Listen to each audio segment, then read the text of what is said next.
Well, tēnā koutou katoa. Welcome back to day 4 of hearing 17B, the rural zone provisions. Do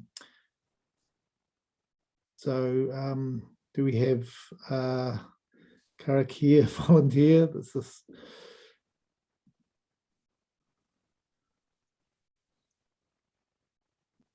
Sarah. I was hoping Tane was already going to be on, but Yeah. Nō reira. Tēnā koutou katoa, e mihi kau ana kia koutou. He karakia tīmata o tēnei hui. Kia uru mai, ahau kaha, ahau maia, a kaurunga. Ki runga, ki raro, ki roto, ki waho, re hau, pāmarere. Sure, thank you very much, Sarah.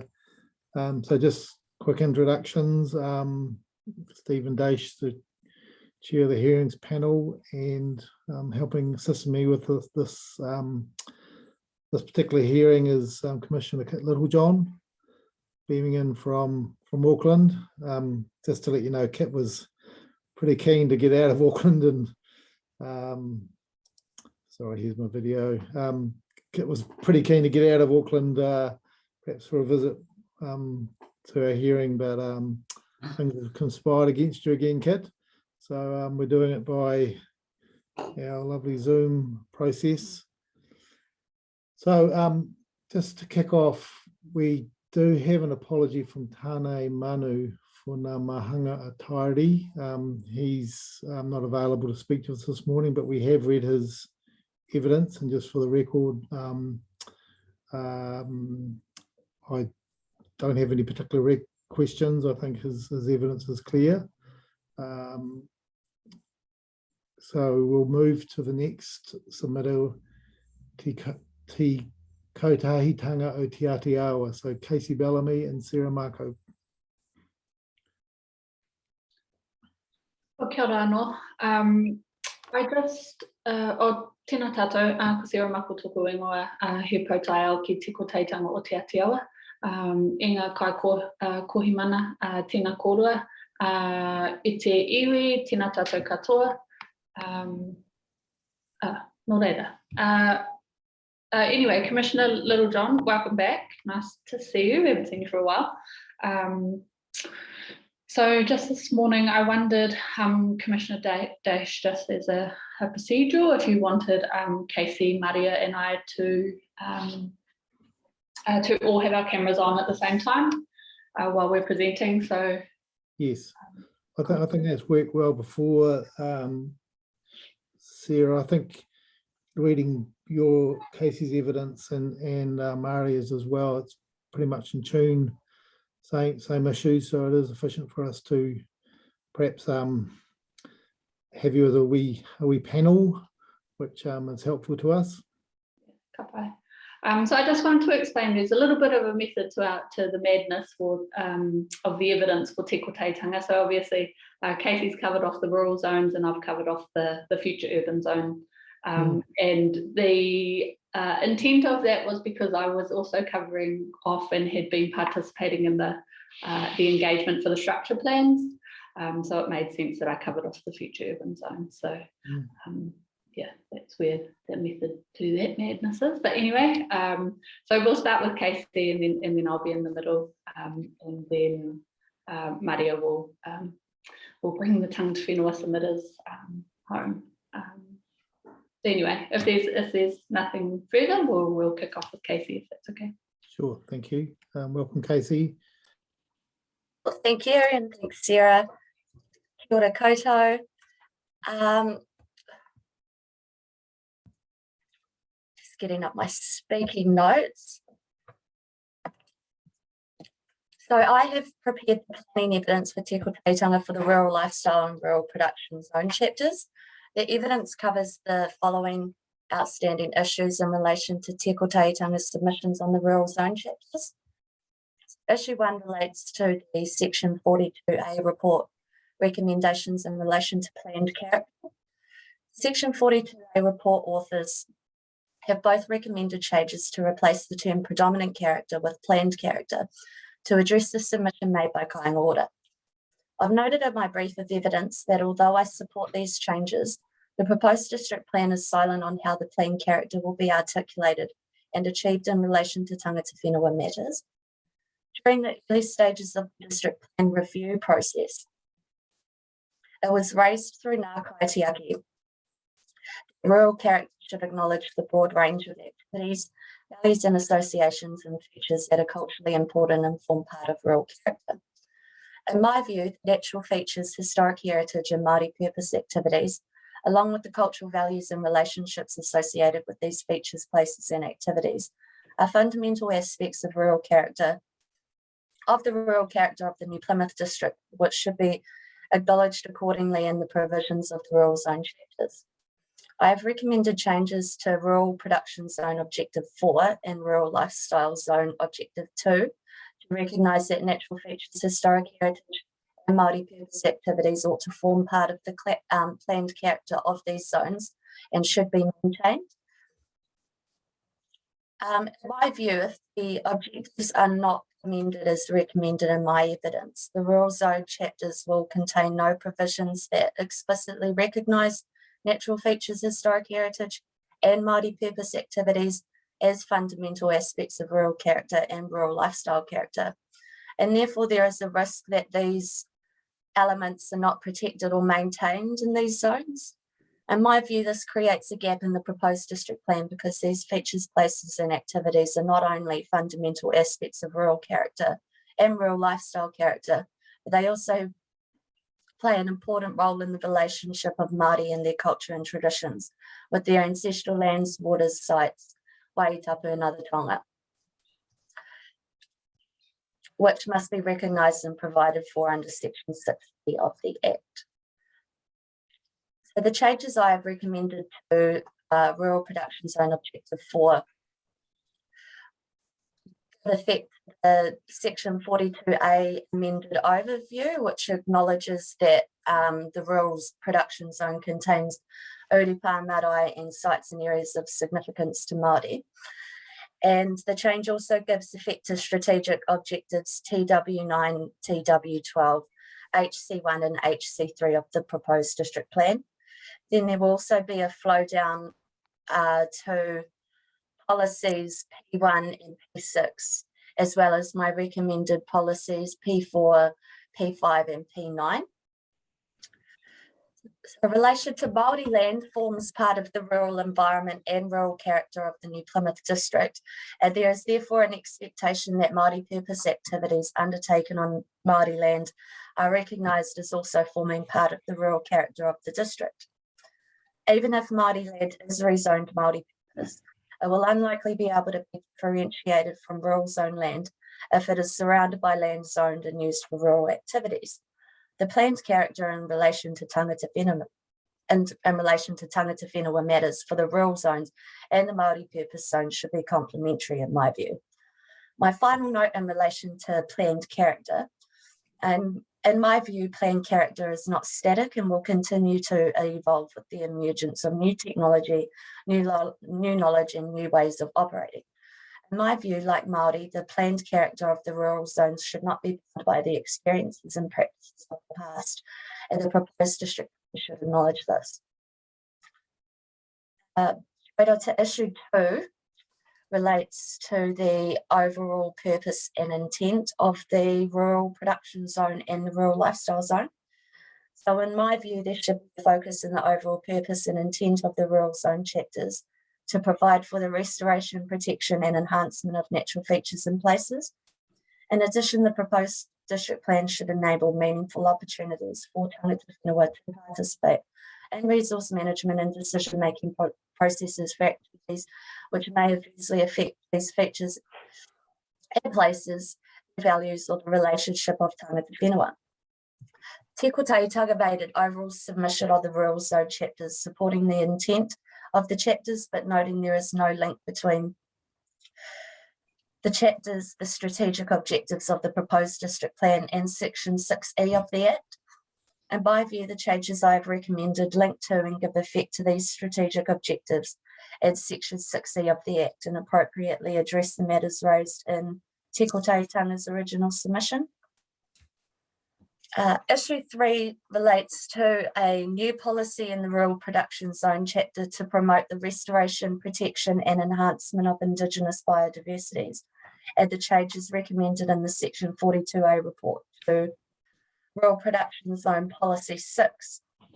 So Ngāti Mutunga in its submission to the Rural Production Zone sought a new policy that would ensure production activities do not lessen but enhance, encourage and protect Indigenous biodiversity, and in particular the Indigenous biodiversity of any remaining wetlands in the Rural Production Zone. Te Tanga made a further submission in support of Ngāti Mutunga's submission. The submission and further submission were rejected by the Section 42A author, who considered the recommended Policy 6 should address the matters raised in the submission. Whilst I support the changes in the Section 42A report to Policy 6, which provide for the engagement of tangata whenua on restricted discretionary or non-complying large-scale rural production and rural industry activities, Policy 6, in my view, serves a different purpose to the policy sought in the submission of Ngāti Mutunga, which has a restoration and protection focus instead of an avoid, remedy, mitigate effects focus. I have recommended a new policy in my evidence, which is in line with the evidence of Ngāti Mutunga's submission, and the new policy seeks to promote the protection, restoration and enhancement of Indigenous biodiversity, including the Indigenous biodiversity of any remaining wetlands in the district. In my view, the new policy gives effect to strategic objective in E5. Issue 4 relates to the recommended amendments to Rural Lifestyle Zone Policy 7. Te Tanga's submission sought to amend Policy 7 to replace the term encourage with provide to ensure the Rural Lifestyle Zone provides opportunities for tangata whenua to exercise kaitiakitanga and actively participate in resource management and decision-making processes in respect of activities which may affect cultural, spiritual and or heritage values of tangata whenua. The Section 42A report has recommended to retain the term encourage in the policy. In my view, where activities may impact on cultural, spiritual or heritage values important to tangata whenua, it is inappropriate to only encourage opportunities for tangata whenua to exercise kaitiakitanga and participate in these resource management and decision-making processes. In my view, to provide rather than encourage these opportunities is more consistent with the imminent changes to the resource management system, where one of the main purposes for the change was to enable better opportunities for Māori participation. The recommended change also gives effect to strategic objectives TW8 and TW9. So my recommended change to replace encourage with provide. And then in my brief, I also outlined the recommended changes in the Section 42A reports that I support. These include the recommendations to remove gross floor area requirements for Māori purpose activities in the rural zones, the changes to the overview of the rural production zone to acknowledge the zone contains marae, urupa and sites and areas of significance to Māori, the amendments to the wording of Rural Production Zone Policy 6. I haven't sent the thing through yet, but in relation to the engagement of tangata whenua, and the recommended amendments to Rural Production Zone Effects Standards 7, Clause 3. And then thank you. That concludes my summary of evidence, and I'm open to any questions.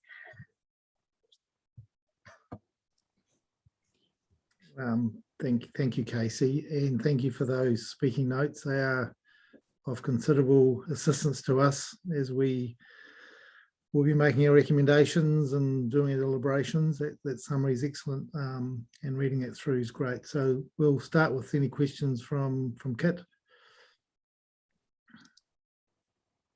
Morena. Morena. Thanks for that. just a couple of matters I wanted to just have a quick chat to you about. Paragraph 14 of your evidence, you referred to the Paraninihi ki Waitautara Trust. And you say in the last sentence, the principles of the PKW Kaitiakitanga strategy are relevant and should be reflected. And I understand what you're saying. Are there aspects of that strategy that are somehow different to what's in the plan at the moment? And if so, what additional things are you suggesting ought to be borrowed from that strategy to be reflected in the provisions of the production zone and landscape zone, lifestyle zone? I think in relation to tangata whenua matters, the matters that we've highlighted in our submissions and evidence are similar to the values and principles that underlie the PKW Kaitiakitanga strategy. So it's those, yeah. So it's those. There's nothing else that you're seeking be included in the plan specifically in relation to that. You're saying that the other changes that you're seeking are going to get there in the same way. Yeah, consistent with, yeah. Okay, that's good.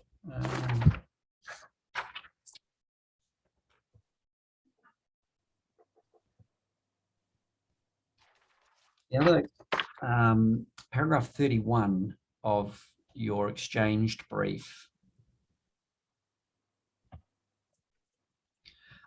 I'd like if you could just to explain a little bit more about what you're suggesting there. I mean, the note I've got in the margin is that, are you suggesting there needs to be something in addition to the overlay chapters that operates as a bit of a safety net for these features and resources?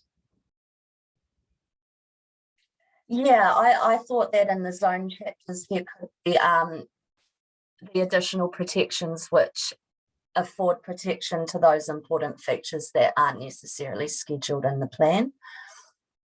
Okay, and so that's reflected in your suggested changes to objective 4 and policies 5 and 6? Yes. Okay, so you're not suggesting that there need to be any other sorts of rules or standards that would apply? I think there could be additional rules that affect standards, but I think in terms of having the policy direction, I think that will ensure tangata whenua are able to participate in that the adverse effects on those features and historic heritage and multi-purpose activities would be managed. Okay. So do I understand you then to be content that with respect to permitted activities in these zones, the overlay chapters will be the overall operative guide to protect these features and secure that engagement? Because of course the policies and objectives are wonderful statements at the start of a chapter, but of course everyone who wants to use resources looks to the permitted activity and then just says, phew, I can get on with it. So it's only really those activities that require resource consent that essentially lead to an engagement and a consideration of the objective and policy framework.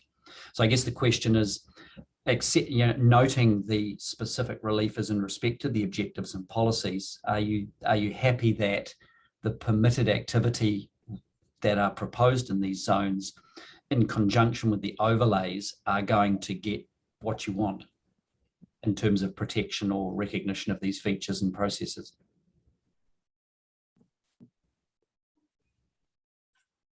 I think largely they will. I think there wasn't in Te Kotahitanga's submission to the rural zone chapters, I don't think there was, I think the general direction of the zone chapters was supported. So I haven't got any major concerns with the permitted activities under the plan. However, there is limited ability to participate. It's mainly in those discretionary, the non-compliant activities. Because I think it was only one effect standard, one rule in the rural production zone, I believe. Yep.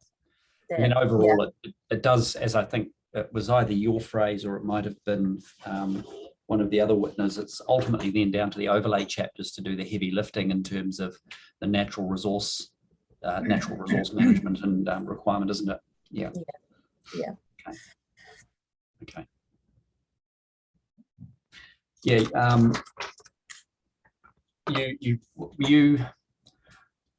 I mean, I want to come back to this notion of this phrase "planned character," because it's something that I picked up in your evidence, and I started to toss it around in a conversation yesterday with someone, and it is an interesting proposition, because I've gone right back to the Kāinga Ora submission and what we said about that potentially by way of interim guidance for the strategic directions chapter. And I mean, there's no argument that in the context of urban environments, that was a concept that, you know, we were quite enamored with, given the change that is necessary in order to deal with urban growth and population.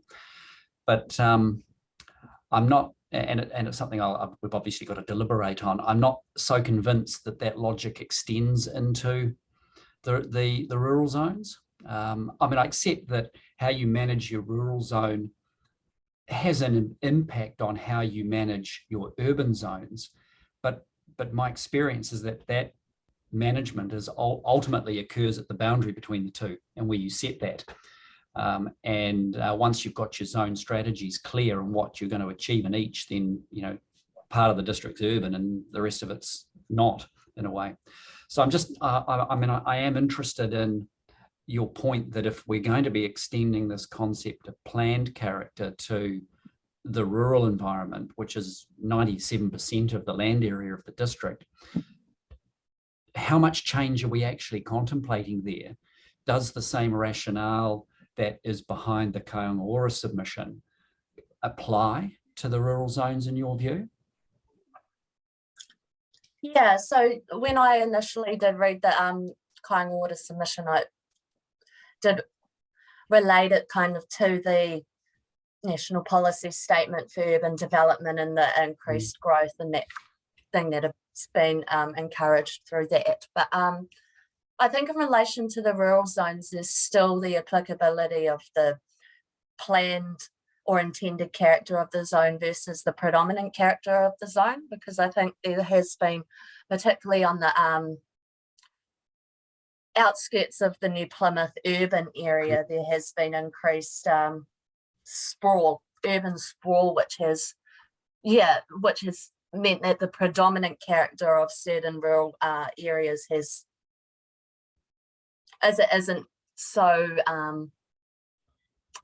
more characterized by rural lifestyle a lot of the time rather than rural production. And I think that it is appropriate to have reference to the intended or planned character to ensure that those zones are used for rural production. And noting that we have created the New Plymouth, the plan is proposed to create the rural lifestyle zone, indicating that that's where they see that kind of being appropriate. I mean, I agree with you there. I think what this plan has done is to effectively accept and or license that sort of peri-urban growth on the fringe by calling it a rural lifestyle zone, which is a great way of saying, okay, it's happened, let's call it what it is, and let's see that it's going to be managed in a slightly different way. When it comes to this notion of planned character, my understanding of it, and I see it a lot in Tāmaki, where, you know, growth is rampant. The whole notion of it being incorporated into objectives and policies is to give a signal to those who have existing stakes in the environment, which is traditionally called amenity or character, to give a signal that they cannot wholly rely on that being maintained as the status quo forever, because there is going to be change. And that's where there is a real logic to having that signal in your urban provisions. Whether there's the same logic in the context of the rural production zone, I mean, I take your point that we don't want to see the rural production zone unable to change, unable to diversify, unable to evolve by people being simply able to say that's not consistent with the existing character. And that's traditionally how rural environments have been managed. You know, you say there's this thing we call rural character, and everything that's new has to be measured against it. and the whole theory is that if you don't alter it, then you're fine. But if you do, you're not. And that's, I mean, that's a rather status quo driven approach to the management of this really significant portion of the district. So sorry, it's more of a reflection and a ramble, and you just happen to be the first witness who's undone the switch. So do you think, in terms of articulating what we think we want the rural zone to be able to evolve to, do you think the objectives and policies go far enough? I mean, my initial reaction is you say that they don't, because we haven't articulated the extent of change and adaptation and evolution that we actually want to see in this zone. We've just thought we'll throw in this thing planned in an objective, and then everyone will know what we're talking about. I mean, do we know what we're talking about? Yeah, I agree with you there. And then it has, you know, the planned character is essentially the, you know, the aspects of rural character that are already acknowledged under the operative district plan. And so, yeah, I think that's where I think it would be appropriate to include those historic heritage sites and areas of significance to Māori and the natural features as well. And well, yeah, look, I mean, I tend to agree with you there. If we're going to say what comprises the character of this zone, then let's say what comprises all of it. So I agree with you there. Do you think that it's enough? I mean, let's say we don't do anything more, but we put in this phrase planned. Do you think future proponents of activities in the rural zone will come along and say planned is determined by reference to what is compatible and what is not compatible, so that we use these two policies that have been crafted to give the green light to some activities which we think are compatible, and the sort of orange light or red light, depending on the status that applies, to all of those other things we don't think are compatible. And then what is planned is something that is generally consistent with one of the policies, but not inconsistent with the other. Is that, do you think that's enough flexibility in that scope, or do we need to be more articulate in what we're actually trying to achieve?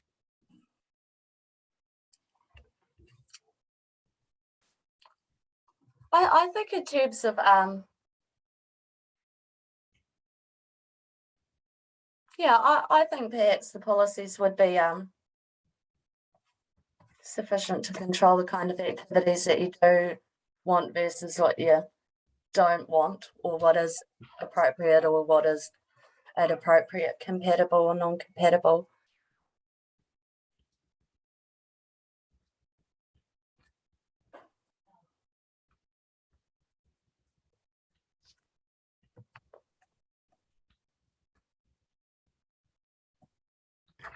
All right.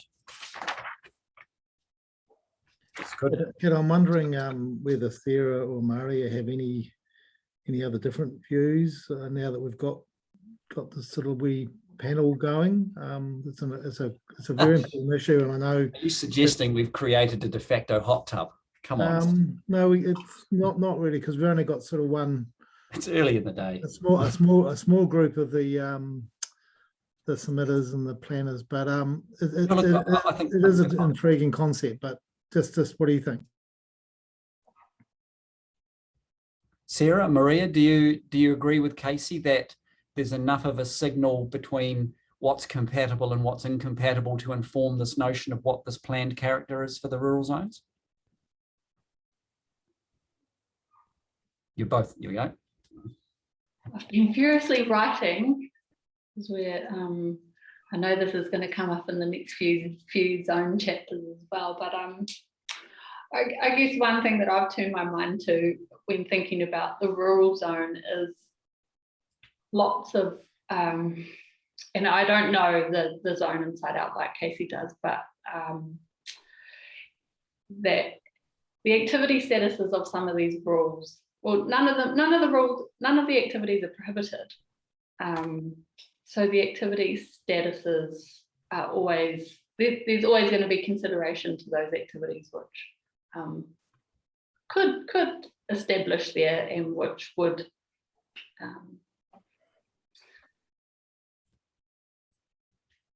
where am I going with this? So yes, the compatible and incompatible are quite, I guess, influential in what that planned character will look like, but noting also that the activity status is nothing is prohibited, so everything could potentially be considered as well. Is where I was going with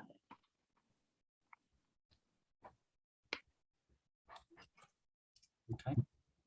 Yeah, I think my view is that the policies and rules that outline what's compatible, what's incompatible is it does provide a steer, but I feel that what is missing is still that presence of tangata whenua in the Description of it. yeah. Yep. And yeah, and I think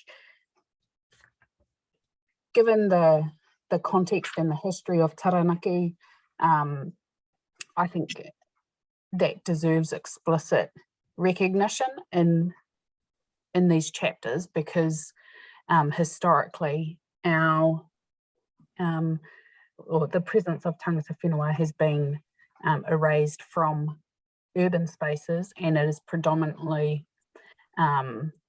visible in the rural environment. And so there needs to be, I believe, it's my opinion, that there needs to be explicit recognition of that and provision for that within the planned or predominant character, whichever we're landing on in the end.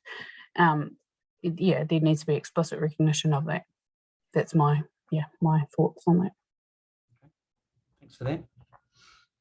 I had one last question of you, Casey. In your suggested changes, you've recommended a new policy 9. Yes. Yeah. Can you just confirm, do you have any scope issues with that? I mean, are you satisfied that there's sufficient scope within the submission to promote that policy? Yeah, so I think we further submitted in support of Ngāti Mutunga's submission, which sought a new policy along those lines. So that's where I've Cool. Okay.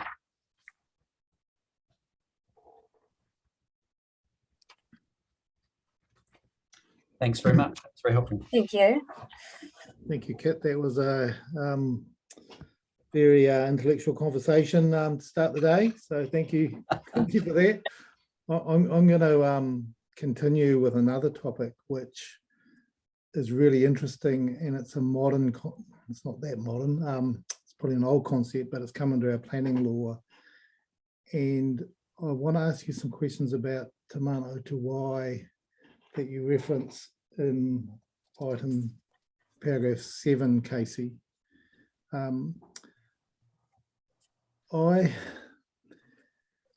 I've had cause to look into the exercise of that concept through some other work I'm doing, and I'm aware of a body of case law that's evolving around Te Mana o Te Wai. Have you looked at any guidance around what that term means through the courts? No, I haven't looked at any specific case law. No, around how that's been applied.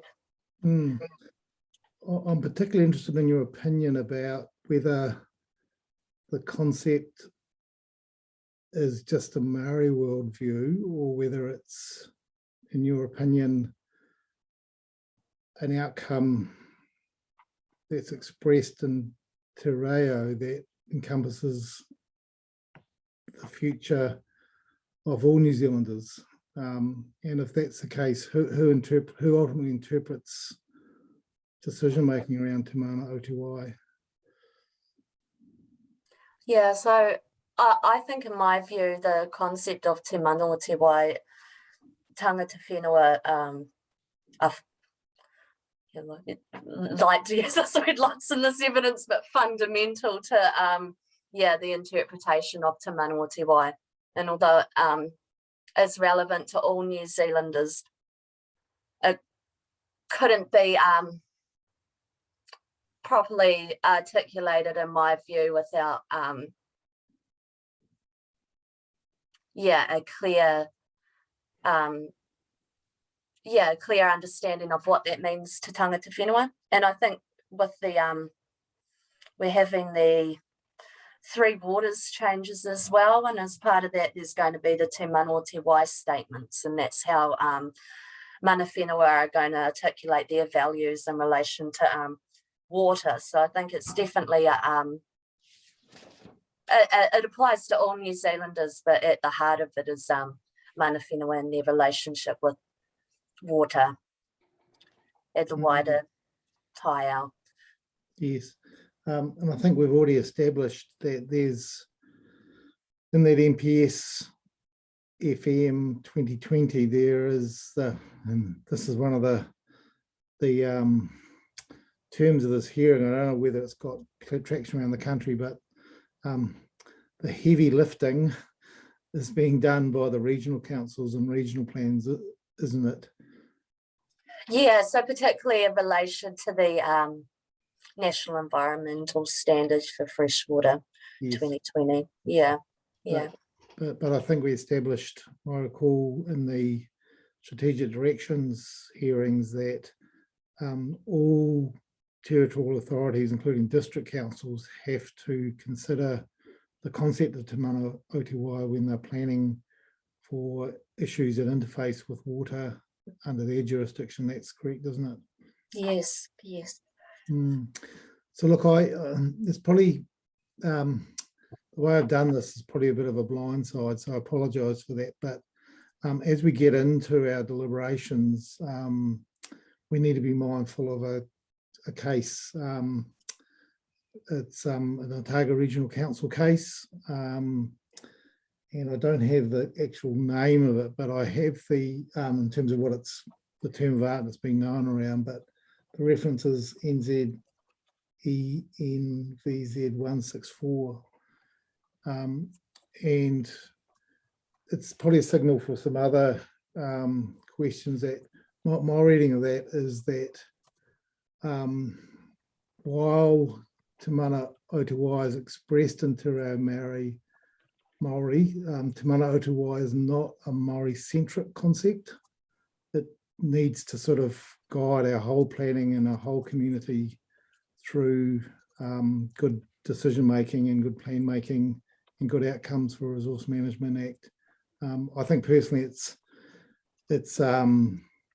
great that we're expressing the concept of where we need to be heading as a society using Te Reo, and it has those deep meaning that come from Maori language, Te Reo Maori. But I have had propositions given to me that it's only mana whenua that can tell decision makers what a Te Mana o Te Wai is and how it can be exercised and how it can be decided on. So that's why I've asked you those direct questions. I'm not suggesting you're promoting that, but it is an evolving area and a very interesting area for us all to consider. So thank you for your answers there. I think, Casey, it's something which will evolve through our deliberations and decision making. Yeah. There are some other cases, Aotearoa Livestock Limited versus Southern Regional Council, but that was in terms of interpretation of the previous MPS.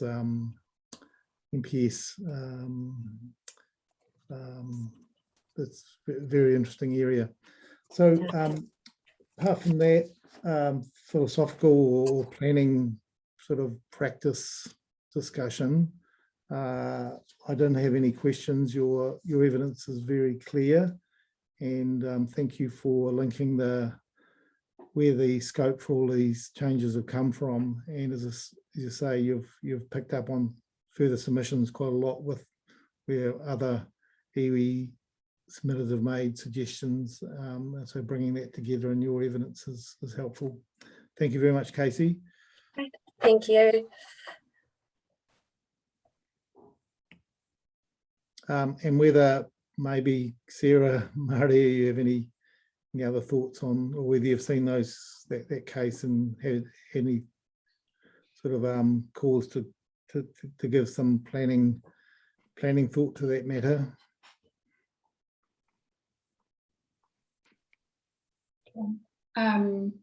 Yeah, I wasn't aware of that case, so thank you for bringing that to our attention, and we'll definitely look to that as well. But in terms of your, I guess your comment around using Te Reo Māori terms for these types of kaupapa, I think they do run the risk of losing their mana, and with Te Mana o Te Wai being defined, I mean, I think as Māori, we probably have a different view of what Te Mana o Te Wai is to how it's been defined. So I think, yes, so regional council do have to do a lot of the heavy lifting, but in terms of, I guess, the discussions that we had, and this is a bit of a throwback to hearing 5 as well, that yeah, the regional, that New Plymouth District Council do have responsibilities under the NPS as well to freshwater, and that responsibility to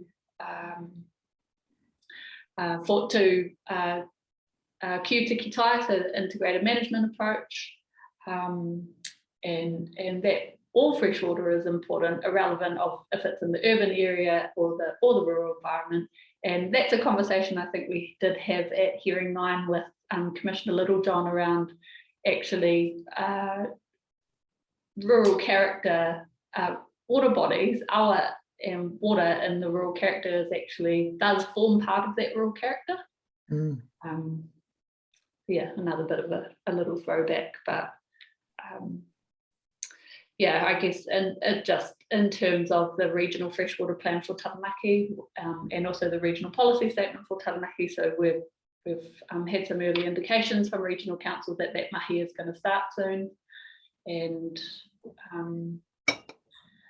but I think there needs to be a fair differentiation between a Schedule 1 process and a Schedule 4 process that's under the MPS for freshwater. In my opinion, that overall objective of Te Mana o Te Wai, or the fundamental objective, should be being considered through resource consent applications now through a Schedule 4 process. Thank you, Sarah. Yeah, thank you, Sarah. And clearly the interface between MPS FM and District Council responsibilities, of reading this morning about some of the reason why Transmission Gully hasn't been opened, and it's because it's an area I know particularly well, around the Pāwatanui Inlet in Pororoa City. There's been quite a lot of sedimentation problems with earthworks just causing that very fragile environment, a lot of issues, or a lot more issues around its ecosystems in that wetland inlet, which is a regional council sort of domain, but the effects derive from land use, so and earthworks which are managed through district council. So I think that's just a explanation or a glaring sort of example of why the internet connection is important. Mario, did you have any thoughts? Yeah, I have some thoughts. Excuse me. I think in terms of Te Mana o Te Wai, I think I agree with what Sarah has said in that as Māori, the concept of Te Mana o Te Wai is bigger than a defined, how the term is used in legislation. And I think that for many iwi hapu, whānau marae, part only Māori can determine what Te Mana o Te Wai means to them in their context. However, in terms of MPSFM and the legal, I guess, applications of Te Mana o Te Wai as defined in the MPSFM, potentially that is narrowed to those principles or those to what it's defined as. And so I think there's I agree with what Sarah's saying in that by using Te Reo Māori to define some of these concepts or to name some of these concepts, there's that risk that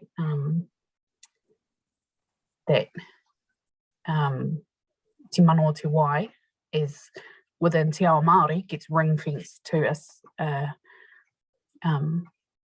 to certain concepts or certain applications that while it looks good in terms of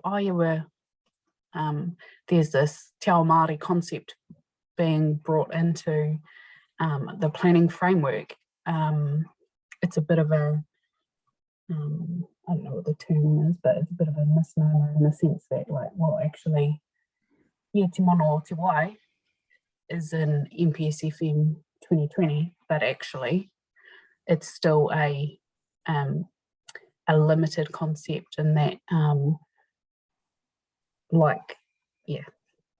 that it only goes so far in terms of who can say what Te Mana o Te Wai is, how it's applied, and that might not be 100% consistent with what tangata whenua consider what Te Mana o Te Wai is.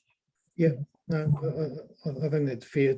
It's a pretty broad discussion, and I think for our panel, we do need to think about it. It's included in the strategic objectives, and I just sort of take the opportunity to just get some advice in a local context. It's definitely signals partnership with iwi as councils develop the concept in relation to their own place, but ultimately,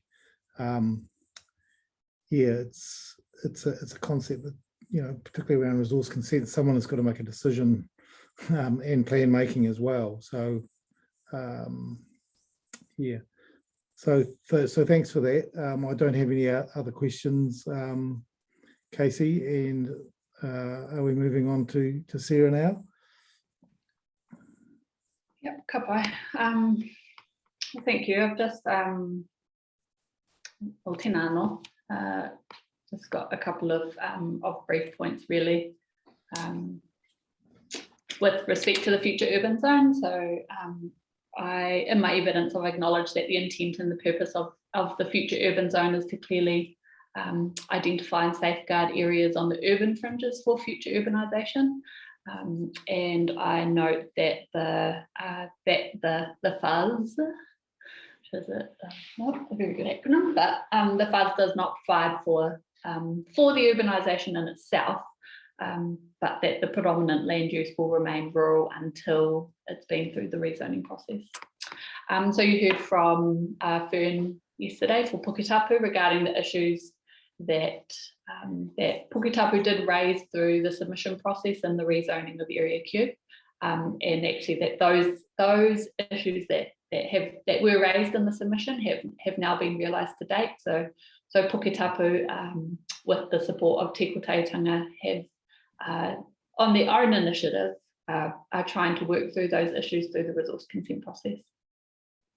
So the experience of Puketapu in particular, in my short time with Te Koteitanga, so that experience of Puketapu and also my own experience in the recent private plan change 49 has informed my opinion and the particular importance that I've placed on the policy FUS P7, and I guess including the cheeky suggestion of moving that requirement to engage with tangata whenua to the top of the list instead of down at number 10.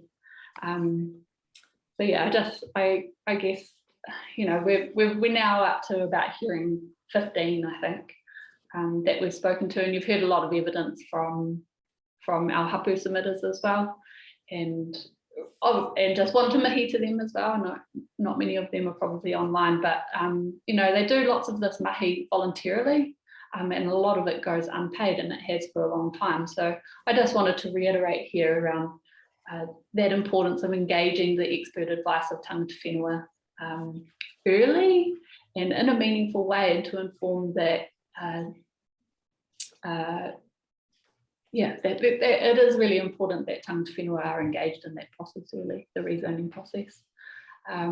We do have some rezoning processes underway in Te Ati Awarohe and some of the future urban zones already. So those hapu with mana whenua alongside with the support of Te Kotaitanga are having to use and drive those processes themselves. So we're expecting that this expertise is engaged and resourced as any other expertise is. And I think one thing to note is that on that advice or that presentation that Fern gave yesterday around, I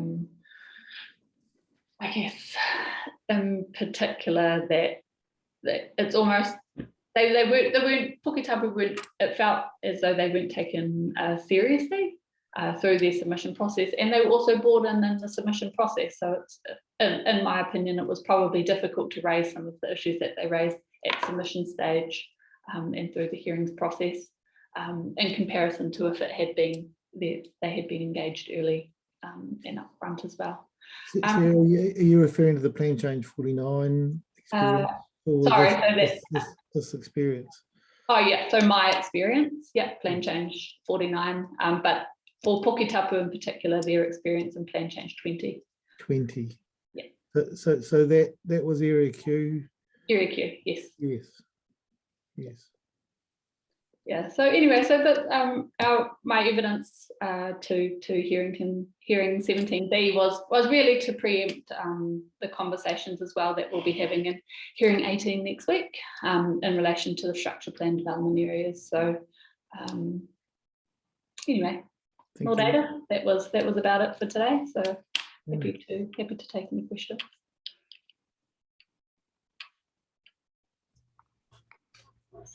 Got it. Thanks for that, Sarah.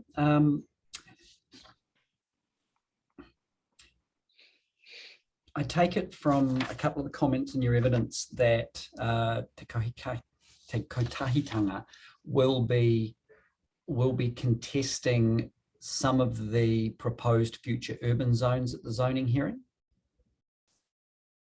Contesting, yeah. Well, we will be definitely. Also, Te Kotaitanga will be presenting evidence to the rezoning hearing alongside our hapu as well. Okay. Your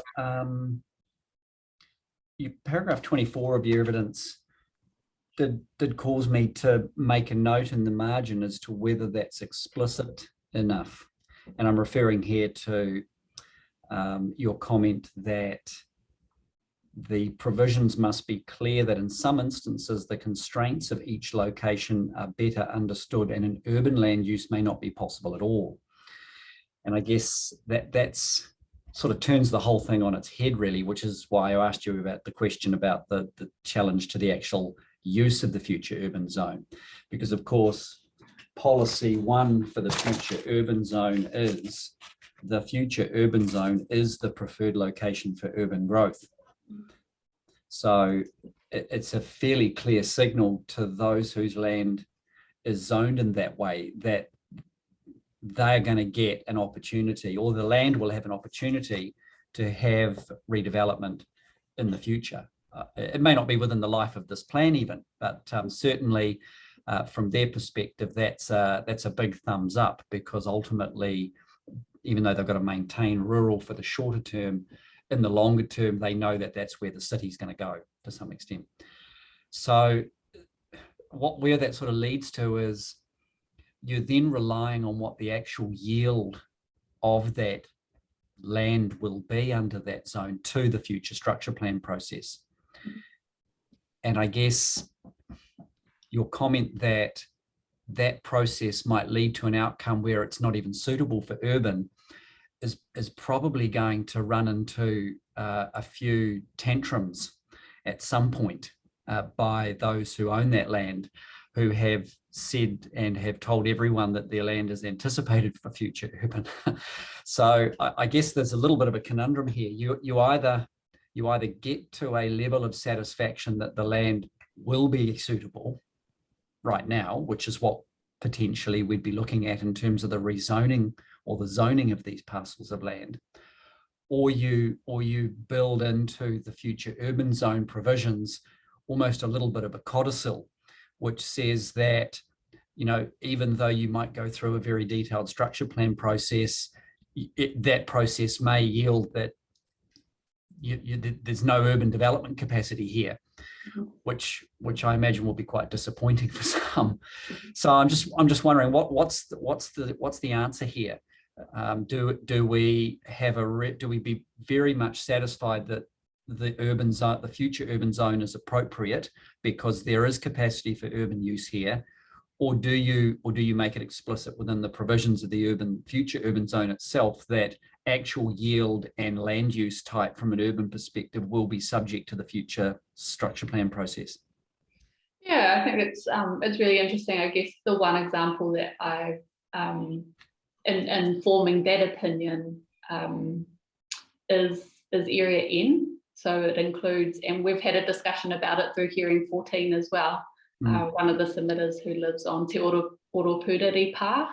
Now that pa, and I appreciate that submitter's position was in relation to the extent of the pa and not necessarily the rezoning. So you have Te Oropuriri and you have Hoiwaka Urupa as well, which are both zoned future urban zone. And I guess that's, and what I've tried to allude to in my evidence is that there's these legacy issues that we're facing from the future FFG framework for FIG framework for growth, where there are areas that genuinely from on the basis of the advice from Hapu that they, unless they are on that whenua, it's not going to be appropriate for it to be. Sorry, I'm preempting a conversation in the next hearings, but that it may not be okay to be zoned urban and urban zoning, to have an urban zoning. So that was the one example that I had really in terms of will it be appropriate to rezone Te Oropuriri, where, you know, there's thousands and thousands and thousands of pages of evidence around the actual significance of that whenua. And is it appropriate to be a future urban zone? So I think, yes, those legacy issues of the framework for growth, and actually, I think it's a couple of mechanisms. I think there's the policy as well, but there's also the indication of the zoning and whether or not it would be appropriate. So going back to your first question, we'll definitely be Te Koteitanga and Ngā Hapu o Te Atiawa who are affected by the FUZ will be presenting evidence in that regard. Sorry, hearing 22. So I guess, yeah, the framework for growth, which was obviously developed between, I think, 2005 and 2007, it didn't benefit from the advice of tangata whenua at that time, or perhaps it was really limited. So there's these sorts of areas that that tangata whenua could have given that indication that no, we wouldn't support an urban zoning there. But I guess The reality is they weren't engaged at that time. you've got the opportunity now, if you've got the scope within yourself, to have that contest. Because I guess from my perspective, I think the better approach is not to zone something future urban if there is, on the balance of probabilities, a prospect that it's just not appropriate for urban and or ought not to be developed for that purpose, because otherwise you're just unrealistically altering expectations. Yeah, and I think And you're effectively putting in a Clayton's zone into a plan which needs to be able to identify that it's got enough runway for its future growth. So I think it is important to have these conversations now about whether these blocks are appropriate, because if we can draw a line through them, then it has implications. It'll have a ripple effect through the council's ultimate ability to comply with its obligations under the urban development strategy. Yeah, definitely. And I think Fern turned or alluded to that yesterday as well. There's a large piece of residentially zoned whenua on the western side of Bell Block, between Bell Block and New Plymouth, which is of significance, or I understand is of significance to Puketapu, and it's zoned residential. And the nature of the activities that have happened in that area is Puketapu have indicated, and also to the landowner, that they really aren't comfortable with there being residential development there. There's just a significant concern around what would happen if people did dwell there. So well, that'll be something to look forward to then for us in terms of a framework for decision making. Yeah, and so just to touch on that again, is we're working through a process with the applicant there, because it's all zoned between Bell Block and New Plymouth, where it's obviously mostly predominantly rural uses now. That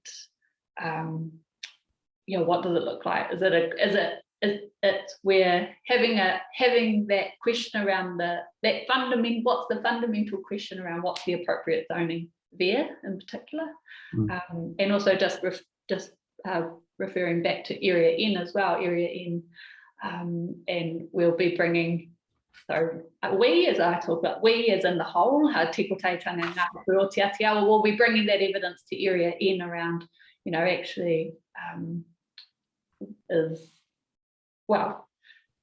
through hearing 21, which relates to the Māori purpose zone, because you've got Hoiwaka next door, which is an Urupa, which is a zoned future urban zone.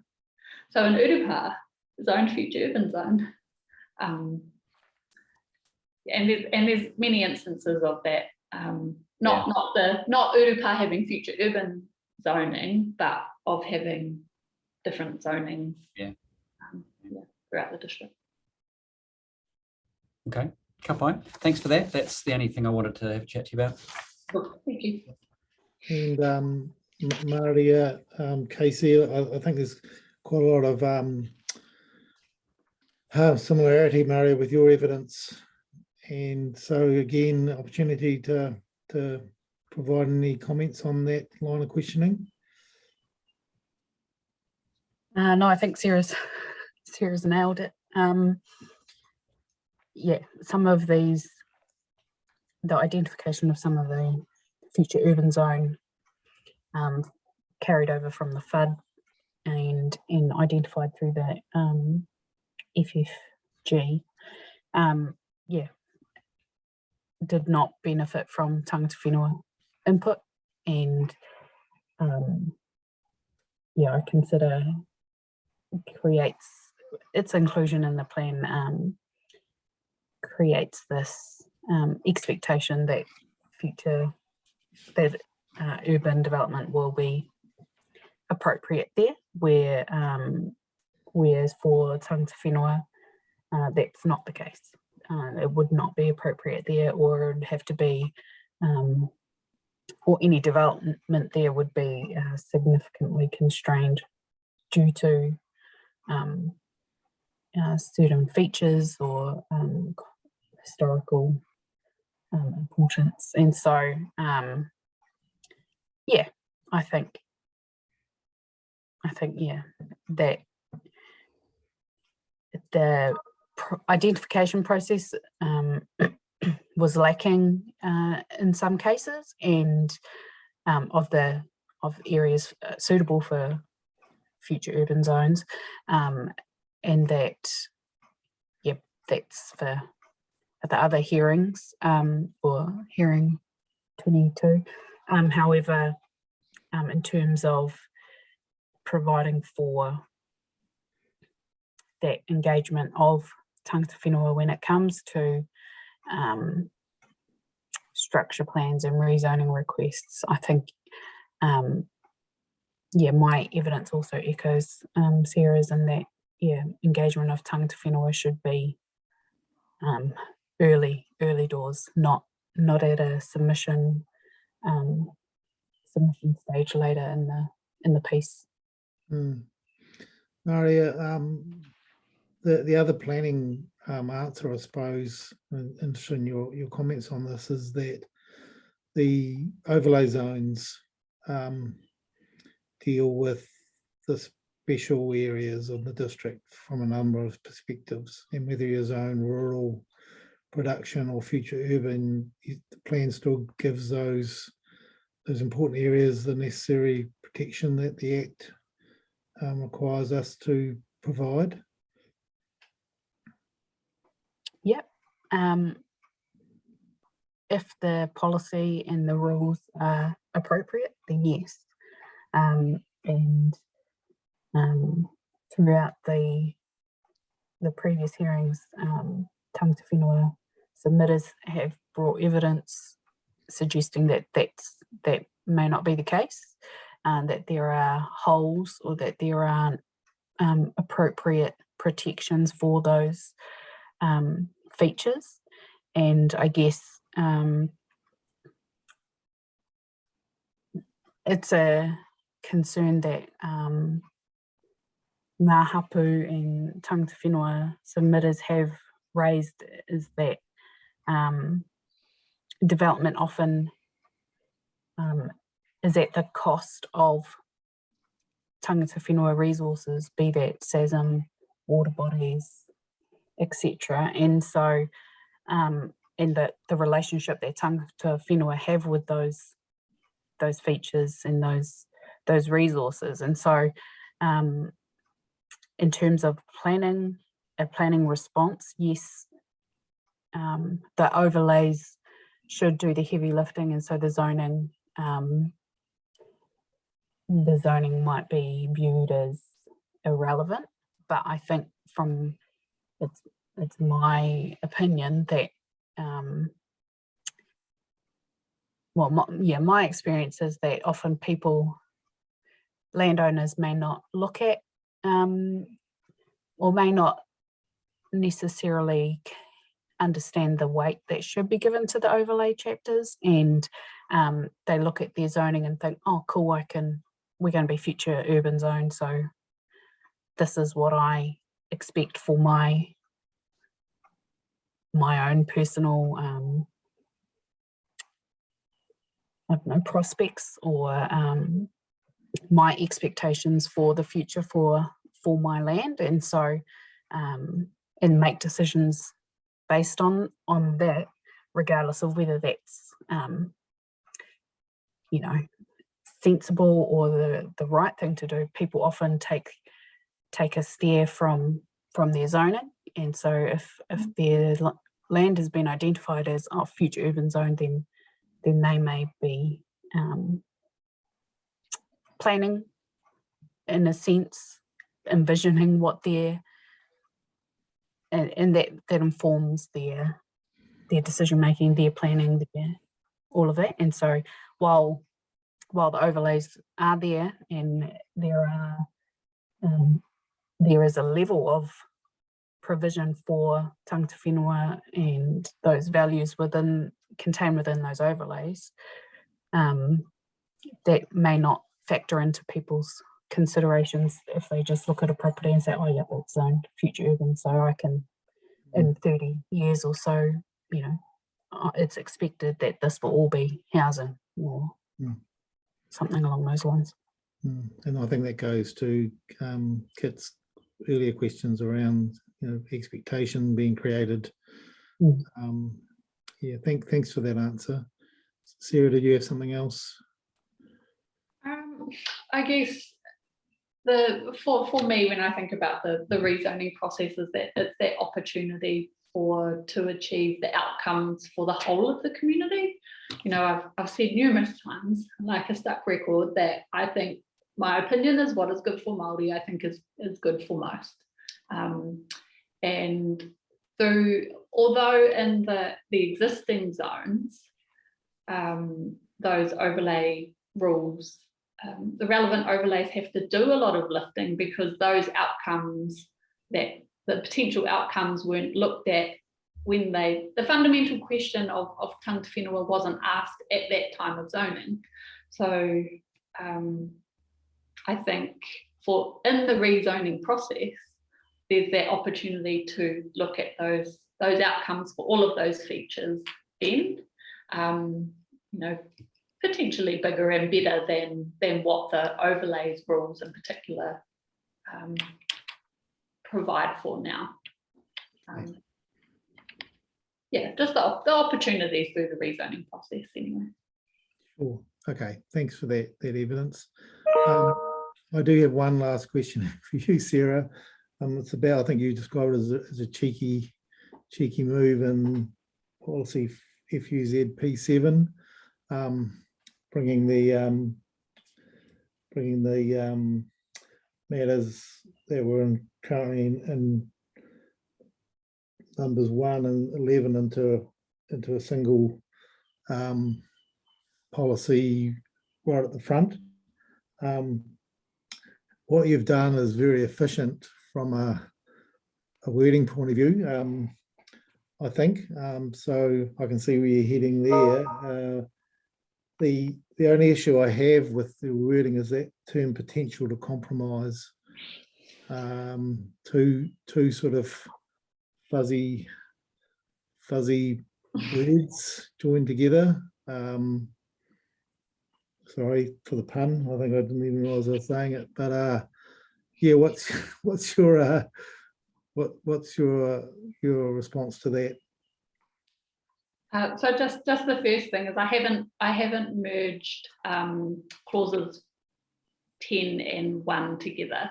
It's 11. What was 11 and 1? So it looks like in you're crossing out 11. Is that not right? No, sorry. So that's what's happened with the automatic numbering. So in the section 42A. So Yes. What I've changed to number 2 in my recommendations was originally number 1, clause number 1. So number 11 would have been number 10. Just the way that the automatic numbering has changed the bullet points, and I can address that for you if you need that supplementary. But in terms of the wording around the potential to compromise, I guess, and this is a discussion that we had last week, I think, on hearing 16, because I've proposed the same wording. I had that discussion with Commissioner McMahon, so I've proposed that wording through all of my evidence from hearing 9, I think. So that's come through hearings 9 to today. And that wording has has come from, it was in relation to hearing 9 in particular around stormwater. And ensuring that tangata whenua were engaged to inform development that had the potential to compromise cultural, spiritual and historic values in relation to stormwater. So, I mean, like I said, I've said in all of the hearings, I think that I'm not wedded to that exact wording. And offline, I've had a conversation with Todd Whitaker, one of the section 42A officers or reporters, a couple of weeks ago around it as well. So yeah, happy to sit down and have a conversation with the council as well around what that looks like. Okay, thank you for that. Any other thoughts on that, Casey or Maria? Okay, thank you, Sarah. Maria, just moving to you, your last was going to say man standing, but person standing in terms of the session. Just perhaps cover things that you want to say that we haven't traversed would be good. So let me just, I don't know that there's much more for me to add, but I'll just briefly summarise. So Te Kāhui submitted on the rural production zone and the future urban zone. There was no submission scope on the rural lifestyle zone. And I am largely accepting of the Section 42A report authors' recommendations for the rural production zone. I support the removal of the gross floor area for Papakainga, and I echo Ms. Bellamy's recommendation amending the rural production zone objective 6. In terms of the future urban zone, there's we've discussed some of the concerns raised in the Te Kāhui submission, talking about the identification of future urban zones without these being informed by tangata whenua expertise. But I accept the position of the Section 42A report authors in terms of the key issues 1 and 2, and I would support the retention of the future urban zone in the PDP. I support the recommended amendments to the future urban zone policy 7, but also echo Sarah's cheeky amendment to put tangata whenua first in that list of consideration or requirements, I guess, for rezoning and a structure plan. And I agree. I'd like to emphasise that I think the importance of tangata whenua input and engagement in the development of any future urban zone landing is future urban zone land is critical, is fundamental to creating good development with good outcomes for the whole community. We discussed earlier around the planned character versus predominant character, and I offered my comments earlier, so I don't think we need to. I'm happy to answer any more questions about it, but don't want to go over that all again. Thank you. So we'll start with some questions. Kit? Well, I don't have any because they've already all been answered. So your efficient grouping of witnesses and throwing the questions to them satisfied all my concerns. So thanks for that. Thank you. Yes, it is. These broader sort of Q&A sessions when we have experts together can be pretty effective, because I think I use it quite a lot in hearings as a technique, that quite often one answer prompts some good evidence from others, just in terms of giving us advice. So it's a good way to go. And I think the way that we've grouped the tangata whenua hearings together, or Julie has worked really well. Maria, I do have one question about your paragraph 21 in your evidence. This is about the, I suppose, form and effect of the overviews. Do they really matter? Do they? I'm certainly a fan, and I'm on record many times of saying that these plans that have long explanatory sections that after all of the policies and objectives to try and explain what they're saying are it's an absolute waste of time. The policies need to be clear and readable, and I put this clear on their face. Otherwise, we start seeing different interpretations coming in from those. Do you see the overview parts of this plan in that same context? Yes, and yes, but I can understand why council have chosen to include them. I think that for lay plan users, not having any kind of explanation can be off-putting, and just being faced with objectives and policies and then rules without any, I guess, reason can be overwhelming if you're not familiar with any with the district plans or planning documents. So I think that overviews are useful in that sense, but I don't think that I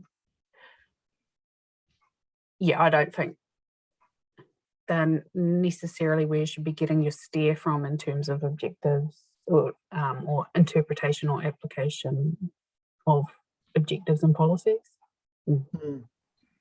Thanks for that. And you mentioned that there is some case law which makes those legal interpretation matters pretty clear. I was lucky to be on the Christchurch Independent Hearing Panel after the earthquake, where the Christchurch City had to completely revamp its district plan in a big hurry, and certainly under the guidance of a couple of very experienced chairs, Sir John Hanson and Environment Court Judge Hassan. They just drummed into, I suppose, everyone involved in those hearings the actual critical importance of objectives and policies, and their clear wording. They weren't that bothered about what the overview said, and they certainly, through all of the detail of the way the rules interact with standards, they saw that as a planning exercise mainly, and through that to the planners on the panel to really focus on. But for them, it was the clear and clear intent of the objectives and policies about where the plan was heading with zones and everything that was just absolutely crucial, particularly when they're obviously used to deciding complex cases, and their go-to was objectives and policies which stand on their face and as good as they can be in terms of clarity. So really wanted to ask you that question, and your response is clear. Sarah or Casey, did you have any follow-up on that? No, to talk on what Maria has said, but I suspect this question is going to come up again at hearing 18. Okay. Yes. So. Yep, thank you. And thank you very much, Sarah, Casey and Maria.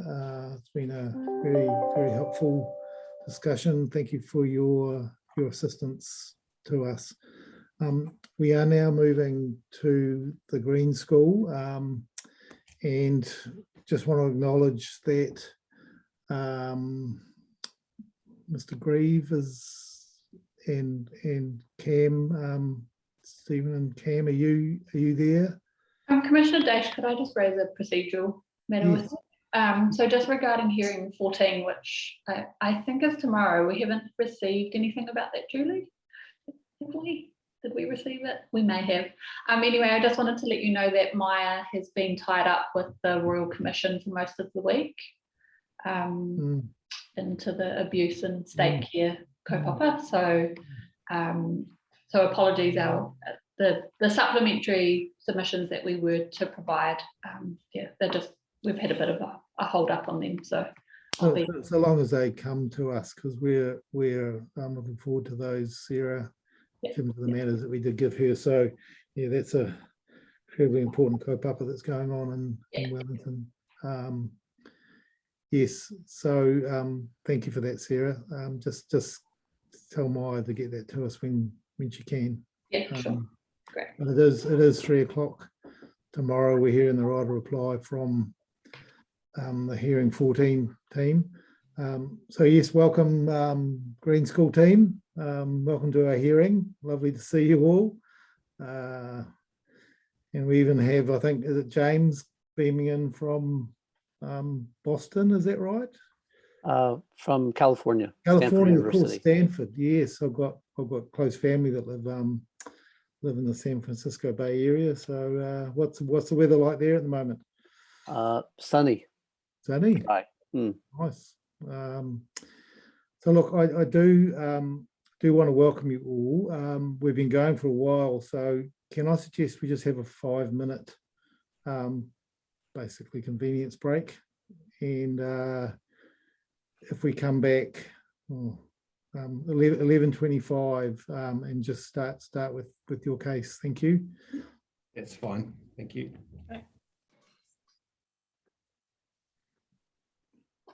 Okay, thank you, Julie, for getting us going again. So, Mr. Grieve, are we in your hands? You're actually in my hands. Cam? Yep. Yep. You're the advocate today, Cam, are you? I am. Yeah. No, I'll just, I've probably got the most background to this out of, and Scott, to be fair, has just been, Scott, sorry, yes, yeah. yeah, it's just been called in to quite recently to respond to the legal memo that we received on Monday morning. Okay. That's acceptable, sir. Yeah. Yes, thank you, Scott. Yes, maybe some introductions, Cam, obviously would be good. Yeah, absolutely. So we've got with us this morning Michael and Rachel Perrott, who are the founders and owners of Green School New Zealand. So they'll be speaking first, and then we have Glenn Brebner, who's the managing director of Boone Architects and has been heavily involved in the design of the school to date. We have James Ehrlich from Stanford University, Regen Villages, who you just met before. You'll then hear from me and Scott Grieve and Bailey Roylance from Connect Legal, who will be talking about those specific legal issues at the end. Okay, so you'll deal with those at the end. Yeah. Yep, thank you. I guess just before I hand over to Michael and Rachel, I was just listening in on your conversation about, the planned character of the rural production zone and future changes and that sort of thing. And I just thought it might be good for you, if you haven't already, to have a look at the operative district plan and how it talks about the rural environment area. It talks about the rural environment being a zone of sort of constant change, change with the seasons, new technologies, new practices, new land use regimes, and people bringing new lifestyles to the rural zone. And I think that may have been lost a little bit in this new plan, just recognizing that it is a zone that's in constant change. And my observation is, I think it'll probably be supported by most people, is that we do need to look at how we do things differently, to face some of these challenges that we've got in the future around, managing and integrating land use. And so I thought I'd just leave you with that, because I think what you'll hear from some of the others is very relevant to that conversation. So yeah, I'll just hand over to Michael and Rachel. Thank you, Michael and Rachel, and thank you, Cam, for that introduction. I'm particularly interested in education. I come from a long line of teaching stock. My parents were country school teachers, so born and grew up. Every 3 years we moved to another little country place in New Zealand, and certainly I've been the chair of the College Council for Iona College Council here in Hawke's Bay for many years. I've just stepped down from that just because of my interest in education. So I've read your evidence with real interest and looking forward to hearing what you have to say. Well, thank you very much. We really appreciate the opportunity to be heard. My intention is to read from our evidence, and that you haven't had possession of it for very long. If that becomes too arduous, I can change up for you.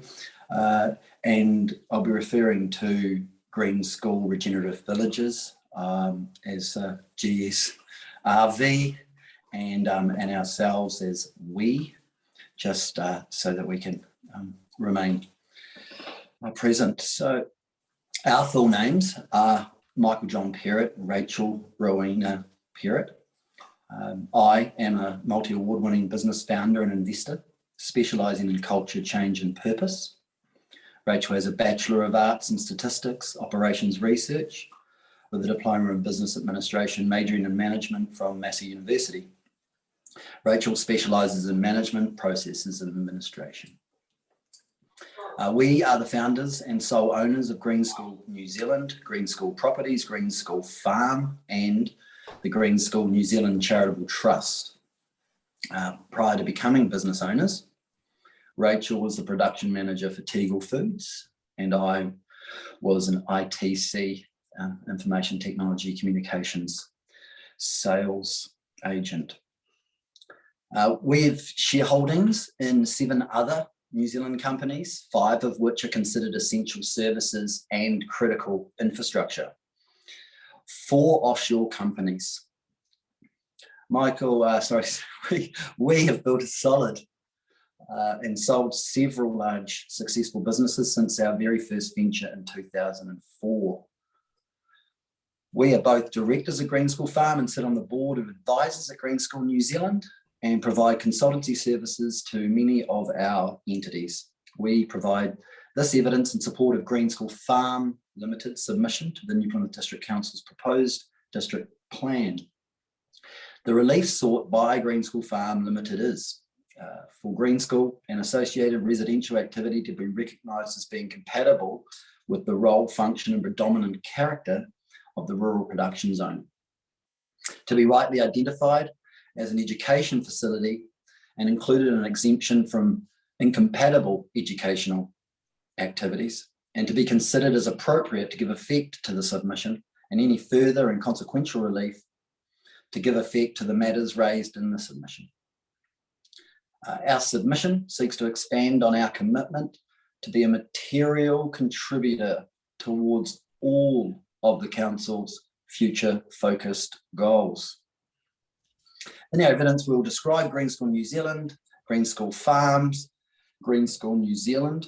Then we will outline why it is important for Green School New Zealand to be classified why it is important for Green School New Zealand to not be classified as non-complying within the rural production zone.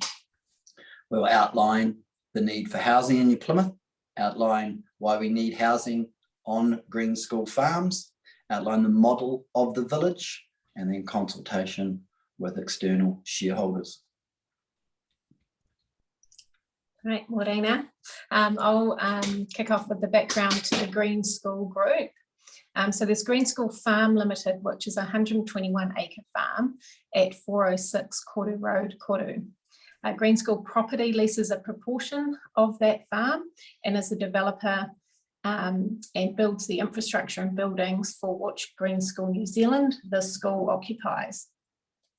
Additionally, Green School Charitable Trust raises funds which go to Green School New Zealand solely towards any property that it may need, resources, or in particular scholarships.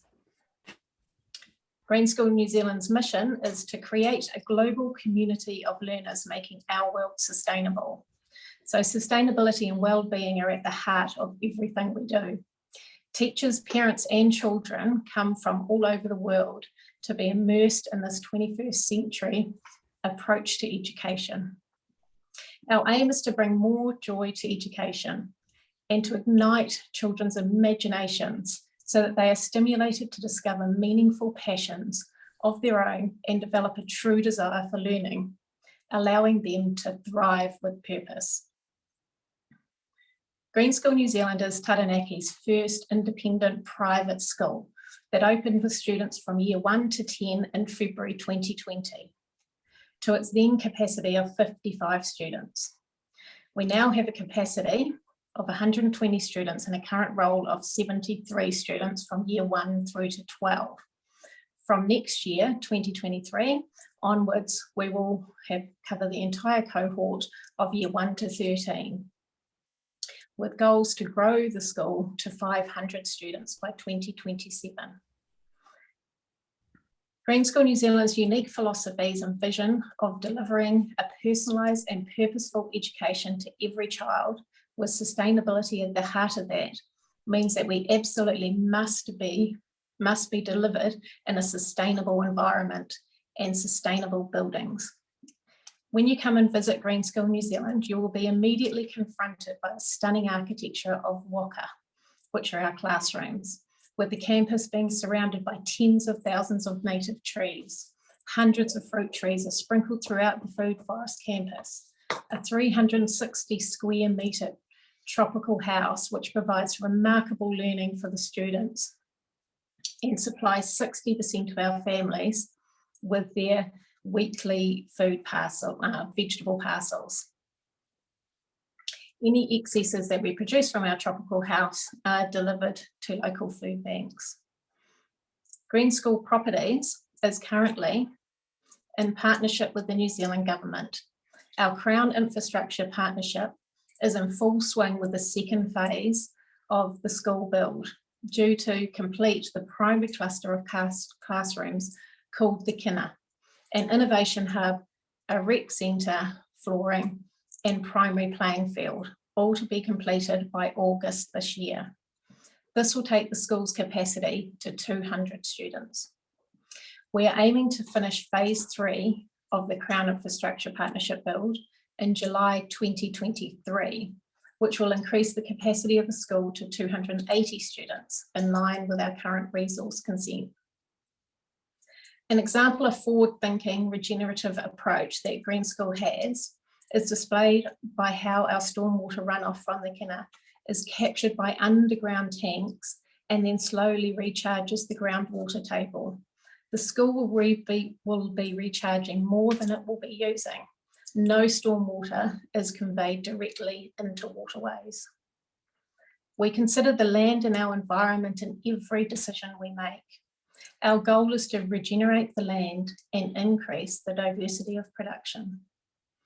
With 50% of the school's roll projected to be from international students and a further 25% from outside of Taranaki, research indicates an overwhelming and authentic desire to create a regenerative style green village within the Green School farm.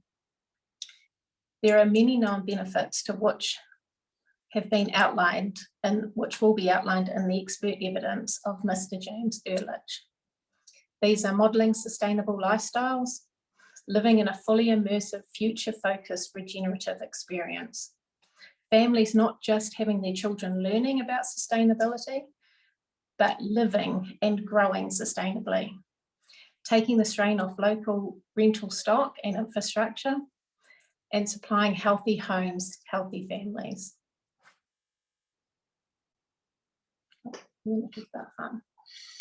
So background to Green School Farm Limited, GSF.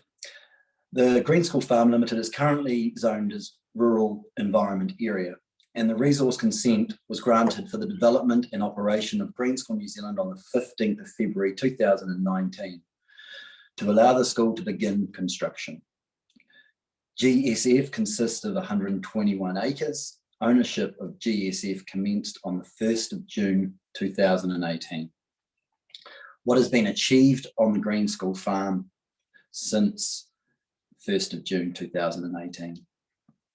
The following points outline what has been achieved to date in the short time we've been on the land. 45,000 trees have been planted on the farm properly, of which 30,000 were propagated by ourselves within the immediate vicinity. We see the land as an important corridor to the mountain, helping expand and joining to the existing native areas. We have developed our own plant nurseries, which currently contain over 5,000 young trees propagated purely for phase 2 and 3 of the Crown Infrastructure Partnership. No artificial fertiliser has been used on the farm for 10 years. We will produce within biodynamic certifications. The native forest gullies, the river waterway boundaries extensively have not been grazed since we took possession in June 2018. Green School Farms has 73 active traps that are checked regularly. Taranaki Regional Council's last possum count on the farm as part of a biodiversity report was nil. Green School Farm has introduced one wetland onto the farm and has designed a second, which is due for completion in phase 3. The car park design for Green School New Zealand was engineered to protect our pristine environment by ensuring zero contaminants from the car park entering the waterways. This was achieved through bioengineering and biomimicry. Phase 1 and 2 of the Green School New Zealand build were done so that with extreme attention to detail. Mr. Brebner has covered this and further to his evidence. The foundations are concrete free where achievable. Only local wood was used in the construction, and all but 3 materials were sourced locally, one being insulation from France because of the lack of a comparative product available in New Zealand that achieves 3 times above building code requirements. Secondly, the skin over the waka is from Italy.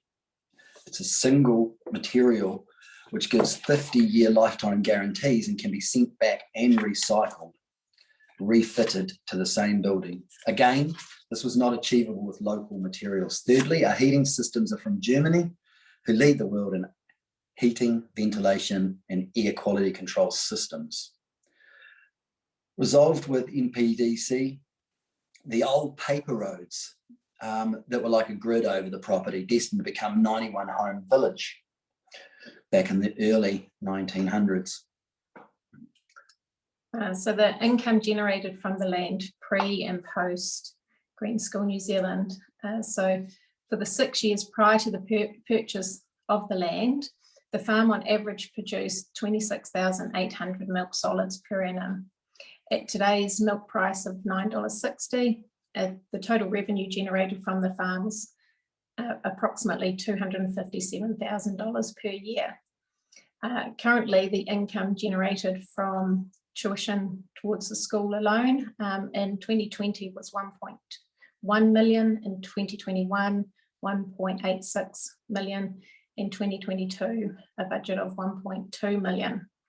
What this shows is that even with the school in its infancy, it is producing over 4 times as much as what the farm did previously, and the potential for this is to be 14 million per annum from tuition fees with 500 students.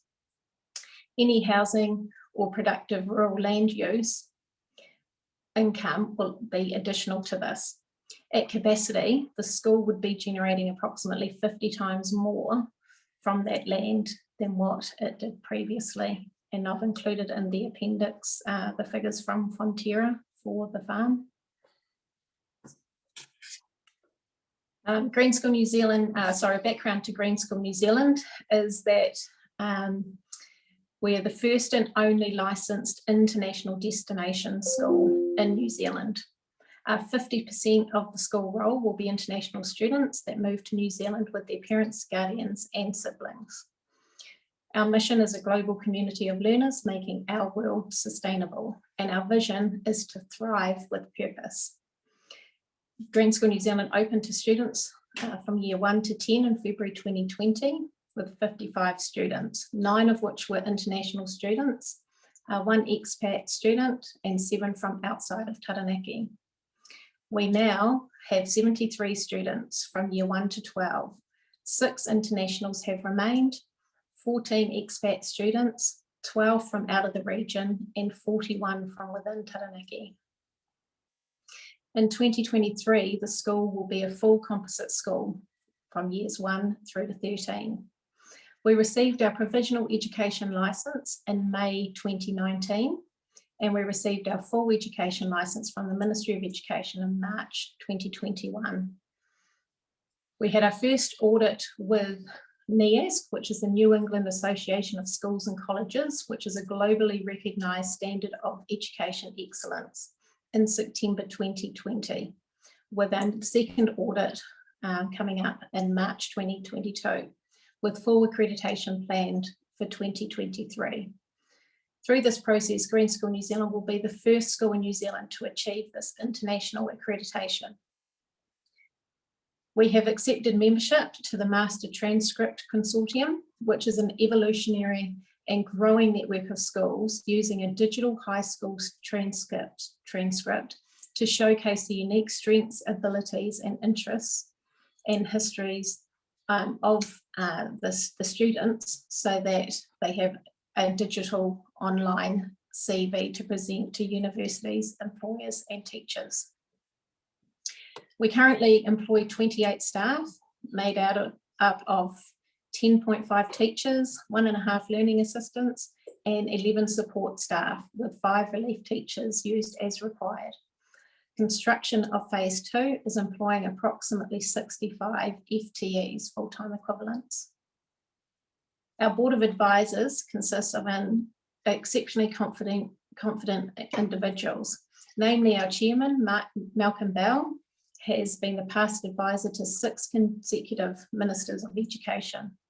Caroline Rennie, who has taught overseas for many years and come back to New Zealand to be the head of Green School New Zealand. Leslie Mayer, the Chief Executive Officer at Education in Motion. Education in Motion are based out of Singapore and have purchased Green School International, which is the overarching entity that each Green School reports through to. Frances Ho is a Strategic Development Director at Education in Motion. Adam Harris, one of our parent representatives from the UK. Charlie Maddox, a teacher that has returned from Egypt, is our teacher representative. Harvey Dunlop, the Director of TSB New Zealand and Toy Foundation.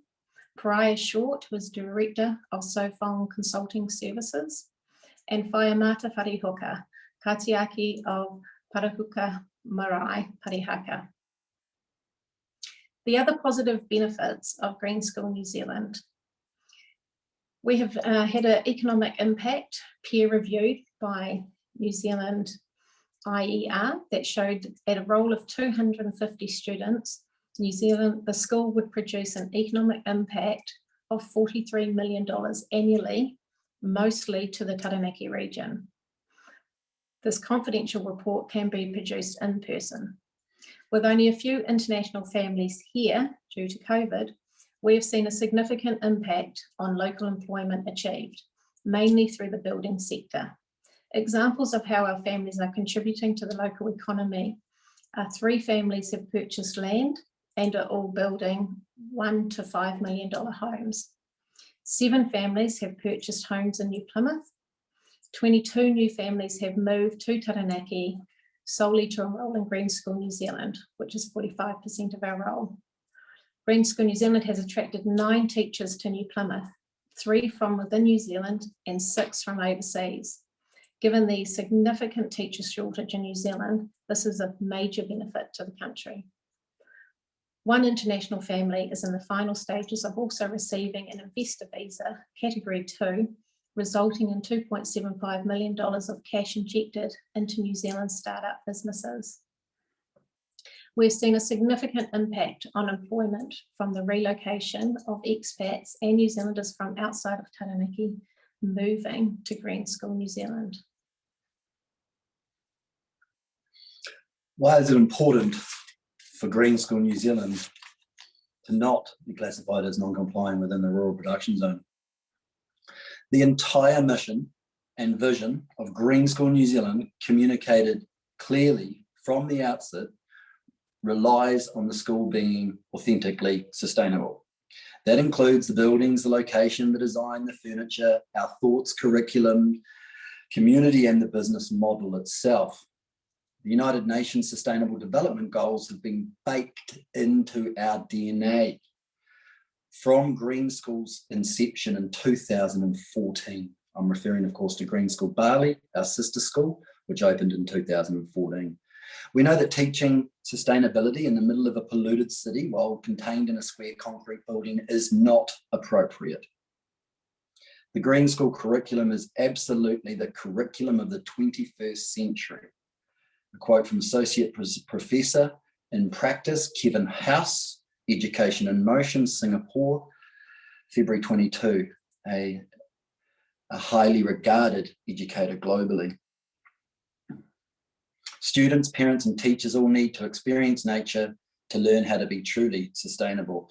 This learning journey will allow the students to be the change makers of the future that we all so desperately need. In order for Green School New Zealand to be a thriving community, it needs to have approximately 500 students enrolled in the school in total per annum.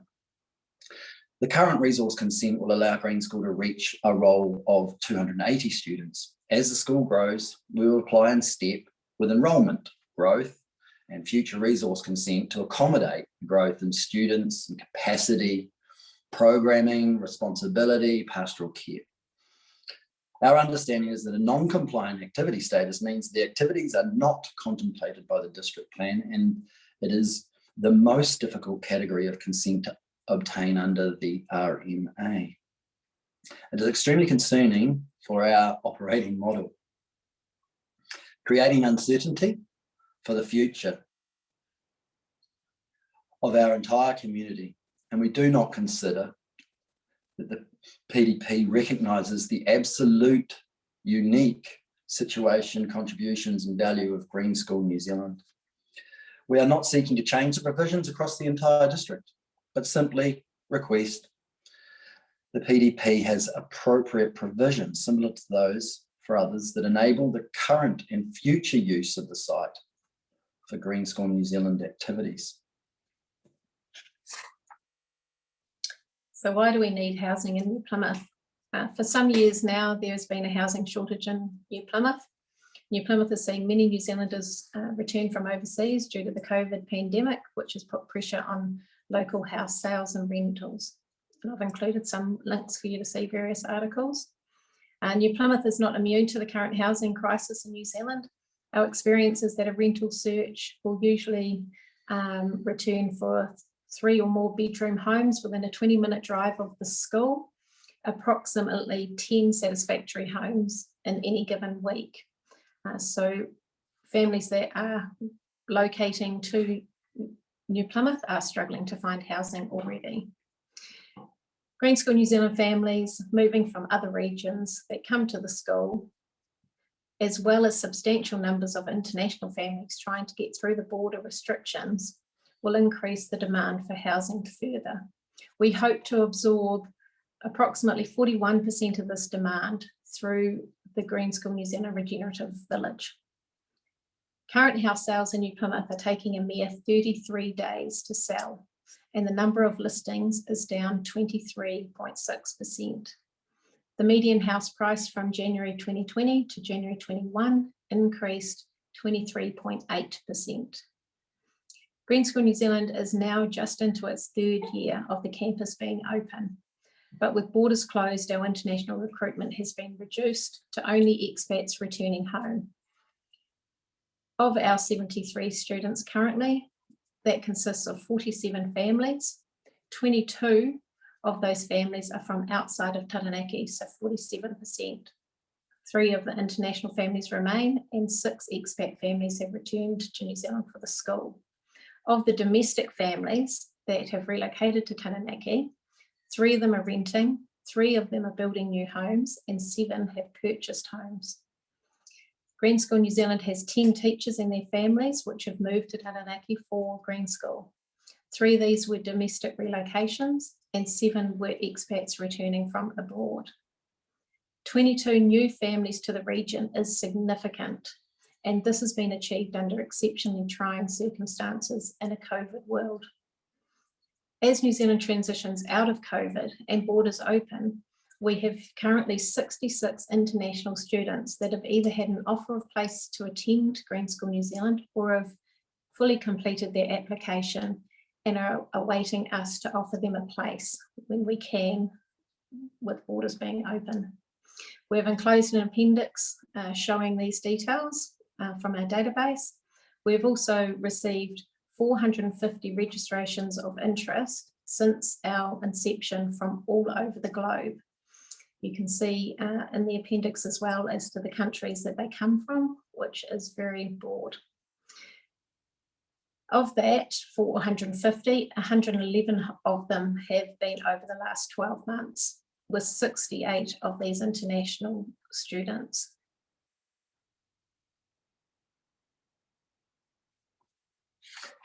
Excuse me. So why is housing on Green School Farms a responsible solution? Green School Farms has land and demand for housing. With our mission for sustainability, we need to be able to house these incoming families within a close proximity of the school. Rather than burden the existing under pressure housing stock with additional strain, we consider the most responsible option is to shoulder this additional demand by supplying our own housing stock. Regenerative Green Village would be perfect for our land at Green School Farms, allowing families to live truly sustainably. Having our own power generation, 3 water systems, growing much of the food on site, carpooling, delivery pooling, and sharing amenities are just some of the design philosophies. Families that are attracted to Green School New Zealand's mission want to live more sustainably. Locally, there are many families that want to live in a village such as this, but they cannot afford to send their children to the school.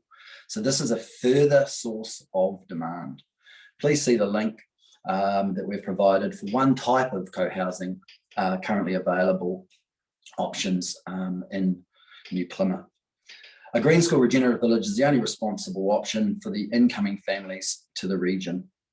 We've been working closely with Professor James Ehrlich of Regen Villages, Mr. Glenn Brebner of Team Boom Architects, with inspiration and leadership coming from John Hardy, Bamboo Inda Resort, Laura Hardy, Green Village Bali, and Sir Neil Thomas of Atelier One to develop a concept for a regenerative green village, and they all consider the land as perfectly suited to the concept.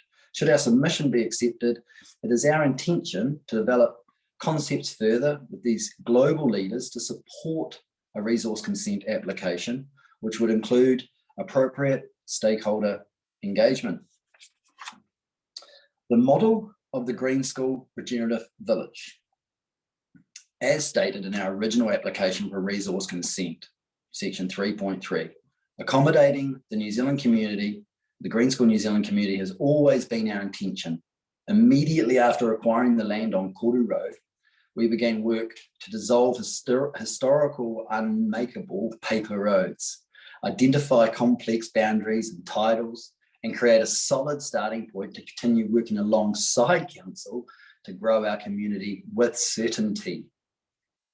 Green School Regenerative Villages will begin with the construction of 33 homes with common spaces to share, such as parking, community centre, orchards, gardens, grazing, forests, wetlands, river walks, and playgrounds. Green School Regenerative Village will incorporate the psychology of architecture in creating unique and leading architecture focused on occupants and community well-being. Green School Regenerative Village is a place where humans and nature live in mutually beneficial relationships that actively restores the ecosystem and biodiversity, while supporting the local population to thrive with purpose. Green School Regenerative Village will be an organic continuation of the global success and resilience of what has been achieved so far at Green School New Zealand, and more widely Green School International group of companies, its suppliers, advocates, media network, and influencers. GSRV will stand for a bright, connected future. Regeneration, community, and lifelong learning. A place to not only learn green, but to live green. GSRV will pull on design and inspiration from our many notable contributors. GSRV will take design inspiration from Regen Villages USA, Green Village Bali, Bamboo Inda Resort, Green School Campus, globally to be interpreted in a local Taranaki context. Combining these relationships and resources will provide a village that is an authentic inspiration to future planners. Our role as founders is to set the vision and to lead a dynamic team. We are passionate, not experts, in all of these specialised and diverse areas. GSRV will activate teams from around the world, bring them together. We will ensure that buildings are sited and designed in a manner that is integrated with the surrounding environment, highlights the natural features.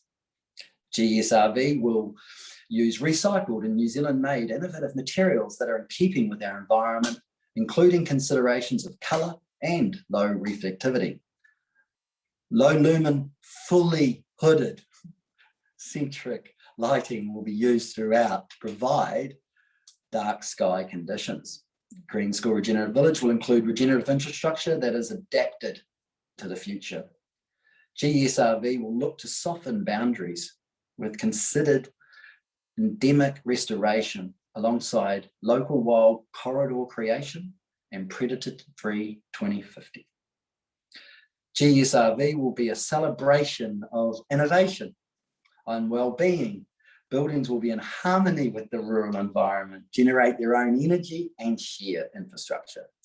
Green School Regenerative Villages will create housing inventory that is socially affordable, healthy, future focused, that creates no additional burden on council. GSRV approval to begin detailed applications, consultation locally, would initiate deployment of considerable global expertise and new capital towards our just transition. It would also activate our global and domestic media channels for promotion of our region. GSRV will contain a hybrid mix, mixed occupancy, diversified accommodation, public spaces, focused on equity and diversity, opportunity and community. GSRV will have shared electric transportation on, throughout and off site. GSRV will provide hyper-local, self-reliant food production and sovereignty through expansion of our existing food forests, fully diversified, robust agriculture and horticultural production, all designed with a careful eye on an uncertain future. Communities everywhere have become aware of how vulnerable our complex supply chain is to international events. Green School Regenerative Village will be a showcase of self-reliance in New Zealand to the world. Spontaneous meetings between neighbours, extraordinary interactions and collisions of creativity will occur at intentional gathering points and shared community resources. Green School Regenerative Village will inspire visitors, the curious, the creative, and those looking for connection and a better way to live.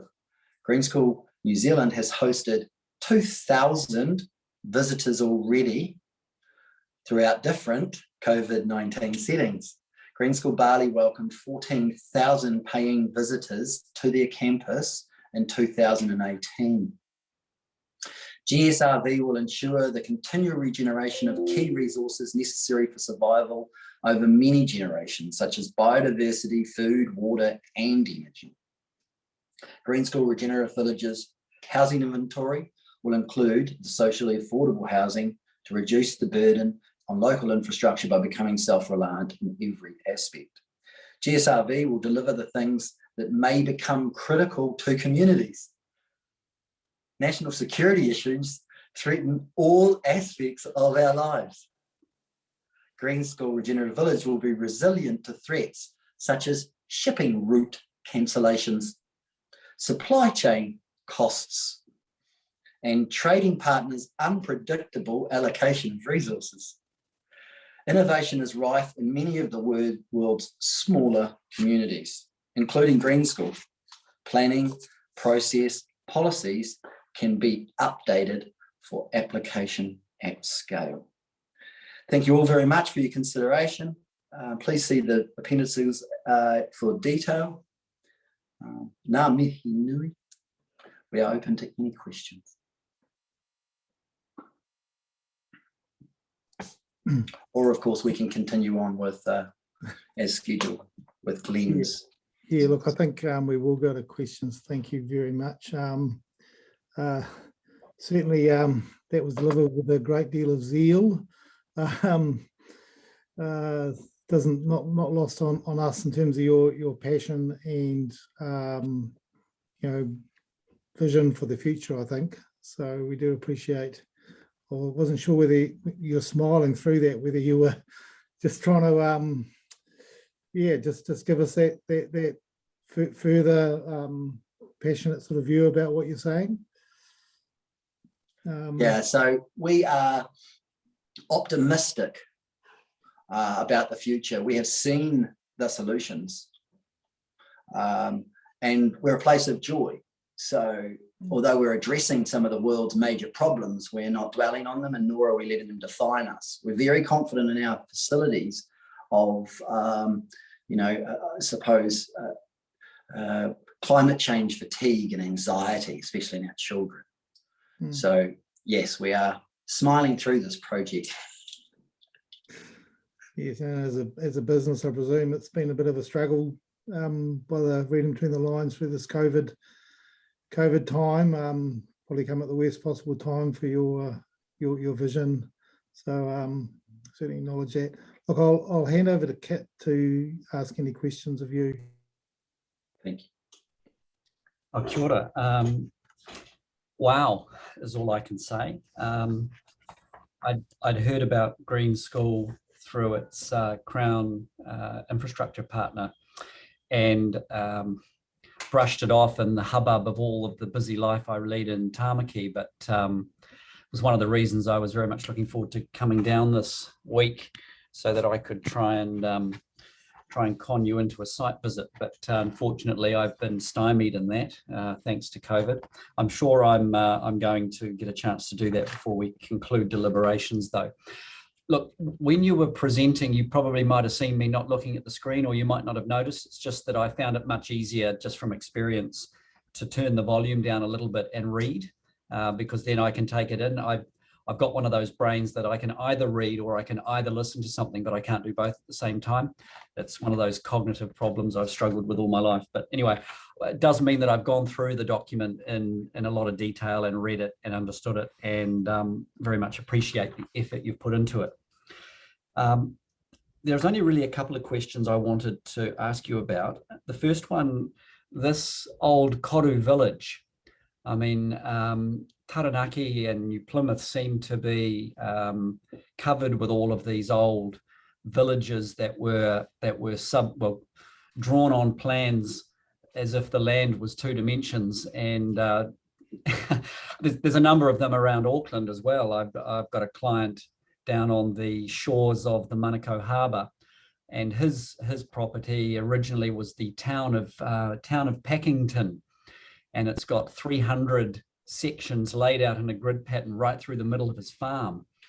And unfortunately, the council still seem to think that all the paper roads are it, and causes lots of problems. So that was where my first question was coming from. How did you resolve the paper road problem with the original survey plans? Yeah, so we went through a process with council, and we've purchased the majority of them, with a few key ones that they wanted to keep for potential access to different roads in the area or the river. Okay. Now, presumably the lots shown on that plan are not capable of being turned into titles under the current land transfer system. Is that right? We saw that as problematic, and we certainly didn't want to follow in the view of the person who stamped the land with the 2-dimensional. So we've been working towards a preferred scenario of occupying the land, rather than chasing the validity of the grid and copying that and overlaying that onto the land. But also the grid-like formation isn't sustainable in our opinion. Absolutely. I totally get that. The only way sustainably is via villages and shared resources. My question was whether the allotments that are shown could be converted to titles now that you could then rely on for residential use? I suspect I know the answer to the question because I endeavoured to do that unsuccessfully for a client many years ago. There's a prohibition in one of the sections in the Act which says that you can't seek a title unless the land is shown on a scheme plan that was created after a certain date. So it's almost like a grandfathering provision to some extent. But I'm interested and pleased to hear that you've resolved at least the paper road issue. Another question, paragraph 30 of your brief, you talked about the students who are in the school, and I'm just interested in your observation of where they are living, where their families are living. Are they all within a reasonable proximity to the school at the moment? Yeah, so quite a few have purchased on Koro Road itself, and then majority of them are living in the Okura village, with a few sort of in West Town, sort of this western side of New Plymouth. Okay, and does the school sort of keep normal sort of public school hours in terms of pickups and drop-offs and pretty much sort of we're 8:45 in the morning till 3 o'clock in the afternoon. Yeah.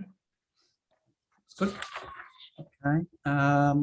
You talk about the school needing 500 students for GSNZ to be a thriving community. Could you explain that a little bit more?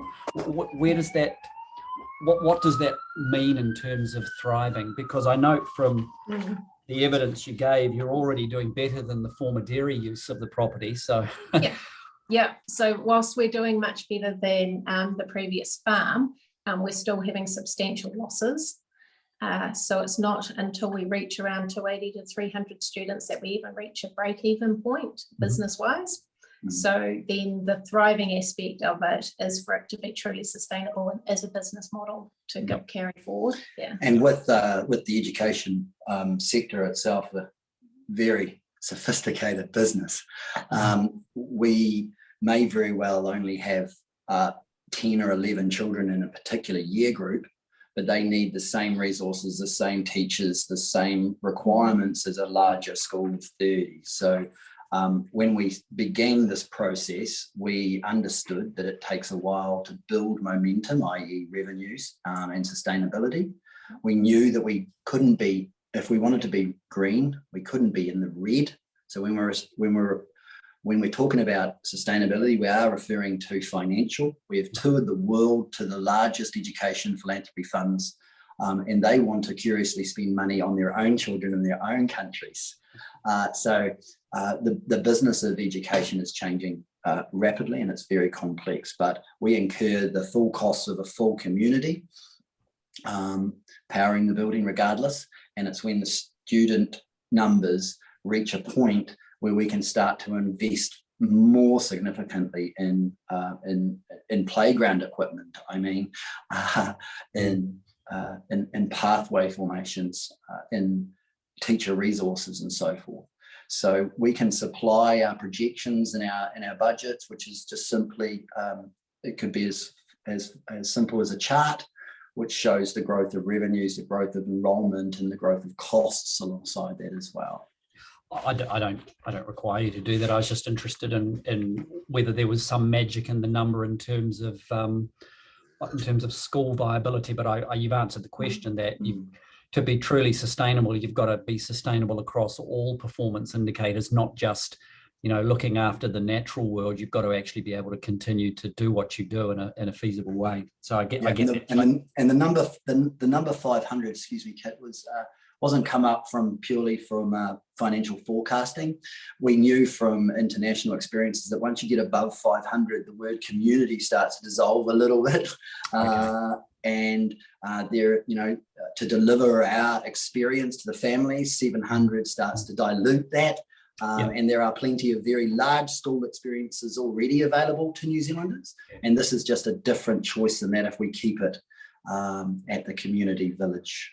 And so all of the all the anthropology I've ever read says there is a magic number at which the connections become too much for individuals and you start to get dissolution at a psychological level. So I understand that. That's good. Now, my last question really is to get a bit more of a handle on the ownership model for the residences. You say in paragraph 89 that the housing inventory will include socially affordable housing. Now that's a descriptor and almost a defined term in New Zealand at the moment, albeit sort of hung around the neck of Kiwi Build. And I just want to get a bit more of a sense of that, because I'd also understood from, I think, Mr. Bredner's evidence that all of the residential units would ultimately be retained and owned by the school. Is that right? So I just want to get a sense of this. Would you be creating these units with separate titles to then be able to give away title to third parties, or are they all maintained within the structure of the school and leased for a certain period of time to the individuals that would live in them?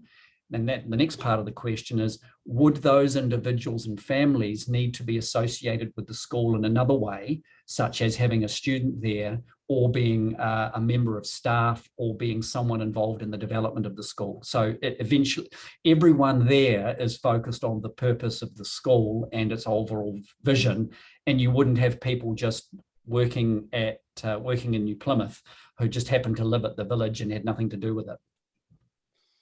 Yes, well, there's many aspects to the question that you asked in our experience, and we've looked at as many of them as we're capable of. Firstly, we wanted to associate our village with the school and the purpose of the school, identifying that the school and the village are one. Next, we thought that there was already quite a few of the significant titles rurally available and already under construction around us, and we wanted to do something that was very different. So our goal here is to be unique. What would be unique is that these properties, like the success of Green Village in Bali, would transfer from family to family as they go through the community. Some people stay for 4 years. We feel that in New Zealand, the duration would be much longer. As you know, we all want to spend far more time in New Zealand than we do want to live in Bali. So this is more of a solid destination we've found. People are committing for far longer periods of time. The socially affordable, I do have a vision of a judge living next door to a plumber. I think they'd both be better off for the experience. I think it is possible for us to do that, and I'll rely on the expert evidence of my colleagues because I'm just speculating. But Rachel and I want to build in what we called a clause 401, which is, a 2 to 3 bedroom home for $401,000 that therefore can be rented for something under $600 a week, because that's what everything around here costs, plus. So our goal is to have the village directly linked to the school on the school side of the road intentionally, so that they are one, and that many different people can benefit from it for different periods of time without fee simple ownership titles, if we can manage that. Yeah, the idea is that the homes will be like tiny homes. So, even if, you can be a wealthy offshore person, but when you come here, you have to live sustainably. And that's how we want them to live when they come here. And that's how we believe that they'll want to as well.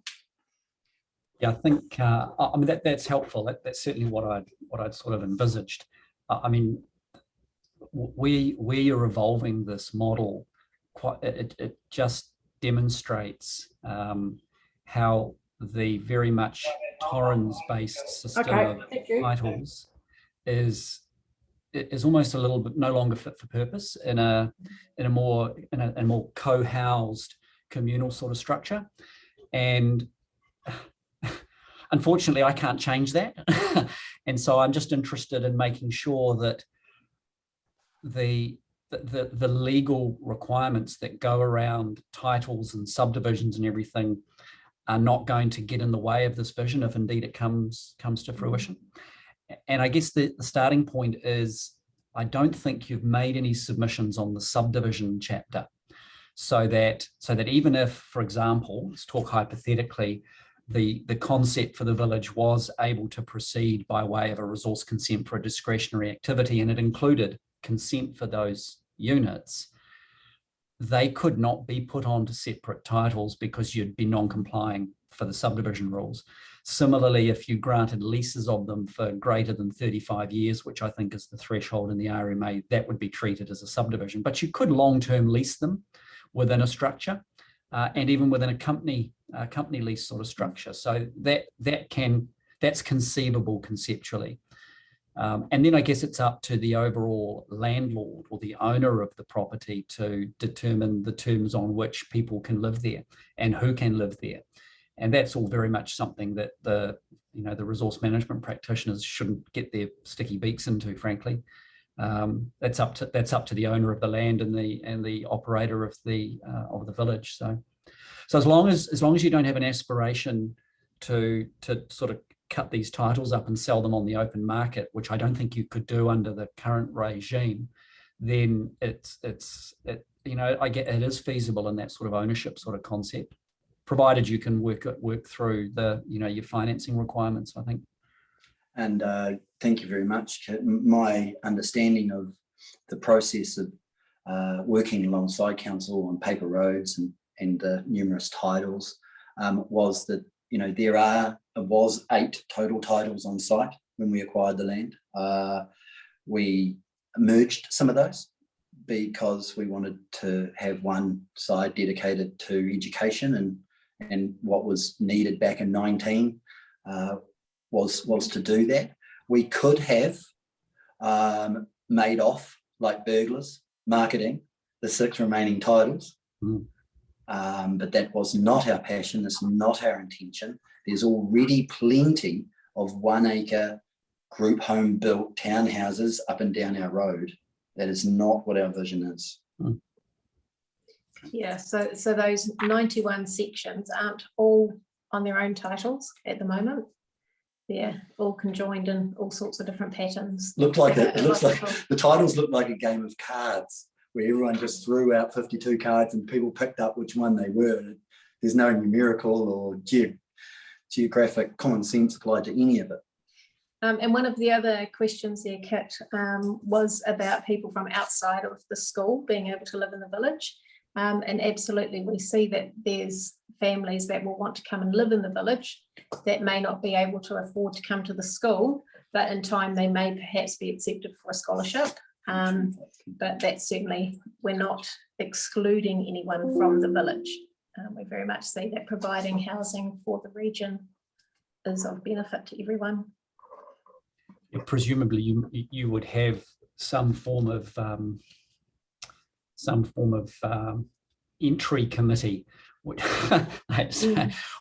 would look at applications to come into the village, and you would look at the composition of the village itself in the sense of a series of skills and inputs and its sustainable outcomes, and make decisions based on that.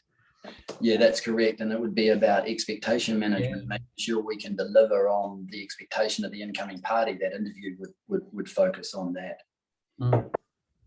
Okay, all right. All I can say is wow. Thank you for your time. Those were the only matters I wanted to talk to you about. Obviously, I've got a few more questions of Mr. Twigley and getting into the entrails of all the legal issues and stuff like that. But really do appreciate the effort you've put into this. Now is the time to try and create a platform for the future, and it's something that we're all sort of interested in talking about today. Great, thank you for your time, and we would love to invite you out to the campus to have a look. So at some point in time when you're able to, after 3:30 in the afternoon, we'll make ourselves available for that. Yes, we did swoop over the village in a helicopter before we got going on our hearings, because apart from Kit, who grew up in in Taranaki. I've got grandparents, etc., from Taranaki, but it was a great way of seeing the magnificence of the district. And our pilot did make sure we zoomed over your place. Look, I do just have one question of clarification. You're a private independent school, not an integrated school, is that right?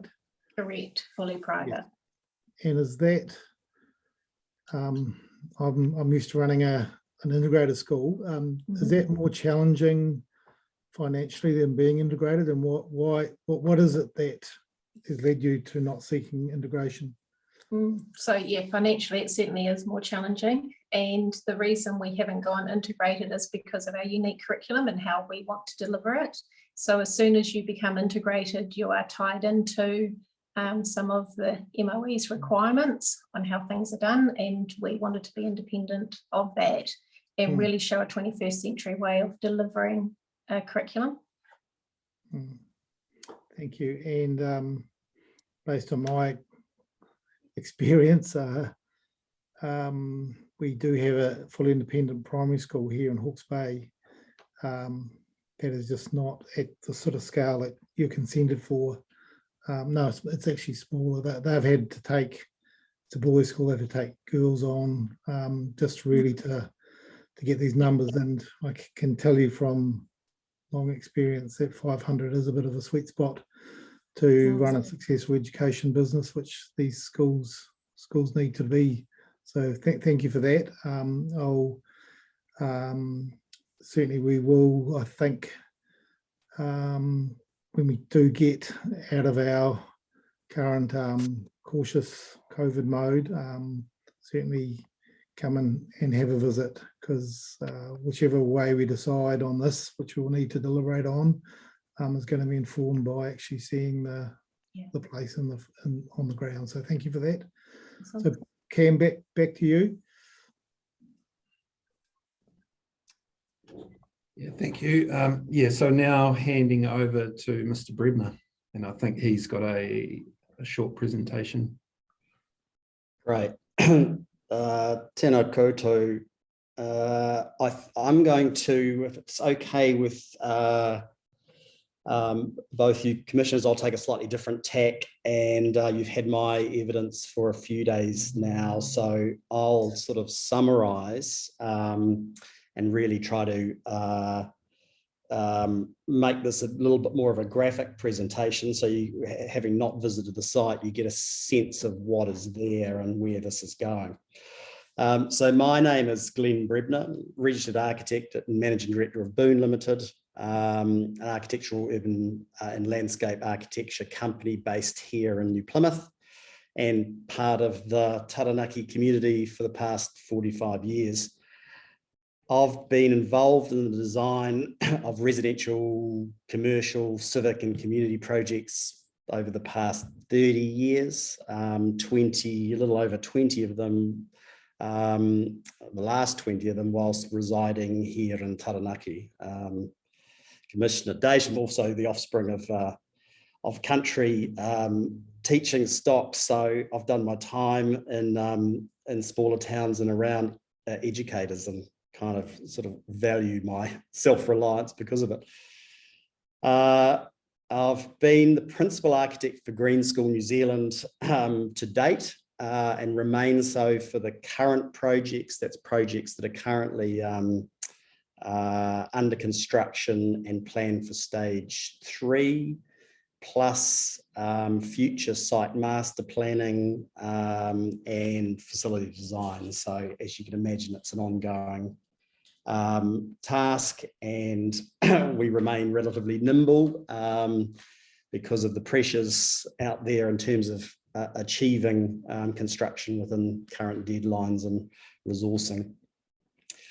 Essentially, my job today, well, I see it this way, hopefully you do, is to describe to you what Green School is physically within its site context and surrounding landscape, as well as sort of aesthetically and operationally. I'll describe what is there today, what is currently being constructed, and the vision for future development stages, and a number of the design principles that underpin delivery of that vision.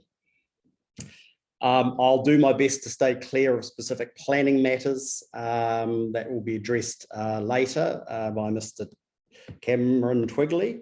That said, I'll provide some opinion on the proposal relative to the surrounding rural character and amenity values. I'll also just provide a little additional kind of overview of the current consent status for Green School New Zealand and the challenges the proposed district plan in its current form poses for the future growth and sustainability of the school. Right, I think so. We'll start. So we'll now move to the graphics.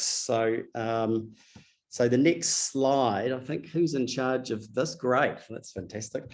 Now, just in terms of location, I think Michael described the uniqueness here, and it was when we put the red circle on that right-hand image that I realised that there's a lot that's unique about this whole area, but particularly with regard to the Green School Farms site, you can see sort of we've indicated that when looking across from, which is essentially Paratutu, which is at the Maungere, the port, looking across Back Beach towards the west, and the foothills, the Kaiteki Ranges to the right of the red arrow, and the Puakai Ranges to the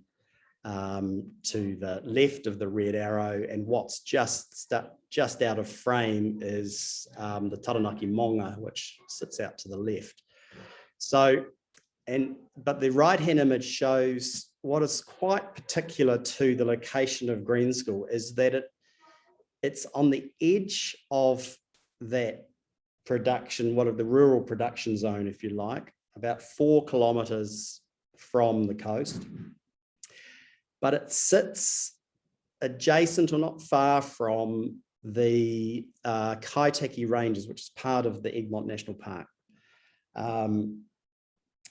It borders the Ohakura River, which forms a natural valley dividing that ring plain, as it's typically described here locally, that productive green kind of area, from the smaller land holdings that sit in the lower Kaiteki Ranges, many of which are also still zoned rural activity under the current plan. That red circle is, an easy 20 minutes, sometimes 15 minutes drive from New Plymouth City, 30 minutes from New Plymouth Airport, and less than 5 minutes from the Ohakura Township. Right, the next slide.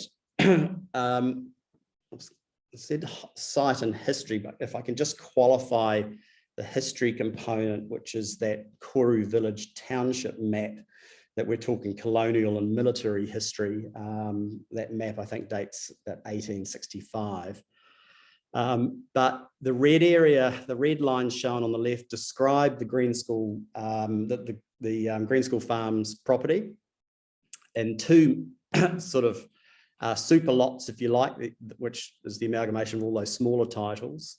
One on the western side of Koru Road and one on the eastern side of Koru Road. And Koru Road being a key kind of feeder that goes from the coast really and continues up to meet Plymouth Road and Carrington Road and all the way up into the Puakai Ranges. The site, as you probably noticed within my evidence, what I've described as the site for Green School Village Campus and Regen Village is that area of land that's described by the red line to the west of Koru Road. And so this is where the site of the current Green School campus, which sits on the lower portion of that and sort of looks like a lower river terrace, but I'll get to that shortly. I realised just just cross-checking with Mr. Twigley's evidence is that essentially my use of the term the site is he's describing in his evidence as the precinct, and essentially the precinct plan talks about the use of that, of what I'm describing as the site. So particular to the site, there's a narrow band of flattish land adjacent both sides of Koru Road, so in terms of the site on the western side. And that may have given some guidance to the planner that did the original, the survey that did that original title, if they did happen to visit. I suspect they may not have visited the land. So a narrow strip of flattish land along the Koru Road western side, and then falling in a variety of grades, some quite steep, towards the Ohakura River, which is the wiggly line that borders the western edge of that of the Green School Farms holding. And that, so essentially, if you remember back to the previous image, that greater ring plane kind of area is the massive land that sort of heads out to the east. Whereas as soon as we cross the river to the west, the Ohakura River to the west, we're into smaller land holdings, sort of nestled in the lower climbs of the Kaitaki Ranges. There is, you'll notice in here, there's a limited length of site boundary that is shared with adjoining landowners. Particularly, I'm talking about for the site, that western portion of land, and it exists just a small area to the north, just where the river gets very close to Koru Road, and then the southern boundary, which shares with a neighbouring farm. The other boundaries, of course, are the road boundary, which has Green School Farms property immediately opposite in the northern, in the eastern holding, and the river to the west. Just while we're on that Koru Township historic plan, you can just see in the left-hand corner of that is that there's just a little snapshot of the Ohakura River coming in, so that sort of locates where that is. You can see the actual old title sitting on the within the red area, and the discussion you've just had about paper roads is that the northern road there that's shown as Walsh Street still remains as a paper road. Koru Street, which is the main drag in this plan, has become Koru Road. And that, so essentially that's that status. So just next slide, please. Just very briefly on this, essentially site photos taken from Koru Road vantage points. They don't really do it justice, of course, when you're in an open sky setting like this. A visit to the site and an understanding of the panorama is probably much more helpful. But in terms of character, the Koru Road runs from the coast, as I described, up towards the ranges, sort of parallel with the national park. So depending on direction, rising to the ranges or falling to the coast, a mixture of open and planted and native forested areas, and a mix of farming and small landholding lifestyle properties, particularly from the Green School Farms area back down to the coast. Over the last 10 to 20 years, there's been significant kind of subdivision of some of those slightly larger land holdings into those smaller lifestyle blocks. Right, so now moving on to a bit more of the main course. Really, I just wanted to put these images up just in terms of the inspiration, I guess, for Green School New Zealand and where this all started. Green School Bali, approximately 500 students, adjacent green village for families, multi-generational families, environment, education based in those United Nations Sustainable Development Goals, and the next few slides will kind of give you a sense of that physical environment. If we can go. So the catch cry around this, and it was certainly in the discussion when we started working on Green School New Zealand, was a school without walls. And you can see why when you see it in this context. Probably the next slide, please. So quite incredible structures, predominantly bamboo. So, you know, a readily available resource for Bali, and also with labour costs being significantly different than New Zealand, plus climate, of course, is that it's really given rise to an absolutely incredible school environment. And again, as Michael and Rachel have sort of described, a very important part to the dynamics of the school is the architecture, its spatial qualities, its visual qualities in terms of inspiring and attracting the school community to that place, and the kind of educational outcomes that get delivered there. So next slide. So Green School New Zealand. So my company Boone Limited was engaged in February 2019, about the time that the resource consent was achieved for that first stage of the school, for an opening of the school in 2020. So in February, Michael and I were on the site. It was a farm. There was no buildings. Well, one small barn, but no buildings and no infrastructure for a school. Early collaboration between ourselves, Michael and Rachel, Laura Hardy from Ibuku, who's the Green School Bali founder's daughter, and Neil Thomas, Atelier One, a bit of a star global engineer that specialises in tensile structures and quite incredible structures around the world. So stage one was focused on these, the development of these waka, these learning spaces, sort of inspired by seed pods and vessels, cocoons, as indoor spaces, high performance indoor spaces within this natural environment. The ancillary buildings within the campus were ex-Cashel Mall Restart Mall containers. I don't know if you visited Christchurch in the years post the earthquakes, but that Restart Mall was that container mall that sprang up in the devastation of Cashel Street. And when they were at the end of their required life, found their way to Taranaki.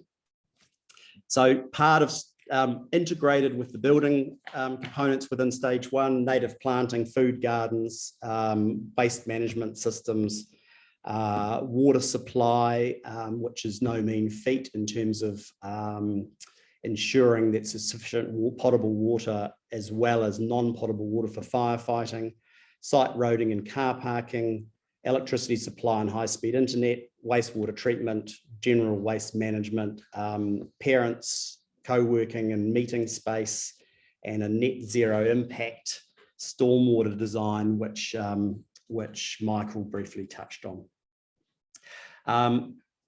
Just the next slide, please. A couple of images, not far into the first year of Green School New Zealand. So that'd be the sort of the end of the 2020 summer these were taken. So already the school was looking pretty established at that stage, given that we only started a little over 12 months before. The next slide, please. Construction, and we were time travelers. We had to design and build a school in 12 months. Which meant that it was immediate innovation required. We developed a very close partnership with New Plymouth District Council, their building consent team, because we were building as we were designing. And so that was a very helpful and effective partnership. Essentially mass timber construction, New Zealand radiata, predominantly MCA treatment, CCA, chromium, cadmium, arsenic is the typical treatment process for outdoor timbers in New Zealand. MCA is the environmental choice through North America, only in its infancy in a small number here, but again we used it because it's actually where the industry needs to move. Concrete minimisation, piling. The design was to actually ram all piles into earth and have zero concrete through the whole campus build. We achieved that in one of these waka. The other two, we ended up hitting a laha layer and needed to go a bit deeper. So we ended up augering and had to use a small amount of concrete in the piling, but one of these waka has zero concrete. And I've got a sense that it is probably the largest GFA building in New Zealand with no concrete. Incredible waste minimisation, construction waste minimisation, realised in a great part through the BIM technology we were using. Okay, so computer-aided design, and what that does for offsite manufacturing. So a large number of the components of this build were actually manufactured offsite and transported to site, which means that any waste stream can be managed in the factories and very little site waste. Very high thermal performance, very high energy efficiency, electric heat pump heating and heat exchange ventilation, that is to this day has not had to turn on during the occupancy hours. It only comes on at night to maintain a minimum temperature before the students and staff arrive in the morning, because any amount of solar gain or activity within the building then raises the temperature to a comfortable level. A real focus on life cycle durability, the life of the building and reuse. So the avoidance of glues and sealants wherever possible, so that at the end of the life of a building like this, which is a minimum of 50 years under the New Zealand Building Code, but potentially a lot longer, is that it can be disassembled and elements reused or recycled as required. The next image, I just thought I'd throw this one in there. This was what we described the Donald Trump phase of construction. So that's essentially just last image of the construction. And then moving to the next slide, please.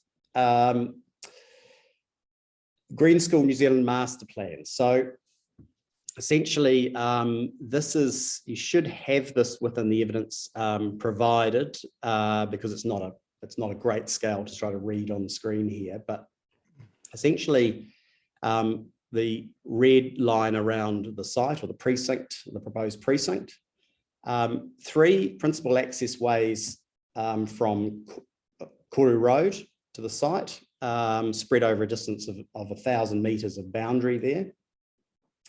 The Green School campus sits down in the sort of bottom right of that area, with access to the right, directly above it, car parking. And so the campus area is occupied in a reasonably large flat area and not particularly visible from the Koru Road. In actual fact, you only get a few glimpses of just the tops of buildings at a few vantage points. And then village, regenerative village, basically positioned along that flattish land that I described earlier along Koru Road.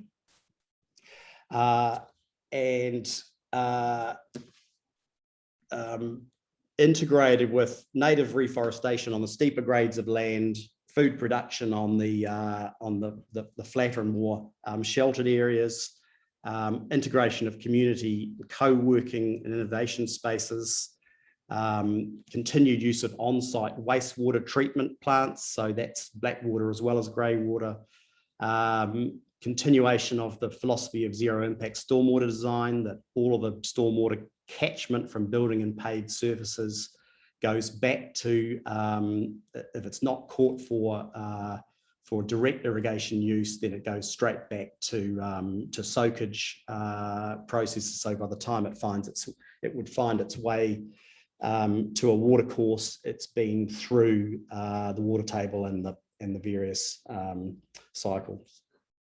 Then could I just interrupt you here? Sorry. This is quite an important piece of evidence, and the versions we've received is incredibly hazy, small images which we can't read. And even this, like, I'm struggling, to be honest. After 4 days of hearings, my eyes are just about popping out on the Zoom. Can you or someone provide Commissioner Littlejohn and I a quality image of this master? You've printed out an A3, Kit? Okay. All right. One of the dear old judges under the Town and Country Planning Tribunal, Judge Shepherd, used to basically have a rule that unless he could read what was presented in evidence, particularly in graphics, you'd be out the door with a huge flea under you. And I've seen that happen a number of times with Judge Shepherd, but you guys are probably much too young to remember him. But yes, and look, I am working off hard copy, and I am being sent from my EA sort of A4 versions. And at home, I don't have the facility to print. So maybe via Julie, you could get a quality version of this to us. That would be appreciated. Yeah, we certainly can. And I realise that, especially particularly in the appendices of my statement, it's a terrible scale. But it does print very legibly at A3. And I just actually, Cam, if you're on the line, are you just confirm that, was there an A3 copy that went out, or do we still need to do that? Yeah, I think looking back over your evidence, Glenn, we might have missed putting that one in your appendices. So yeah, we can certainly provide a good scaled version of that for Thank you. I'll let you carry on. Thank you. I'll just jump in there, Glenn. As I understand it, this is the master plan, but it's not. It forms the basis for the precinct plan that you've suggested, Cam. Is that right? Yes, that's right. Yeah. So this master plan has been translated into a more planning friendly sort of thing in terms of the precinct concept that you're going to put forward to us. Yes, yeah, trying to align it as much as we can with the national planning standards requirements in terms of format and that sort of thing. Yeah, okay. I must say I had no trouble in converting the A4 version that was on your PDF evidence that was uploaded into A3 and printing it, and it did keep a fair amount of the details. So that was, sorry, Mr. Chair. I just thought I'd let you know. If need be, I can convert that for you. I'm obviously IT challenged here. still aware that I like paper rather than blind. Yes, but look, one way or another, we just need to see a better version of this, and also the precinct plan too. Yep. Thank you. Right. The other just electricity generation, solar and wind, and centralized or nodal EV parking and charging areas. So now I'll go to the next, because this might help a little, although possibly not much. Although, Julie, are you controlling that? Are you? Yes. Is it possible to go full screen even? Look, I can't read the index. This is, perhaps just talk to it, and we'll get the gist. Yeah. So essentially, this is Green School campus. So forgive the orientation because we've actually swung it around 90 degrees. You'll see Koru Road now is the vertical on the right-hand side of the page. So essentially, this is where the campus will be at the completion of stage 3, which is programmed for July 2023. And at this point, the school campus can accommodate up to 280 students. So what you're seeing there is the smaller pods, the Waka, the big circular building that is the junior school is under construction right now and due for completion in August this year. As is another building to the right of that, which is entitled the iHub Innovation Hub with a science lab and sort of maker spaces, plus an outdoor court space down on that bottom oval, and the tropical house, which is the rectangle right to the bottom. And other smaller sort of meeting and admin buildings. The area that sits with a sort of 4 blue circles and a white circle to the mid right of the page is the water storage for the campus. And again, it's sized in terms of the firefighting non-potable water storage. It's sized for the entire 500 student school at the end of that development phase. So the next slide is the variation on that shows the campus developed with additional learning spaces and specialist teaching spaces, plus additional school support admin, parent facilities and community wellness, expanded play, sport, recreational facilities, expanded food gardens. And this gets us to the 520 up to 520 students. And the difference between the last slide and this one is essentially all subject to a new resource consent as a non-compliant activity in the rural production zone under the proposed district plan. The previous slide to stage 3 is the currently consented condition. I understand that. Yeah. And what is the evidence? Are we talking about 500 or 520? We've got different evidence from different witnesses. Yeah, our brief has always been as up to 520 because the idea is that with a school of 500, there's always some come and go through the year. So even to try to hit a 500 number, there's a certain amount of flex that kind of happens. You might go a little bit above that or a little bit below. So that's been our brief, but it's probably a question best left to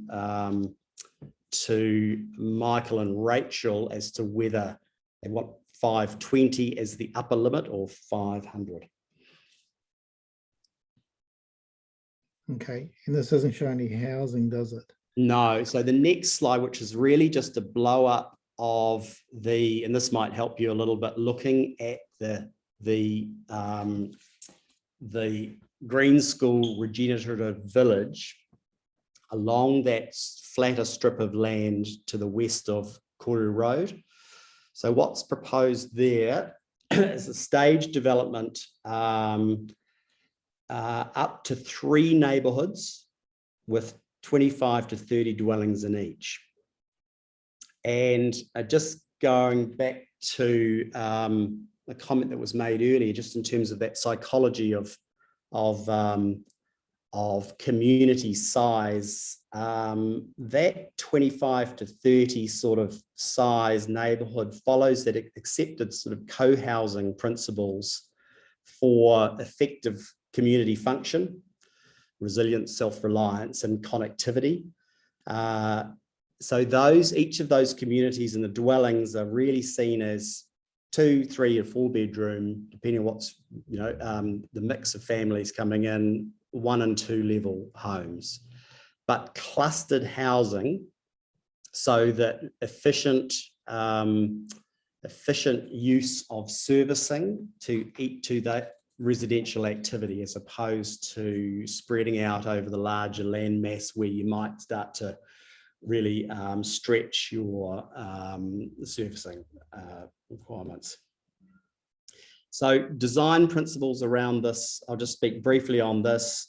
Certainly as evidenced in the Green School campus development to date, what enabled the ability to expand, to optimize opportunities of scale. Again, we've touched on that in a previous conversation, where once, in terms of that sustainability, economic, as well as the opportunities for development, in terms of the scale that this kind of development affords, means that you can start looking at those scaling up those sustainable transport strategies in terms of electric vehicle and shared fleet opportunities, community group transport, bus and van, etc. Plus scaling up that the energy efficiency and ultimately energy self-sufficiency in terms of being able to generate for its own needs.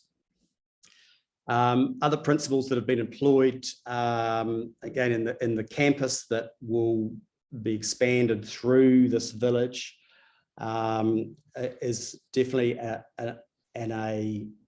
genuine engagement with Te Ao Māori, and looking at developing what might be a set of tiaranga design principles for the development of that site.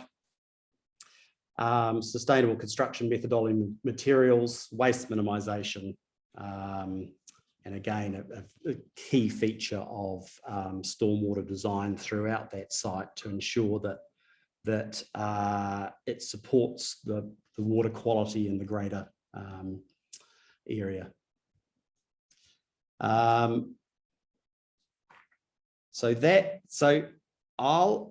What I'm going to do there, I will then leave further description of the regenerative village to Mr. James Ehrlich that will speak after me, because he can go into some of the greater details about the vision for that village and how it operates. In regard to the consenting aspect for this, for Green School New Zealand to deliver the next stages of Green Schools development, that's beyond the stage 3 of the campus development, it requires a requisite degree of planning certainty. This is not currently afforded by the operative district plan or the proposed district plan. Green School New Zealand currently has no certainty beyond its program stage 3 up to 280 students. And as you've heard from Mr. and Mrs. Perrott, the housing. And I'm just wondering, you're straying into advocacy here, and outside your area of expertise. Is there any sort of architectural matters you'd like, perhaps? Yeah. So no, I'm happy to finish there and take questions in terms of any architectural matters you might want to delve into. Thank you. And sorry for being a bit grumpy. It's 3 long days, 4 long days looking at a very small screen. And I have to say that I love hearing evidence from architects. I learned a few years ago that I'm a visual spatial learner. Probably why I'm a planner, but also explains why I didn't do very well at school. So school wasn't designed for people like me. It was designed for people that could remember all these maths equations in their brain and things like that. But I really do appreciate how you presented your evidence, Ken. So I'm just thinking about timing, and we have been we've had to sort of disperse the Green School case in amongst a reasonable busy day. But I'm certainly, as others will have heard, I'm not ever going to constrain good presentations and discussions. So just signaling Julie, and maybe this will go to the rest of the day. Let's see how we go. I've got a hard stop at 5 o'clock because I had need to travel to Paraparaumu this evening. But I think we should take a break for lunch now. I'm conscious, James, you're on the end of a long line. I'm not sure what the time is in San Francisco at the moment. It's only 4 o'clock for me. Oh, in the afternoon. Oh, so we're all good.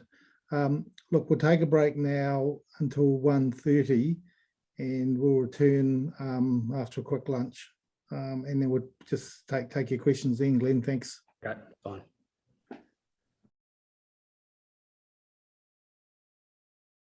Okay, welcome back. Glenn, we're with you for some questions. Just kick off to see if Kit has some questions. Yeah, thanks for that, Dean. That was really good. I really enjoyed reading your evidence and getting to grips with an understanding Green School and the all of the thought that's gone into it. So much appreciated. The only sort of question I had was on your master plan, you show the residential or the proposed residential units alongside Koru Road. And I'm just wondering, because I haven't been there yet, if you look at your images in section 5, for example, the top left-hand image looking south from near the start of Koru Township's Wall Street, could you just describe to me where the residential units would be in relation to the road? Presumably on the right-hand side of the road, looking down that way? So we're looking at those images in 5. Yep. I'm just getting familiar again, is that, so there is a notch out of the precinct plan, which is a private property, which is not Green School Farms land. Oh, yeah. So the top left-hand image, that little bit of hedging you see on the right hand is actually the corner of that notch. So that's on, yeah. Okay. And so that's essentially the start of the larger portion of the Green School land. Okay. And the next image to the right that shows a driveway going in is essentially that northernmost neighbourhood. I see. It has some existing buildings, the utility buildings that are there originally there for the farm. On the precinct plan, there's a little, sorry, you can't let me go back this way. There's a little black V, which is indicated major access point. Is that what we're sort of looking at there in that top right-hand photo? Yes, correct. Top right-hand photo and looking in from the middle photo, left-hand side. Gotcha. All right. So they're all along that flat land as on the right there. I see on the precinct plan though, there is a proposal for a lot of new and regenerating vegetation to go along there. So presumably the vision is, even though there might be these 2-story clusters of units going down that flat land, there would be buffering and screening that would go down the road. Yes, there is, and we've had quite a lot of conversation about this because the nature of that is possibly better not as continuous screening, but screening the bulk of any development, but still allowing look-throughs to the ranges. Yeah, yeah, that's quite a key character of that area. Okay. Yep. Yeah. Okay. Okay. All right. No, look, that's all I really wanted to just get you to orientate me properly, so I knew what I was looking at in the photos. But that's really good. Thanks for your evidence. And Glenn, I have no question. Your evidence was clear and very well put together. Appreciate both the verbal, or all the written evidence, the visual evidence, and the oral evidence today. Thank you.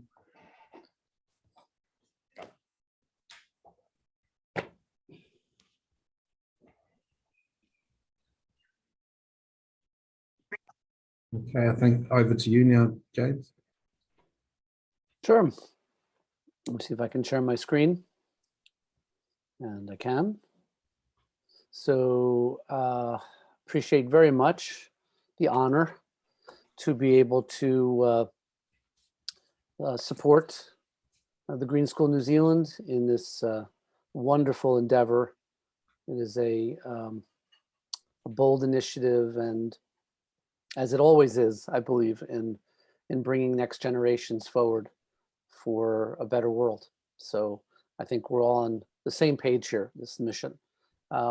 So I'm James Ehrlich. I'm founder of Regen Villages. It's a Stanford University spin-off company that I founded in 2016, and as a Dutch holding company based on the research at Stanford at the time in the School of Mechanical Engineering on what's called the Solar Decathlon competition, which was essentially a global competition of who could produce the most energy positive home. And I continue my affiliation at Stanford as an entrepreneur in residence. I've now moved into the School of Medicine, into a interesting cohort there called Stanford Flourishing, which is all about how do we improve healthy outcomes? How do we increase longevity and reduce burdens on healthcare systems by how we live and where we live? So it's a really wonderful place to be in terms of that research. I'm appointed faculty to Singularity University, which is a Google spinoff that is, it's a for-profit university, but nonetheless, their main focus is really on moonshot, earthshot kinds of projects, which is great. I'm a senior fellow at NASA Ames Research Center, and I always provide this caveat that I am absolutely a terrestrial person.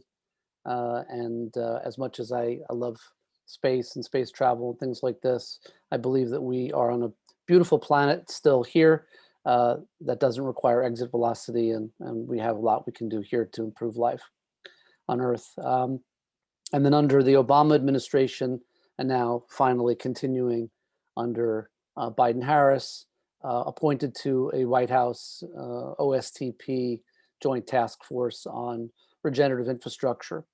So I also will not really go word for word with my evidence, but just refer to it in some pretty pictures to make it easy for all of us to just kind of come after lunch with this kind of perspective.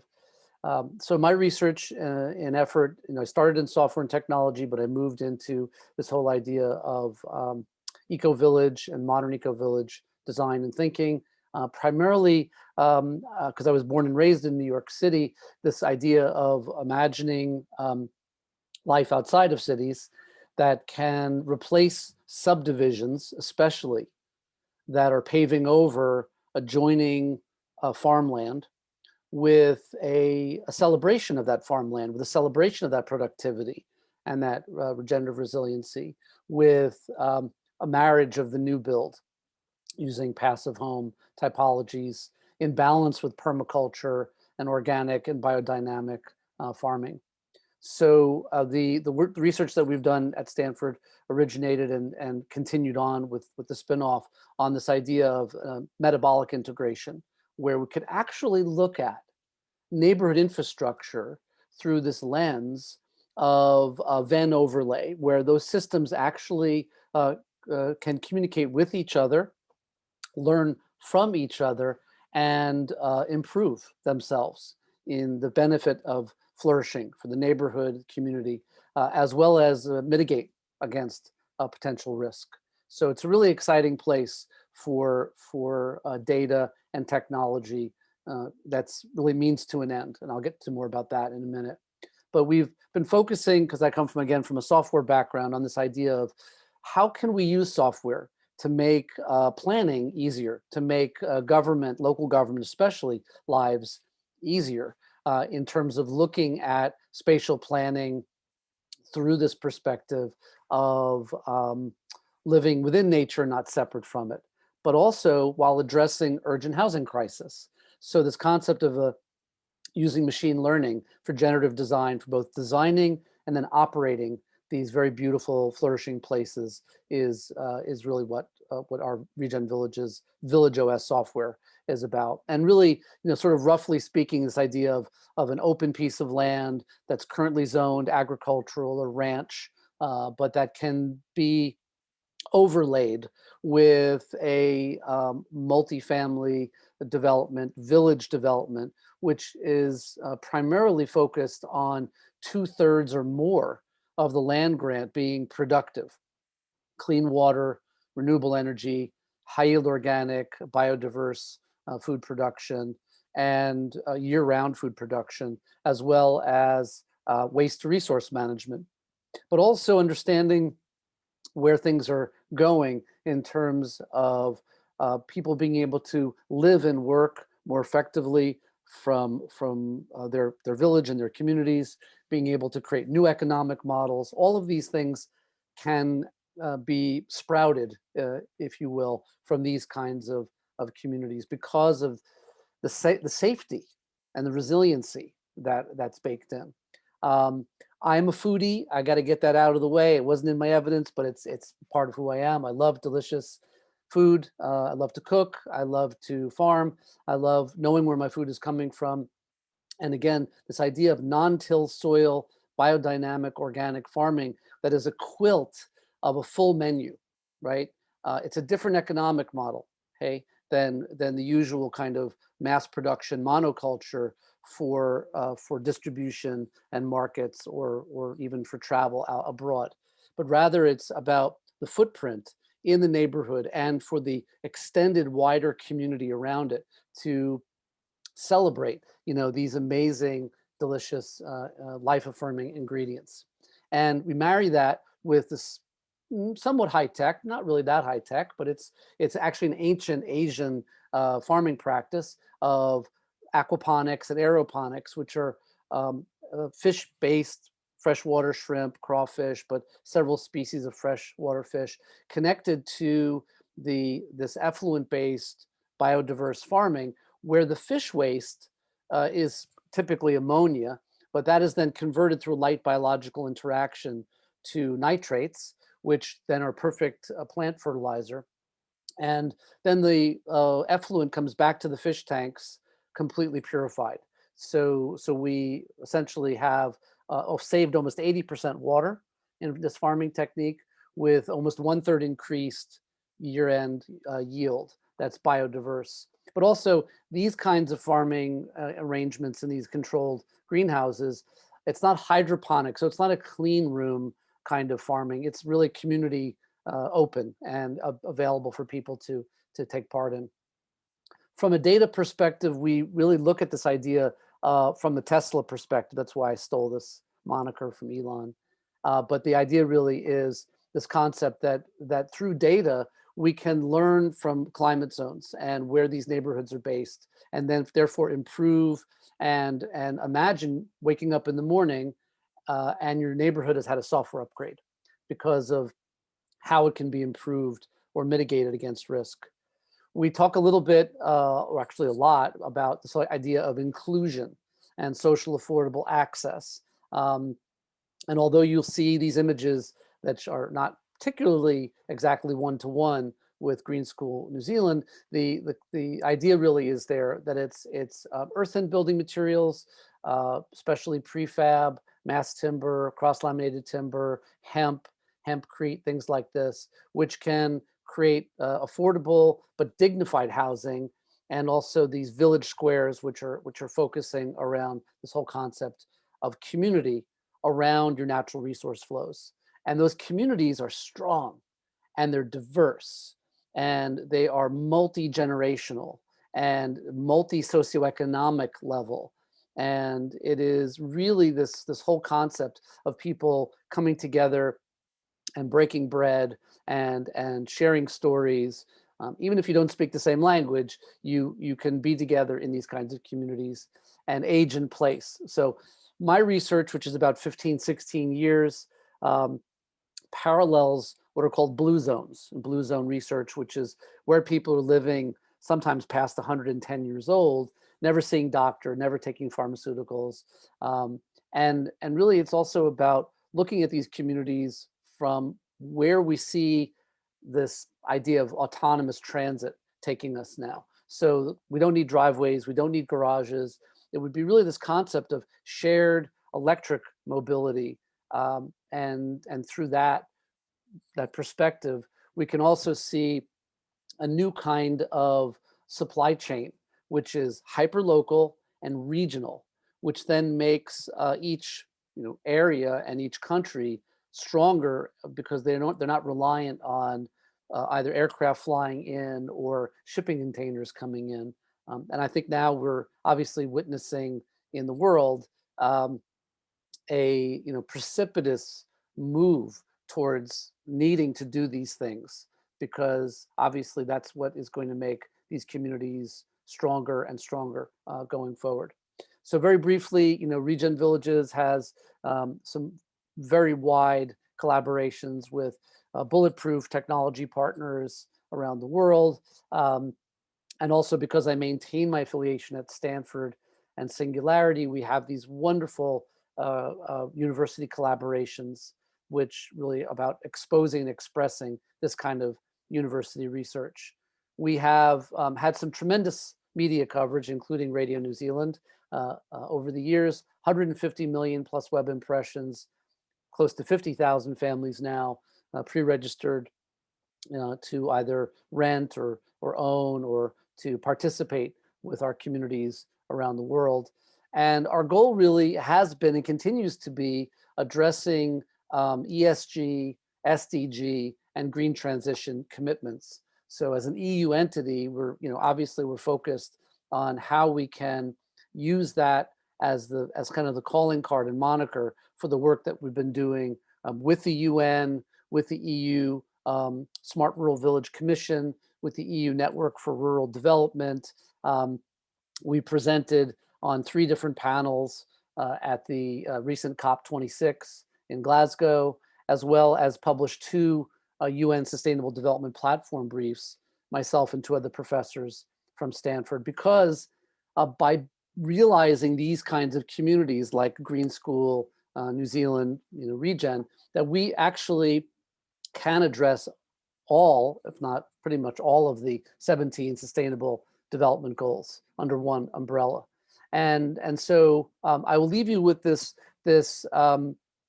idea and this inspiration, I hope, to understand that everything that we're focusing on is about creating resiliency and broad safety measures for communities, not just the neighborhood and the village of the people living in the Green School Regen neighborhood, but also the wider public goodwill radius around this community. That is community-supported agriculture. It's a campus-like environment where people can come and learn and teach and grow. And so it is all about creating opportunity for a new way forward for living in these kinds of communities. And finally, I just want to say that I would be very excited personally to move to this community to raise and bring my son Louis, who's 11, turning 12, and enroll him into the Green School program and be part of this lovely area and contribute to the New Zealand economy as well. So I also have some ulterior motives. I'll just put it that way. I thank you, and I'm happy to take questions.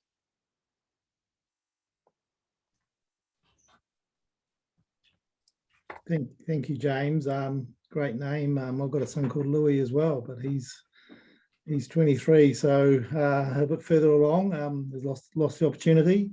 So I'm just moving to Kat for some questions. Thank you. Yeah, thanks for that, James. I have to say I had to turn around and look at the wall in my office and all the papers around me to realise that I am still actually only in a district plan hearing and not being introduced to a utopian society. But anyway, I'm hoping I can help in some way to assist these endeavours, even if they're at the mundane level of, and don't take that the wrong way, council planning staff, the mundane level of district planning. I didn't really have any huge questions for you. There were a couple of terms you used in your evidence that I was just curious about, and so I might just ask you to give me a brief education. Paragraph 25, you talk about controlled environment, effluent-based cultivation. Did you show us a picture of that and describe it in terms of that life cycle of using nutrients to help with the cultivation? Is that what you're talking about? Aquaponic, is that right? Exactly, that's correct. Okay, that's aquaponic. And I was intrigued, small animal protein sources, expand? Sure. So in addition to the circularity, which is really what we're talking about, of the effluent fish waste into plant fertilizer, there's also vermiculture, where you have black soldier fly larvae or aquatic red worms, which feed on food and animal waste from the community, and but then are fed to the fish and the chickens, and then it's a perfect nutritional input for the fish and the chickens because it's high in omega-3 and fat and calcium, and it's a live input. It's not some processed food pellet that you're feeding the fish or the chickens. We look at small animal protein being, relatively speaking, a biodynamic, diverse farm. So chicken, duck, turkey, rabbit, depends on culture and whatever other kinds of species that are allowed. Small dairy farms, so basically like sheep or goat and or cow. We also look at the animals as mechanisms for aerating the soil and fertilizing the soil, as well as providing some of those biodynamic inputs. So that's really what we're talking about, is a full circularity. Okay, cool. So you're increasing the extent of the omnivore's dilemma, really, aren't you? Exactly.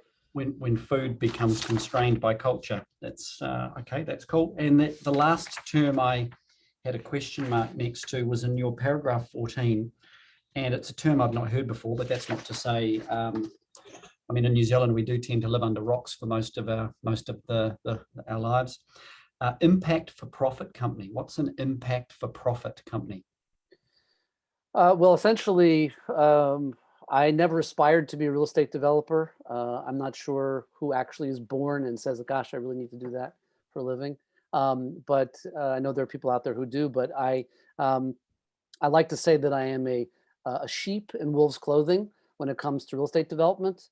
I like to imagine that we can really create these communities that have invitations, especially for local indigenous communities. The Maori and others can find home inside in affordable and social access to dwellings, in addition to employment opportunities in terms of organic farming or community administration, teaching, other kinds of things. So impact for profit relates directly to number one, the impact. What can we do to reach those 17 sustainable development goals and be a better steward than what we left, than what we came with, and creating, regenerative resiliency is actually really restorative to these lands that have been potentially farmed and ranched in a certain way that isn't actually part of an ecosystem, a natural ecosystem. So impact for profit means that we, and just like Michael and Rachel had said earlier about you can't be green if you're in the red. I love that line. So essentially that's what it is, impact for profit. Cool. So, okay, I think I get that. Yeah, thanks. Thanks for explaining that. That's good. Yeah, look, fascinating stuff, and I too hope to see you in these fair shores in some way, shape, or form in the future. But I didn't have any other questions for you. That's very helpful. Thanks. Sure. I just want to say one thing, which is that there's no such thing as utopia, but there's moving the needle, isn't it? Yeah. There's ways for us to get better and better in how we live and where we live. So again, thank you.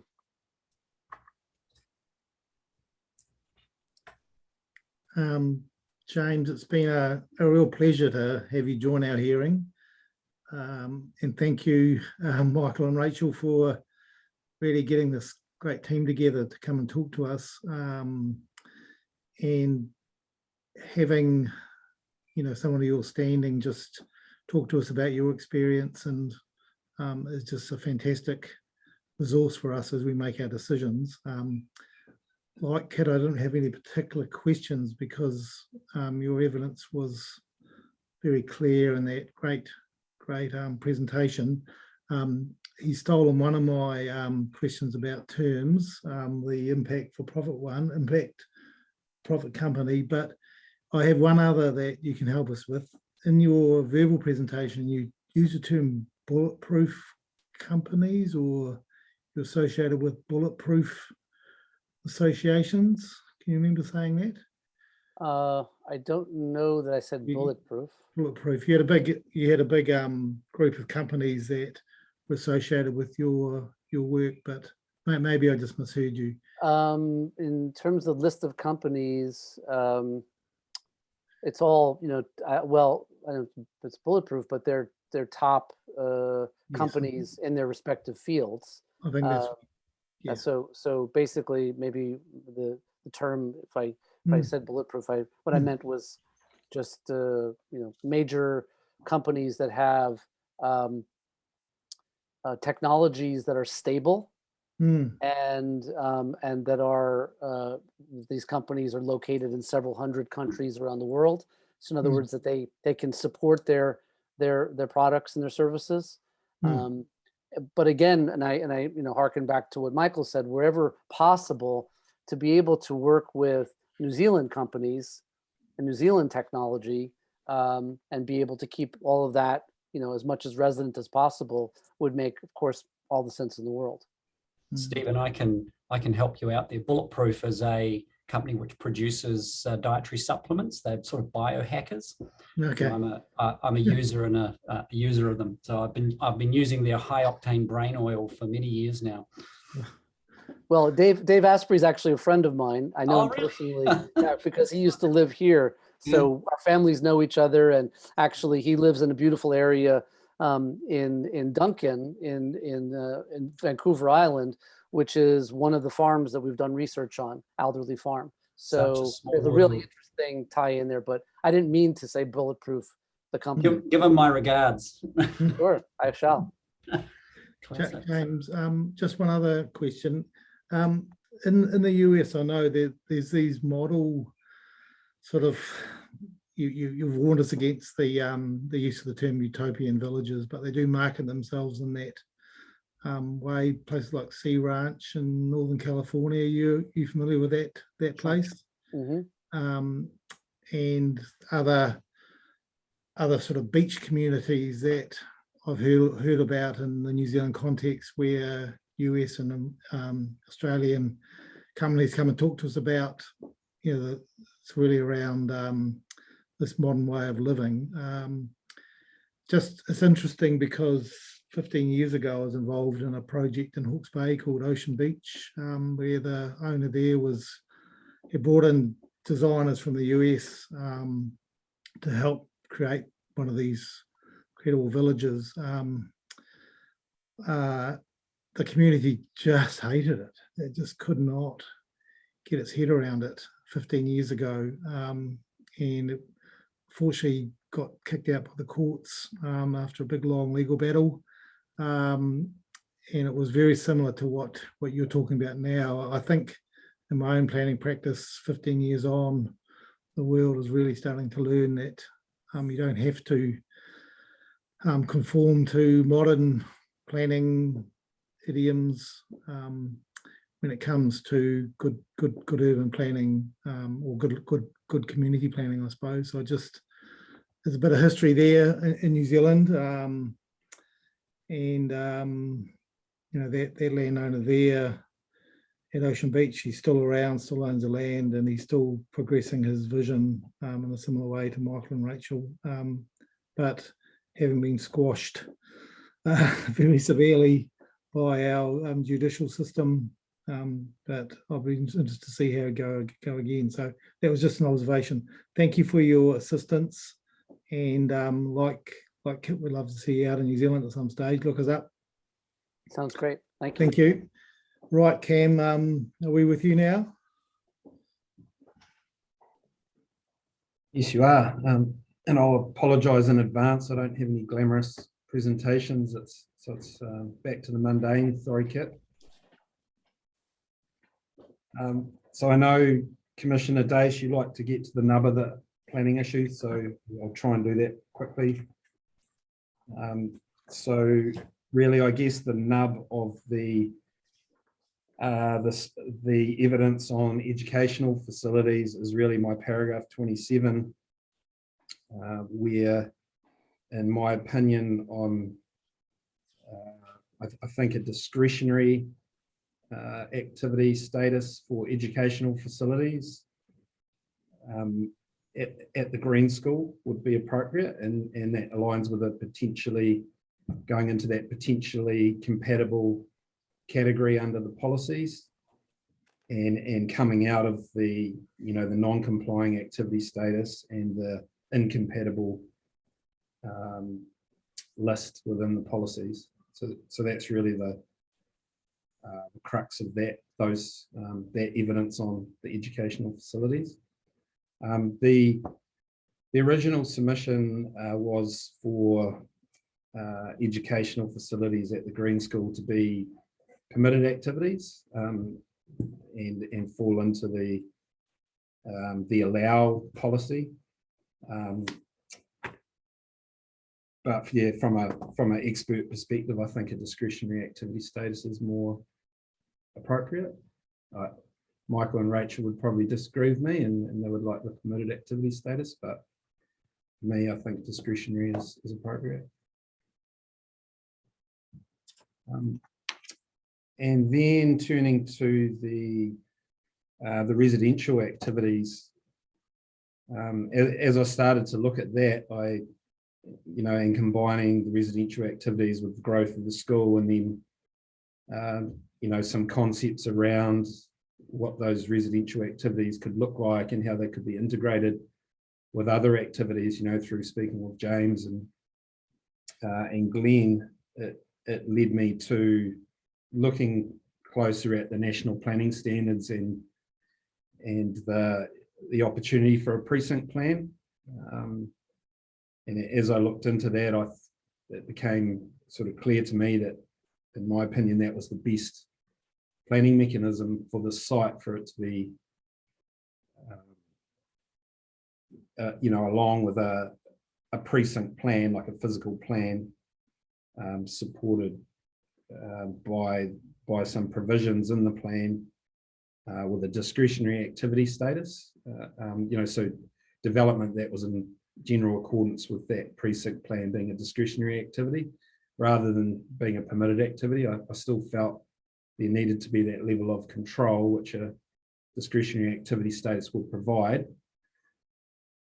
And I guess my next step was really looking at the objectives and policies, and I noticed that in the proposed plan as it's drafted, for precincts plans, quite a few of them have their own objectives and policies and provisions that support the precinct plan. But in my opinion, I thought there was more integrity retaining the rural production zone objectives and policies, so that any future developments still had to align with those.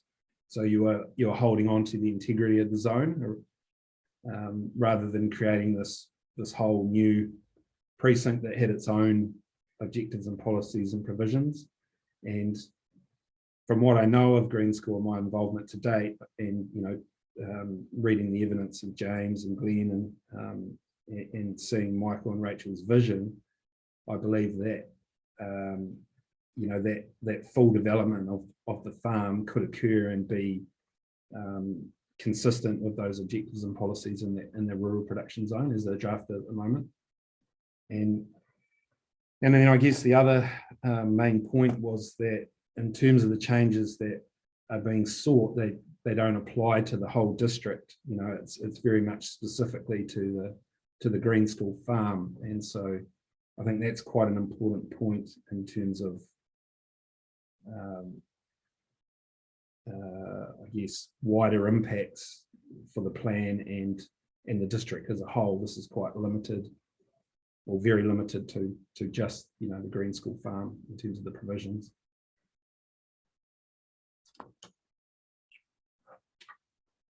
I think that was the main points that I wanted to highlight within the evidence. Yeah, thank you, Cam. We'll go to questions from Kit for a start. Yeah, thanks, Cam. I must say, ever since Ms. Wallace filed her memorandum on Monday, I've been really wrestling with the little Gordian knot you've thrown us to some extent. I mean, it'd be fair to say that the submission is not crafted in the most accommodating way for the outcome you're now seeking. Whether or not that means that there is scope or not is something that we can discuss with the lawyers. So I don't want to necessarily get into that with you. The school was originally authorised by a resource consent, and I've got a copy of it. Thank you for providing that. That's it was dated the 15th of February 2019. And you were presumably involved for the school in that process. That's right? Yes, that's right. Yeah. Yep. And then the submission was made on the district plan on November 2019. So there was a fair amount. I mean, I'd initially thought that maybe the submission was rushed because it was done prior to any of this sort of stuff happening. But I see that there was presumably a period of time where the school was conceptualized. It had got a resource consent and it was looking forward. And then the submission, I mean, I don't want to be critical. The submission could have said a whole lot more, I guess is what I'm saying, Cam. Sure. And the fact that it doesn't now sort of puts the problem at our doorstep in terms of how we solve it within the bounds of law and planning rationale to some extent. That again, I'm probably straying into that sort of argument that I'll deal with the lawyers. I want to talk specifically about the provisions in the rural production zone, because to some extent we've got sort of three layers of things that manage what can happen on the site. The submission's quite clear. It deals with initially the policy framework, what's compatible, what's incompatible, and I think quite clearly sets in train a thinking around what's the best way for the objectives and policies to make provision for the future growth and expansion of this very specific site-specific activity. So I don't think I want to really talk to you about that. In terms of so then the next layer we get into are the rules, and you've made specific request in the submission for it's the last one in rule R33. You've sought that this educational activities associated with the school are provided for within the plan. That's what the wording says. And the way that the submission seeks to make that provision is to exclude the Green School from rule R33. So let's just have a look at rule R33. Now, look, I apologise to you, James, and Glenn. You're probably thinking, my goodness, what language are these people talking now? So, but as I say, this is the mundanity of New Zealand planning laws that we need to sort of get amongst to be able to deal with this. So R33 is the rule which said educational facilities were non-complying. Is that right? So if Green School were to be excluded from that, what activity status would they default to? Yeah, and that isn't particularly clear in the original submission, which I didn't draft myself or didn't help draft. I did have some oversight into it. But I think in my evidence, I'm clearly saying a discretionary activity.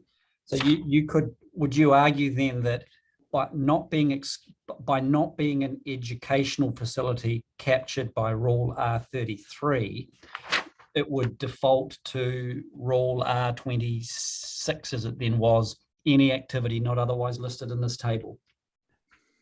Yeah, I haven't got all the provisions in front of me, but yeah, that would be, I mean, that's the intention. Yes. Okay. Yep. Okay. Okay. Turning to the residential component. Now, residential units are permitted under Rule R3 in the zone, aren't they?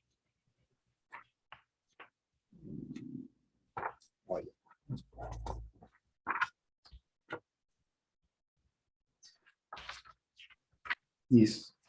Okay.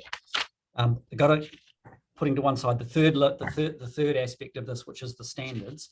So residential activity is permitted. Residential unit, yeah. Yeah. Then in terms of the building rules, there's no specific rule except to say that if you are a structure associated with a restricted discretionary land use, then you're also restricted discretionary.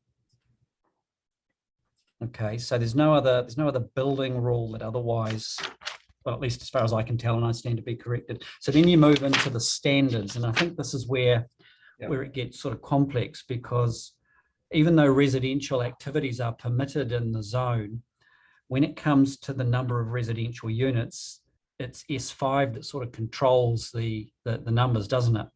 Yes. Yeah. So it would be, I guess my first question, if you don't, is it clear to you in the drafting of the plan that if I'm an otherwise permitted residential unit on a site in the general rural zone and I'm not going to comply with that standard because I want to put 3, 4, 5, 100 units there, what does my application default to in terms of consent status?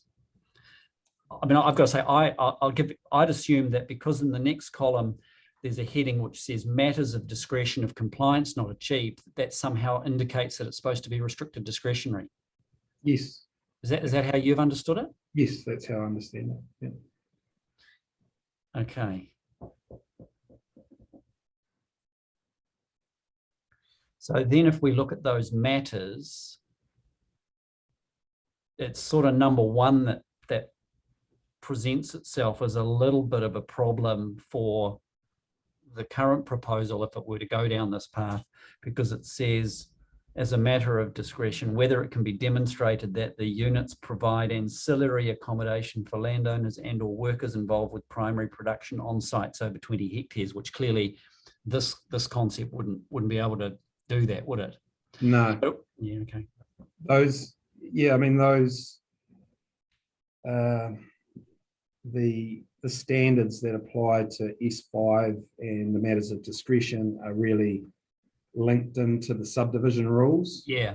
Around, you know, 20 hectare minimum for rural subdivision. So, you know, you can have 1 unit per 20 hectares. And then, you know, that's set up to have ancillary accommodation, you know, for your farm workers. That has to be within a certain standards to comply. So that's, a lot of that is a carryover from the operative plan.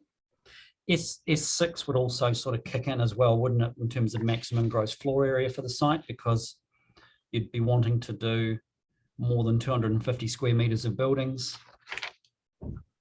It doesn't apply to residential units. Oh, I see. Oh, yeah, okay. All right. Okay. Well, that's convenient. Yeah, so I didn't see any need for a change to that standard. So,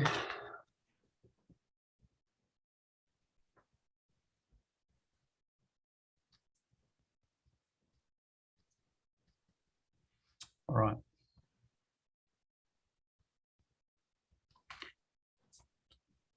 your proposal though is to sort of wrap all of that up and put a bow on it with a precinct plan. There's no other precinct plans in this district plan, are there? Not in the rural production zone, no. Okay.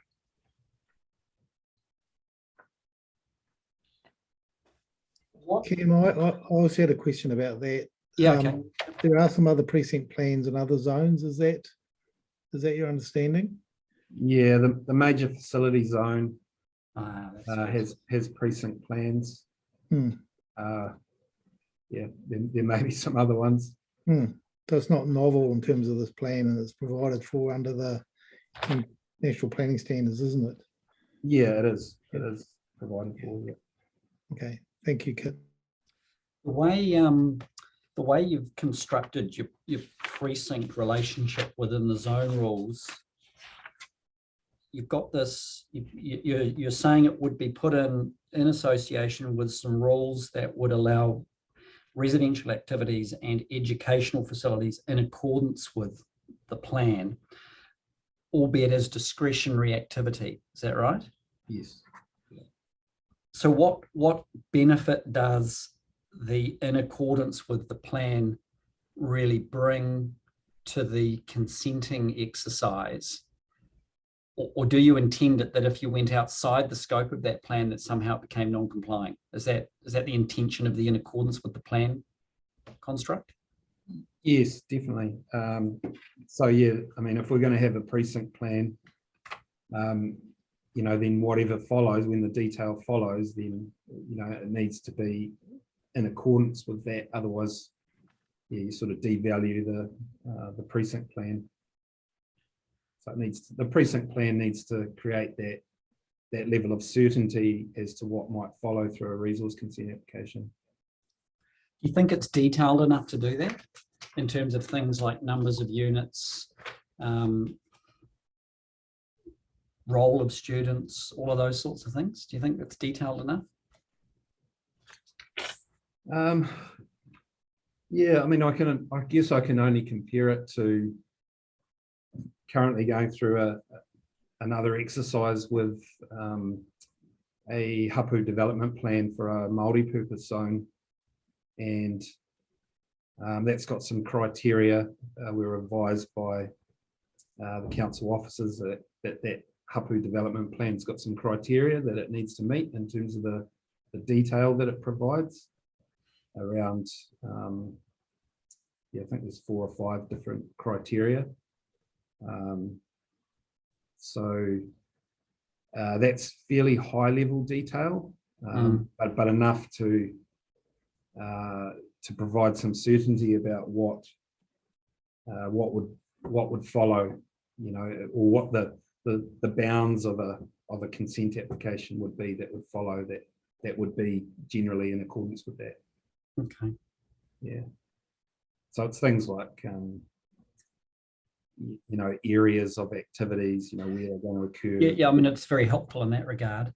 I mean, there's an FT acronym, which is Future Green School Related Development, which I guess is a little bit potentially ambiguous and that, but I mean, I can see where you're going with this. I might actually just have a quick look at some of the other precinct plans. Do you have a quick reference to one? I just want to see what the sort of level of detail is that the council's already accepted for other precincts within the plan.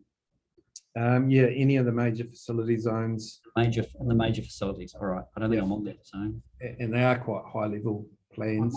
And they show areas of existing development, future development, sensitive features, those types of things. Sorry to interrupt, but there are precinct plans in most of the special purpose zones for the hospital, the port and the airport. All right, that's good.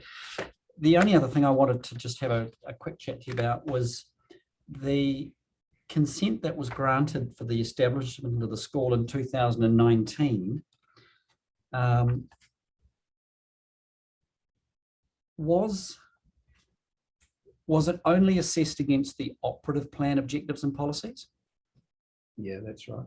Okay. Yeah, it was a restricted discretionary activity. And, you know, with the effects-based plan, it was consent was required for height, over height structures and traffic generation. I think they were the only two matters. Okay. I read with interest though that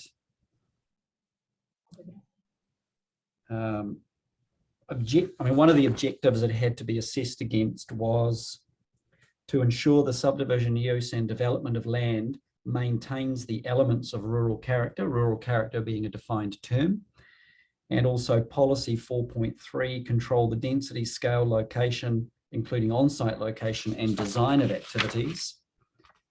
And then activities should not generate traffic effects that will adversely affect rural character. And all of those objectives and policies were assessed, and on the basis of the evidence submitted with the application found to be, not inconsistent with. So there's already been a decision of the council which essentially addresses some of those core issues that are raised here in terms of putting in place a framework for a very different activity in the rural environment. Yeah, Yeah, I must say that when I first read I think it was the draft district plan, or might have been when it was notified, but I was quite surprised to see educational facilities in there as non-complying, given, not only the Green School, but there's a number of rural schools in the district. So I thought that was quite a tough sort of activity status to have in there from the outset. Well, the Minister of Education has also made a submission on the plan saying exactly the same thing, and has got very, very unequivocal relief request in that regard. So to some extent, even though the Minister's not pursuing that submission, it still exists there. It still arguably gives scope within the context of the submissions. So it's obviously something that is, on our plate to some extent. Okay, thanks. Thanks, Cam. I didn't have anything else further for you. That was helpful. Cam, I wanted to follow up a question about this term in accordance with the plan. I think you've been around long enough to know that there's always this tension between certainty and flexibility around these sorts of plans. And in the resource consent framework, the term generally in accordance is often used. You've come across that. Yep. So, but that does lead to discretion, doesn't it? So I suppose, what's your answer to that in terms of a discretionary activity status? You think that maintains all the needed discretion for a decision maker to look at the details on a precinct plan basis that you're promoting? Yeah, absolutely, and that's why I landed on the discretionary, because it gives the decision maker an opportunity to grant or decline the consent. Doesn't limit their discretion in any way, so all relevant matters can be taken into account. Your other question about the general accordance, I think that's really important. My experience is that the level of detail that gets developed for a consent application or precinct plan is, you don't go straight to detailed design, because there's the uncertainty that you're actually going to get whatever development is, whatever it is, consented. So it makes sense that you only provide a level of detail that's appropriate for consent purposes, and then when you get consent, that's when you go into spending a lot more time developing your design, with people like your Glenn Brebners and structural engineers and doing all that type of stuff. And through that process can often result in some tweaks and changes to things like bulk and location of buildings, and so you need that flexibility, that general accordance type condition to allow for those things. Otherwise we just end up creating these sort of unworkable frameworks where you've got to go back and, you know, reapply for minor changes that don't really make a lot of difference in terms of effect. So yeah, that would be my experience and opinion on the general accordance matter. In your experience, is it that when the fine tuning, the detailed design comes into the fray, that the sort of outcomes you're looking at that are locked in by a concept plan or a precinct plan or master plan, or what do you want to call it, they generally go the right way, they improve things rather than sort of lead to shortcuts? Is that your experience? Oh, I mean, yeah, it can go either way, and that's where the importance, you know, the integrity of the consent that's issued, or the precinct plan, or whatever it is important, to allow for that control, that, you know, whatever that final outcome is the integrity of the consent or precinct plan is maintained, you know, in terms of the outcomes that it's actually trying to seek. From a process point of view, would you see a further level of detail and design being brought forward in a discretionary activity application to a decision maker than is in the precinct plan? Oh yeah, absolutely. But yeah, it would need to, you know. A consent application for what's in the precinct plan would need to dive deep into, you know, things like traffic. I know, for example, that the intersection down on the state highway there would need to be upgraded. You know, we're already aware of that because we've done some work around, you know, the growth of the school to 500 and what that would mean for the roading network.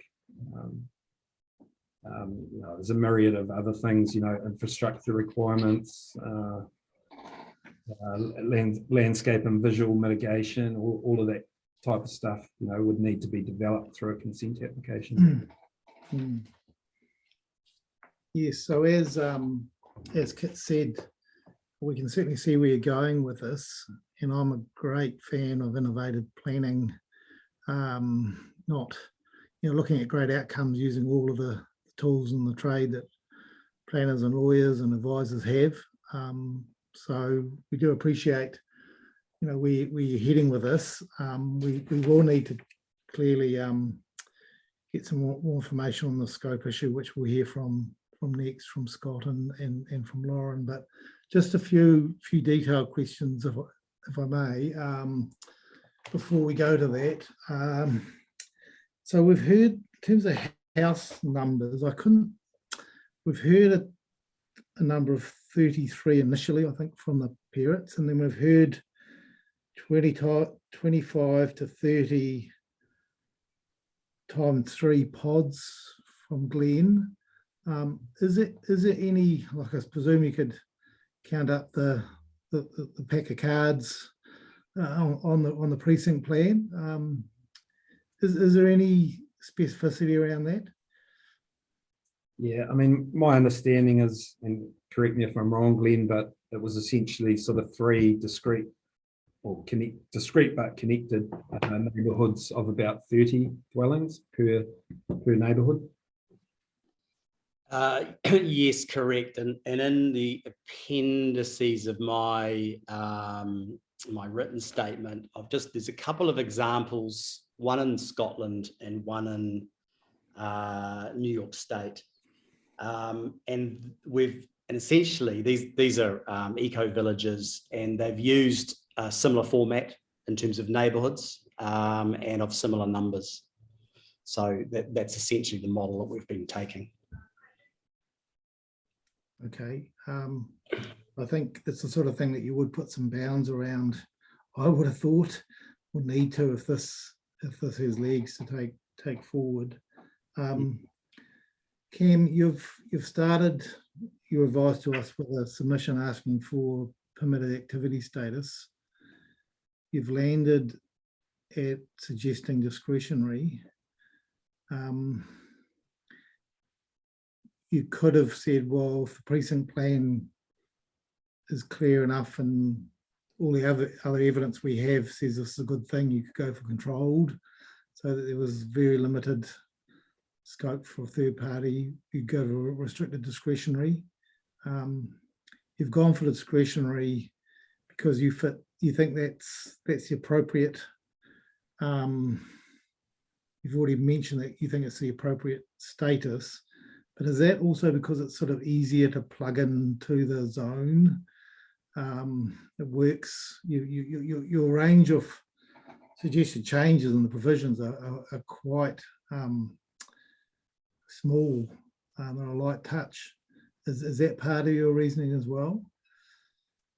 Yeah, it is, and that was what I was saying earlier about could have developed some specific objectives and policies for the precinct, but yeah, I felt that it would fit better into the rural production zone with that light touch. And you're right, like if you go for a restricted discretionary activity, then you have to create matters of discretion, and then you get into a debate about what are the appropriate matters of discretion and that sort of thing. And yeah, that's sort of why I felt that a discretionary activity status was more appropriate, because it allows that full consideration of all of those potential impacts that a development like this would or could result in, which a lot of those types of issues have, or as Kit said, have already been somewhat dealt with in the previous consent processes. Things like traffic and visual impact to the school, and landscape effects, and all of that type of stuff. So we'll be looking at all those things again, but obviously with a greater scale to the development and some different land use going on. Back to your paragraph 15, where you're talking about the functional need. And this is your point that you're surprised that educational facilities across the rural zone are non-complying. Not sure whether you were around when Sarah and Maria and Casey were talking about the fact that Marae and other sort of things that are a feature of the sites of significance feature of the New Plymouth district landscape. Do you put schools into the same category in your knowledge of Taranaki and the rural environment, that it is part of both the planned and the predominant character? Yeah, I mean, I guess that's why I'm surprised that with the non-complying activity status. And I think in my evidence, I also noted that one of the objectives actually talks about schools being part of the planned character of the zone. Was it objective 4 maybe? Yes. Yeah, so it includes schools. So it acknowledges it, that exact point. So that's, when I read that, I was like, oh, someone made an error here, because it just doesn't quite align. And the fact that there are those number of schools already operating within our rural areas. Yeah. No, that is interesting, because you normally see objectives flowing to policies and then to rules, wouldn't you? Yes. Yeah. Okay. Have you been following the Ohiniwai Sleepyhead Village case in northern Waikato? I'm aware of it, but I couldn't say that I've been following it in any great detail, no. Okay. So that's where, much larger than this, I think, where a landowner has proposed for a plan change request, a whole new factory and associated village. And that was granted by that hearings panel, been to appeal, and has come out the other side intact. So I'm not sure myself of the facts of that, but whether I'm not sure how much detail they put forward. And this comes to scope, I suppose. It's an example that I think we should look at in terms of deliberations about how scope has evolved from these initial submissions into full-blown cases to review hearings panels, and all of a sudden there's a new town on the map. I'm not saying that the scale's the same, but I see Kit laughing away there. He's probably had some involvement in that, but yes. So I'll just move on.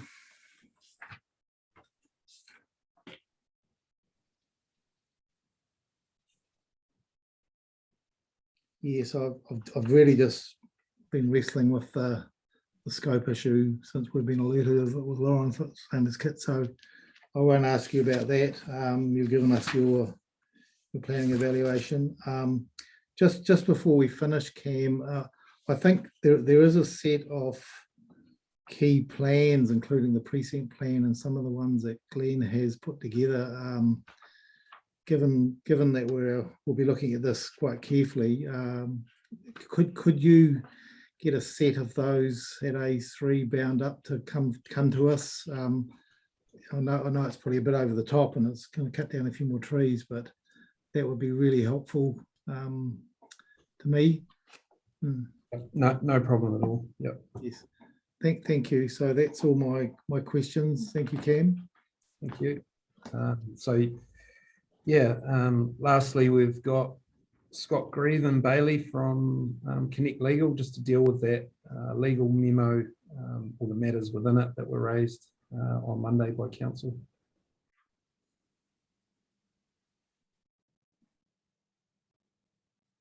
Afternoon, Commissioners. Afternoon. How would you like us to proceed, sir? I'm just thinking that we've be quite handy for us if Julie could bring up your legal submissions on the screen and just take us through those. Scott, I know this is a recent piece of work, but you've clearly put quite a bit of thought into this. So if you could take us through those just at your pace, that would be great. Thank you, sir. There's just a couple of points of housekeeping, if I may. So we got instructed on Monday, and yes, so it has been a bit of a whirlwind. There's a reference in our submissions to Green School New Zealand Limited, which should have been Green School Farm Limited. And also just like I may sort of ask some liberty with the commissioners today, as we were under some severe time constraints, and I think Ms. Wallace's memorandum was received last Friday. We got a copy of it Monday. So I have prepared the case or these submissions with my colleague, Ms. Roylance. So if it would be acceptable, sirs, we would we'll probably talk to some points together, or especially when questioning comes up, if we would be allowed to perhaps both talk at various times, if that would be acceptable, sir. Absolutely, of course. And in terms of any questions we have, that's fine with me. Thank you, sir.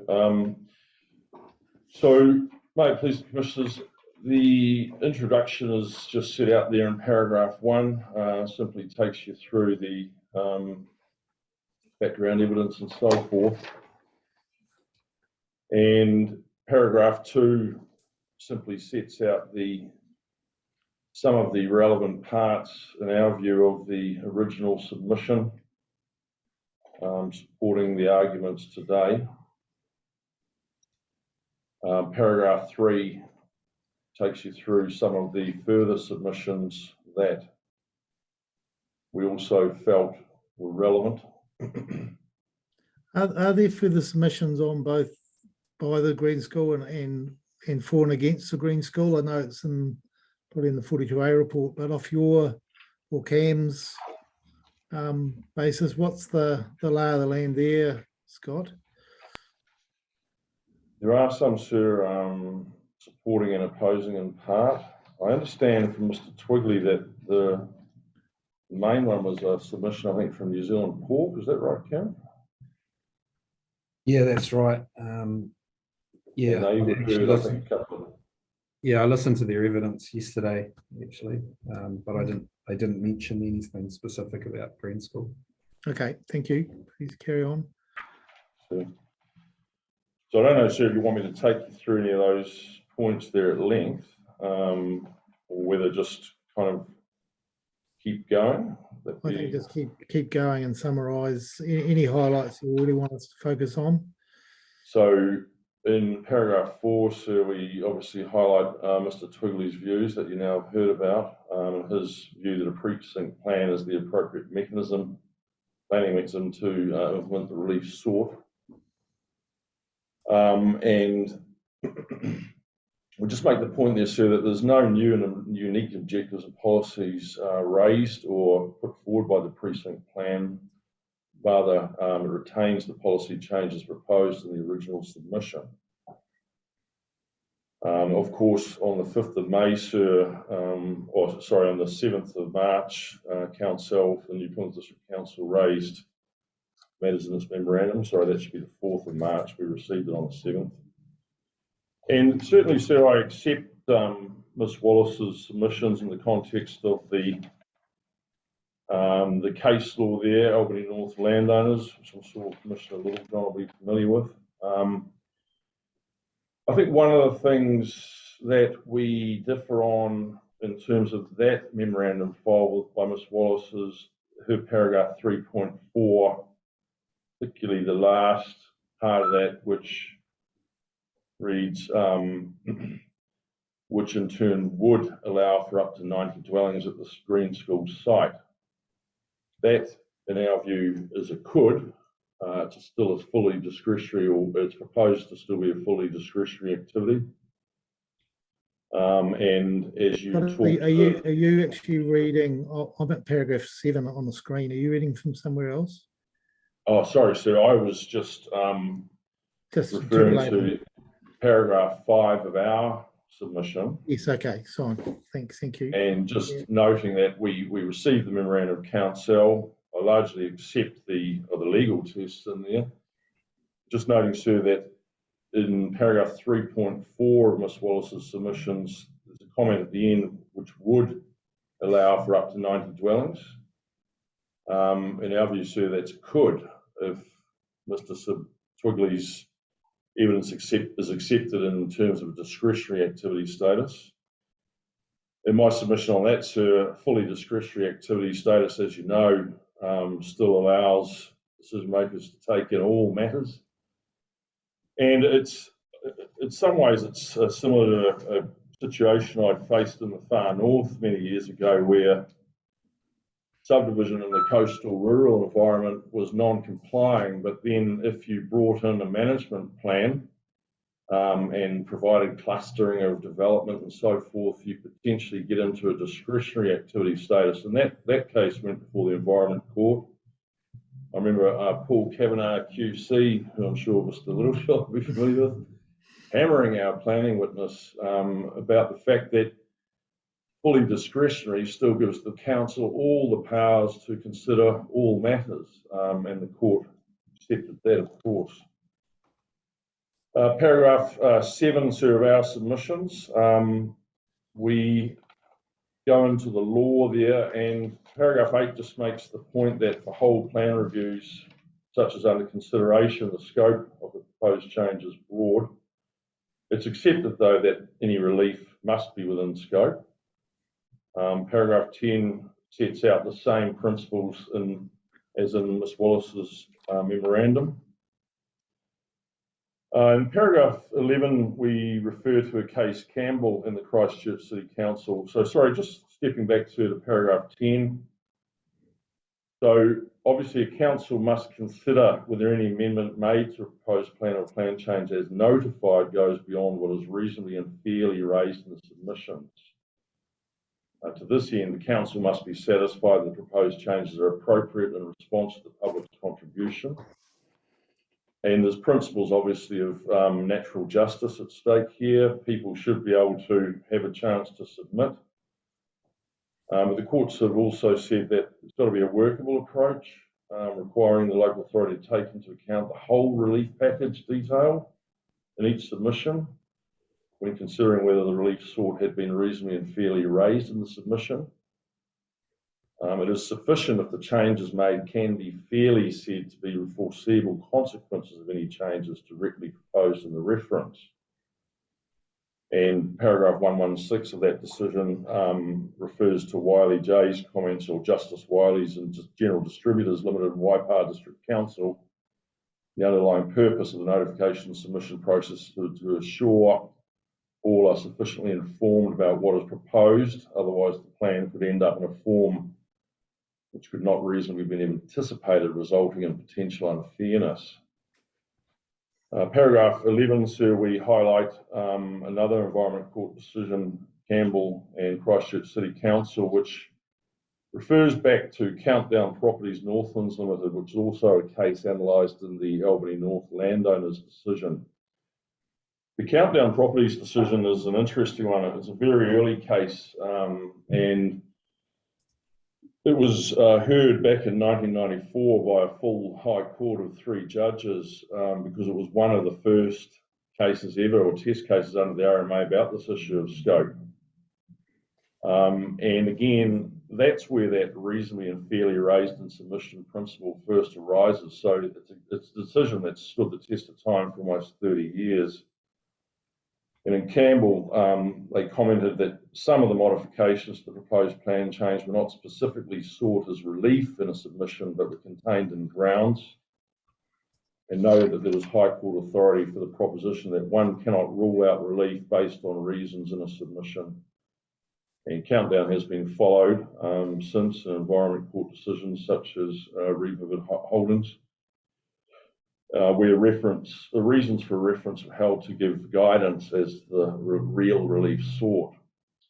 Campbell also held that a non-legalistic approach must be applied in considering such issues, that the correct approach towards the issue was to look at the submission in light of the Council's summary of submissions and in the place of the submission in the scheme of the RMA. I think one of the interesting comments in the Countdown decision, which was, as I say, a 1994 decision, which we haven't actually gotten these submissions, but I'll read it to you. It comes from the same area of the decision, talking about reasonably and fairly raised, is that it will usually be a question of degree, be judged on the terms of the proposed change and the content of the submissions. And the local authority or tribunal must make a decision based upon its own view of the extent of the submissions and whether the amendments come fairly and reasonably within them. So returning to paragraph 13 of our submission, and Campbell again relying on Countdown Properties, that's the 1994 decision. The court summarised when changes to rules may be appropriately made in the context where a submission expressly raises policy changes only as follows. The High Court's guidance and Countdown is with respect very useful on the issue as to whether a council may make changes not sought in any submission. It appears that changes to a plan, at least of objective and policy level, work in 2 dimensions. First, an amendment can be anywhere on the line between the proposed plan and the submission. Secondly, consequential changes can flow downwards from whatever point on the first line is chosen. This arises because a submission may be on any provision of a proposed plan. Thus, a submission may be only on an objective of policy. That raises the difficulty that, especially if A, a submission seeks to negate or reverse an objective of policy stated in the proposed plan is notified, and B, the submission is successful, that is, it is accepted by the local authority, then there may be methods and in particular rules which are completely incompatible with the new objective of policy and the proposed plan is revised. It would make the task of implementing and achieving objectives and policies impossible if methods could not be consequentially amended, even if no changes to them were expressly requested in submission. The alternative, not to allow changes to rules, would leave a district plan in pieces with all coherence gone. The hierarchical nature of a district plan is clear. The methods must implement or achieve the objectives and policies of the plan. And we just summarised here in paragraph 14 the general test as to whether a submission gives jurisdiction to entertain relief is whether the submission as a whole fairly and reasonably raises some relief expressly or by reasonable implication about an identified issue.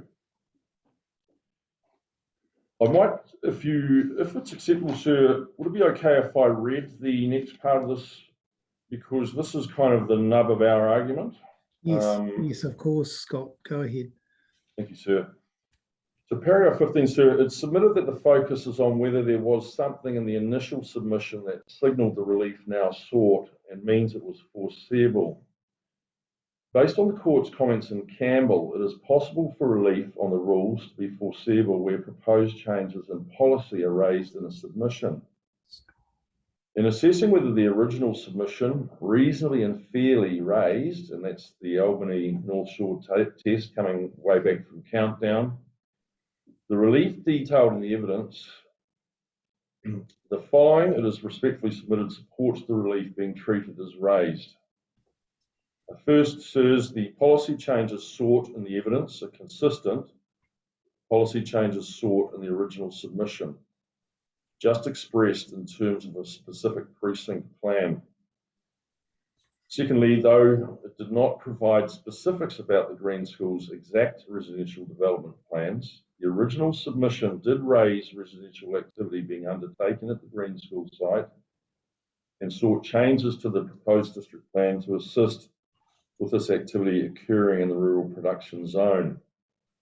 The reasons given in the original submissions were clear that Green School was seeking that its residential activities and educational facilities not be regarded as incompatible activities and therefore avoided by way of rules in the rural production zone as part of its whole relief package. This is consistent across the original submission, further submissions and evidence. As part of this, the original submission contemplates changes being made to the policies of the proposed district plan to treat residential activity associated with the Green School as compatible with the rural production zone. If these policy changes are accepted, not allowing consequential changes to the rules of the production zone as sought in the original submission, including consequential relief, would leave the policies without any meaningful implementation. There are direct links between the list of compatible and incompatible activities in the policies of the rural production zone and implementation in the rules. For example, educational facilities are currently listed as incompatible and treated as non-complying activities. And to be frank, I find that difficult to believe too, sir, particularly given the school was given a consent 2 years ago or 3 years ago. As such, that there would need to be corresponding changes to the rules was foreseeable, expressly or by reasonable implication. The particular rule change sought to Rule S5 also was foreseeable. The other exception in policy P3 regarding residential activities is Papakāinga housing. In terms of implementation in the rules, Papakāinga housing is excluded from the standards in Rule S5. Given Green School was seeking a similar exclusion in policy P3, it reasonably follows by implication that the consequential relief sought would include corresponding exclusion from Rule S5 and for less restrictive rules to apply. And I'll just pause there to say that, you know, there are, in my view, some similarities with Papakāinga housing, which is housing development for Māori people on their ancestral land. The Green School, this is not ancestral land, of course, but they are aiming to provide housing development for school students and their families, and of course we have heard others as well. Paragraph F, for the same reasons, the exclusion of Green School's educational facilities from the list of incompatible activities means that corresponding changes to the activity status in Rule R33 from non-complying to discretionary are foreseeable. The original submission expressed an intention that the residential activity would be compatible or potentially compatible with the character and amenity of the rural area. The proposed relief in the evidence only makes alterations to the rules insofar as necessary to foreseeably allow residential activity in the area of the Green School in line with this intention. For example, the evidence raises maintaining the majority of the rural production zone rules for the Green School and only seeks that the residential activity is treated as a discretionary activity rather than a permitted activity.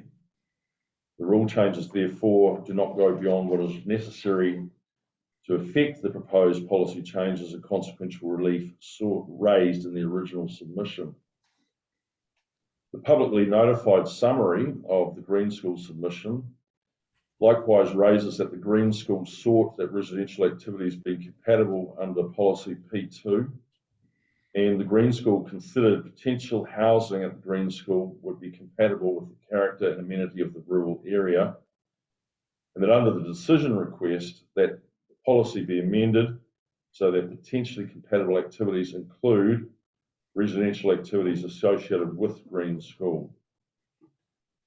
So overall, taking into account the package of relief sought, including the reasons and consequential relief, and avoiding undue focus on legal niceties, the original submission, as reiterated in the further submissions and evidence, did raise the residential activities and educational facilities associated with the Green School, having less restrictive treatment than as provided in the current form of the proposed plan.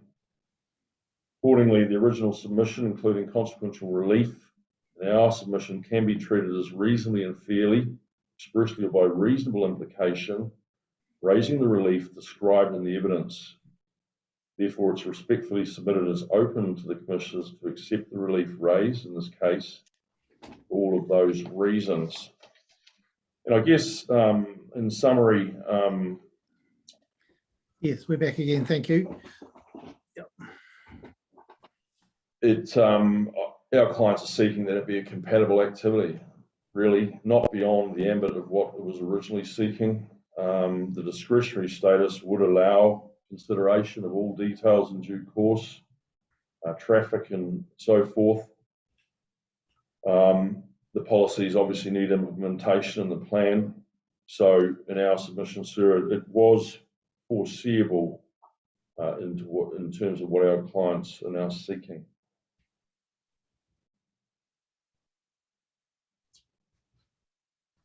Thank you. Thank you very much for that. Kit, do you want to kick off with any questions? Yeah, thanks. Thanks for the submissions. I appreciate you did have a bit of time pressure there, but I think you've done an admirable job. And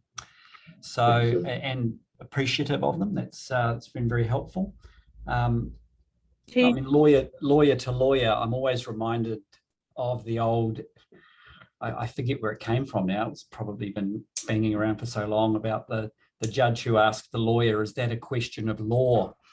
And the lawyer responded, "It is if you see it as such, Your Honour." Issues of scope are very much in that same sort of camp to some extent. Is it within scope? Based on the case law, the answer is, it is if you want it to be. So I accept that there's a hard edge to that, where no reasonable person scratching their head and screwing up their face could have ever conceived of it. But there's a real grey area there to some extent. So, and I think you've really helped us highlight that. I mean, I've gone back and I've read the submission carefully. I've read the summary of submissions. And I guess putting it out there for Ms. Wallace and the council team, I do think you've got enough scope to get in there and make education activities at the site compatible, and even to make provision for them in terms of the rule structure, something other than non-complying. I mean, I think you've got the scope to do that. Now, of course, whether we're persuaded that we should is a different question, and that's where we've got to consider the evidence. When it comes to the residential activity, though, it's unlike the submission on Rule 33, where it was very specific about making provision for education activities. all of the language around the residential use was sort of really at that policy level. And so here it comes directly to your argument relying on Campbell, that what's the outcome of merely making residential activity at the Green School site okay in terms of compatibility at the policy level, but then doing nothing to actually give effect to that at the rule level? And I guess that's where I see the real quandary here is what you do to give effect to that change in policy to recognise residential use associated with the school as compatible. And I guess the range of options we've got at one extreme is Mr. Twigley's precinct plan, or the other is somehow to look at the standard as you've identified in your submissions around residential units and somehow put an escape hatch there for residential units associated with Green School.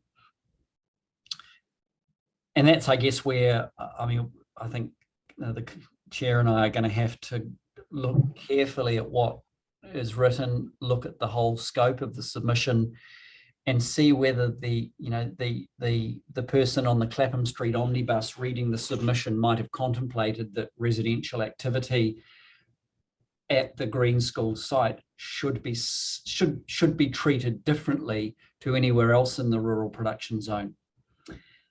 Because it's one thing to say that it could be compatible. Does that actually follow to make it somehow treated differently to everywhere else in the rural production zone? So I apologise, that's more of just a reaction and a response to the work you've done and some of the thinking I've been doing. And I guess it really comes down to that simple question for me. Is there enough scope to tweak with the methods to make residential use at the Green School site slightly more acceptable in terms of the rule framework than residential use generally within the rural production zone? I mean, is it's still your submission based on Campbell that you think that there is enough of a line of sight for us to do that? Yes, we think so, sir. The Campbell decision is an interesting one itself. Was very unclear, and surprisingly, the court found there was scope. So, yeah, perhaps just to add in there, just looking at some of the examples from the case law around this. So, as Scott has mentioned, the submission that they were talking about in Campbell, the original submission itself was very unclear around the relief that was actually sought, and it was aided somewhat by the council's summary of submission. But even in that circumstance where there was a very unclear submission that just had reasons really that prompted the relief at the council end, that was still found to be reasonably and fairly raised because it was aided by the council summary of submissions. And also perhaps looking to some of the other examples in the Albany North landowners case, the situation where scope decisions tended to be viewed as out of scope were definitely things coming more out of left field. There was one example of a situation where the submission focused only on part of a piece of land being rezoned, and when the final decision was made, the whole land was rezoned, and the neighbouring affected landowner hadn't really had opportunity to even contemplate that this land near them would be subject to any sort of change.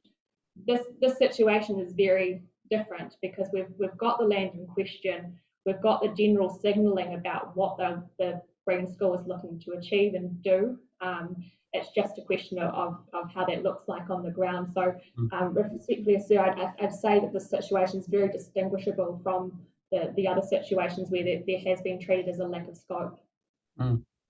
Yeah, I mean, it's interesting you talk about Albany landowners because that's really the high watermark of scope in a way, where the independent hearing panel drew upon quite high level statements about intensification and the spatial location of zones to upzone vast tracts of Auckland City, without even in situations where specific locations were never really contemplated or even listed or identified. And Justice Fata found, well, no, everyone saw it coming. Don't act surprised when it came. And there was enough scope when you added the different elements of the Section 32 report and all of the other analysis together to give it enough legs to get through. So, yeah, and I agree, in this situation, you really do have to persuade us on the approach to scope that there's enough there for us to do some tweaking within the methods around residential use on the site that would then make any sort of allocation of compatibility for residential use at this particular site effective in terms of a future consenting process. Because I agree with you, there's no point in making residential use at Green School site a potentially compatible land use at that location if in fact it just runs into a brick wall when it goes to seek consent for it. There's just no point. So yeah, look, I'm grateful for your submissions. I'm going to be interested if the chair allows Ms. Wallace, if she wants to say anything off the cuff in response as well. But I do appreciate the effort you put into doing this on short notice. Appreciate it. Thank you, sir. And if I could just make one further point about the lines, the connections between the policies and the rules of implementation. So Mr. Greaves talked about specifically the Papakainga, that direct connection between how it's treated in the policies and how it's treated under the maximum unit standard.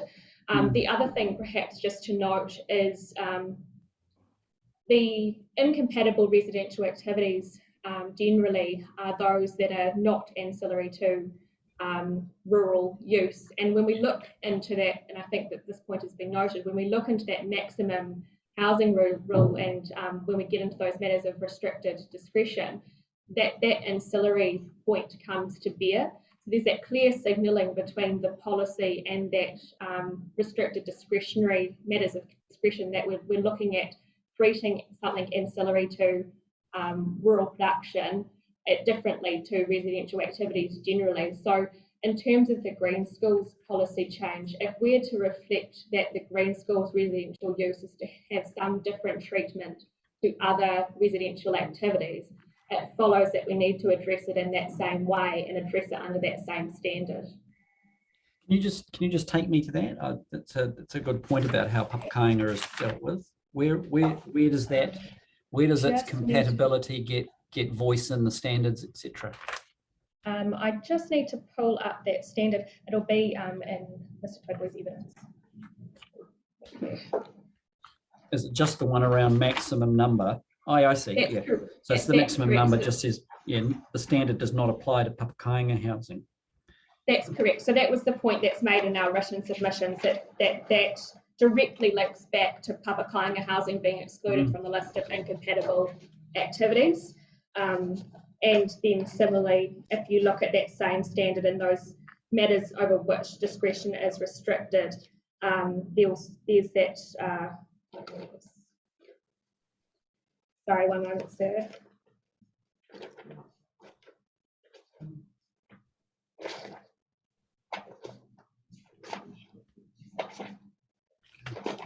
So, I mean, I found that. I mean, that's an interesting,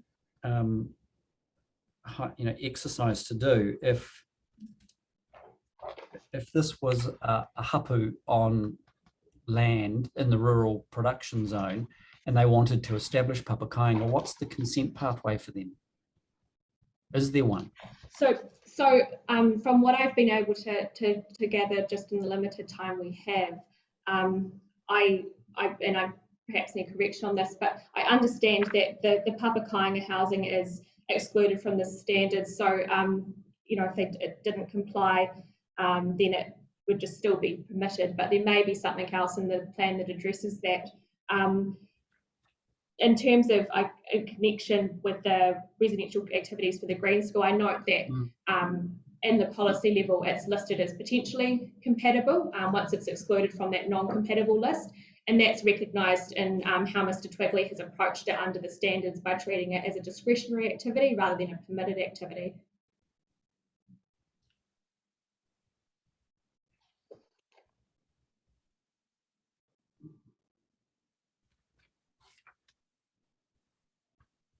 Sorry, I didn't follow that. Where does Papakainga get explicit recognition in the policies as potentially compatible? So in terms of incompatible activities, Yeah. these are incompatible I activities see. are Residential residential activities activities, except not Papakainga. ancillary, but Papakainga is excluded there. So the Green Schools residential activities would slot into that similar place. But when you revert back to the other policies setting out what's potentially compatible and what's compatible, Papakainga housing is not listed in the potentially compatible. So I presume, sir, that it would be treated as compatible, whereas the Green School residential activity would be treated as potentially compatible. And again, that's reflected in treatment under the rules, where I expect that the maximum housing units on Papakainga would just be permitted, whereas the maximum housing units for Green School would be discretionary. So there's those really clear direct links between what changes are happening in the standards and what's setting out in those policies that were sought to be changed by Green School. So that consequential relief is the link there is really clear and foreseeable. Okay. No, I think I follow that. It's an interest. Yeah. It's quite it's a difficult way of doing it, isn't it? Okay. Actually, just as a side note, I was going to say I was going down through the lists of activities, and I see multi-unit developments are a non-complying activity in the zone, and so I went and looked at the definition. And it means any development that will result in 3 or more residential houses on any site in any residential zone. So it's a definition, it's an activity that applies but doesn't apply. And I don't know whether that's something we're gonna hear some recommendations on in due course, because on the face of it, it's included as a non-complying activity, but it doesn't apply in the zone anyway. So rather, yeah, I'm not completely irrelevant, but I just thought that might be something to throw out if the council's actually looking at controlling multi-unit development as a discrete proposition in the zone. Yeah. Okay.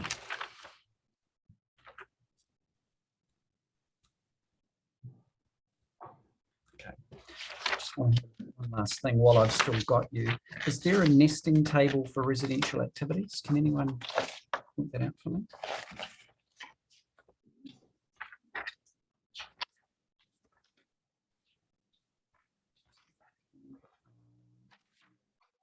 Rural, and there's not a nesting.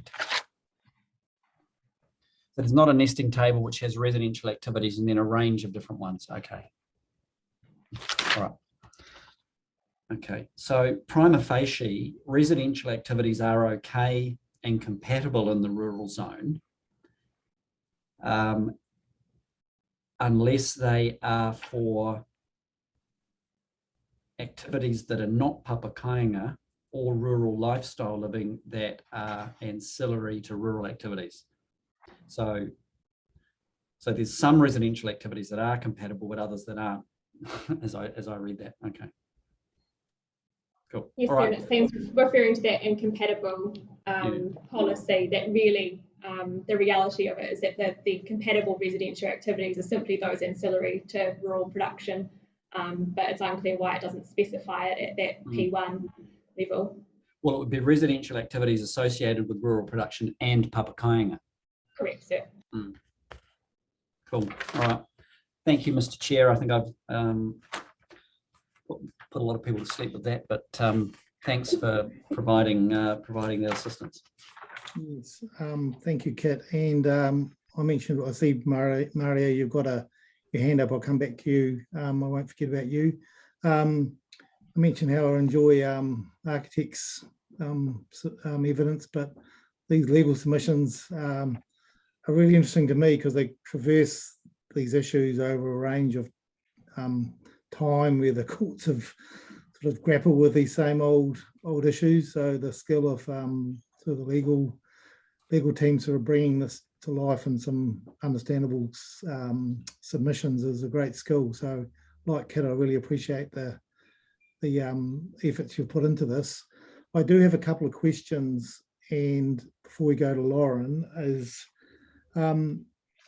it's around the this planned character matter that we've been talking about in this hearing, which is derived from the Kāinga Ora submission, which we picked up in the interim guidance on the strategic directions objectives.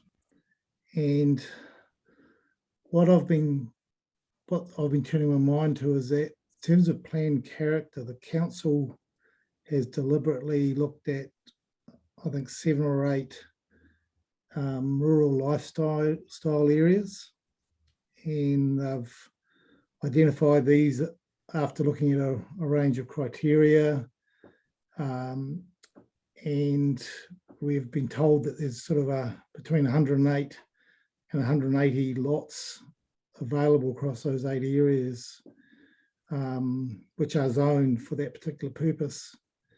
And we're talking about perhaps 90 in this area. So my question maybe is more to Cam. When you were doing your submissions, or the company, your company was doing the submissions, was there any dialogue with the council planners about this residential opportunity and the right sort of zoning, or was you so busy with your resource consents that the timing just didn't allow that? Yeah, I mean, as noted by Commissioner Littlejohn, you know, there's it was in sort of the infancy of the development of Green School. It was around the same time that we, you know, were going through consent processes that submission was due. There was always an intention to have residential activities / village, but at the time, you know, that detail wasn't developed. So hence we made quite a broad submission around residential activities and consequential relief, and to create the scope, you know, to be able to provide more detail as we got through towards hearings. Okay, I'm just thinking about the cascade down from strategic objectives. Certainly, from what I'm looking at in terms of the plan, this from a council point of view, and it's the council, we had submissions on this, it's what those strategic directions are, what the council's planning is around, and it hasn't been planning for a 90 unit small village in this part of the district. So whether from a legal point of view that's something you'd like to address us on, or how does that fit into your thinking? I think, yeah, I'll leave the legal aspect to the lawyers, but I think from the issue that you're getting at in terms of, you know, this residential use hasn't been anticipated or planned for by the council. I think it's important to remember that it's very unique. You know, it's not housing that's going out to the general population to be available to them to, you know, to meet New Plymouth's wider housing needs. You know, this is specific to Green School to support, you know, as they said, they think the responsible option is to shoulder the, you know, the additional housing demand that they're creating through their activities, to shoulder that themselves in a unique way on their site as an integrated facility. So I think that issue about, you know, this housing development not being planned by the council or in their planning process, I think that's mitigated by the uniqueness of who this housing is providing, is being provided for. Yes, it goes to the ancillary point maybe that we heard from, but yeah, we'll ask for a question, an answer from the lawyers as well. That would help me.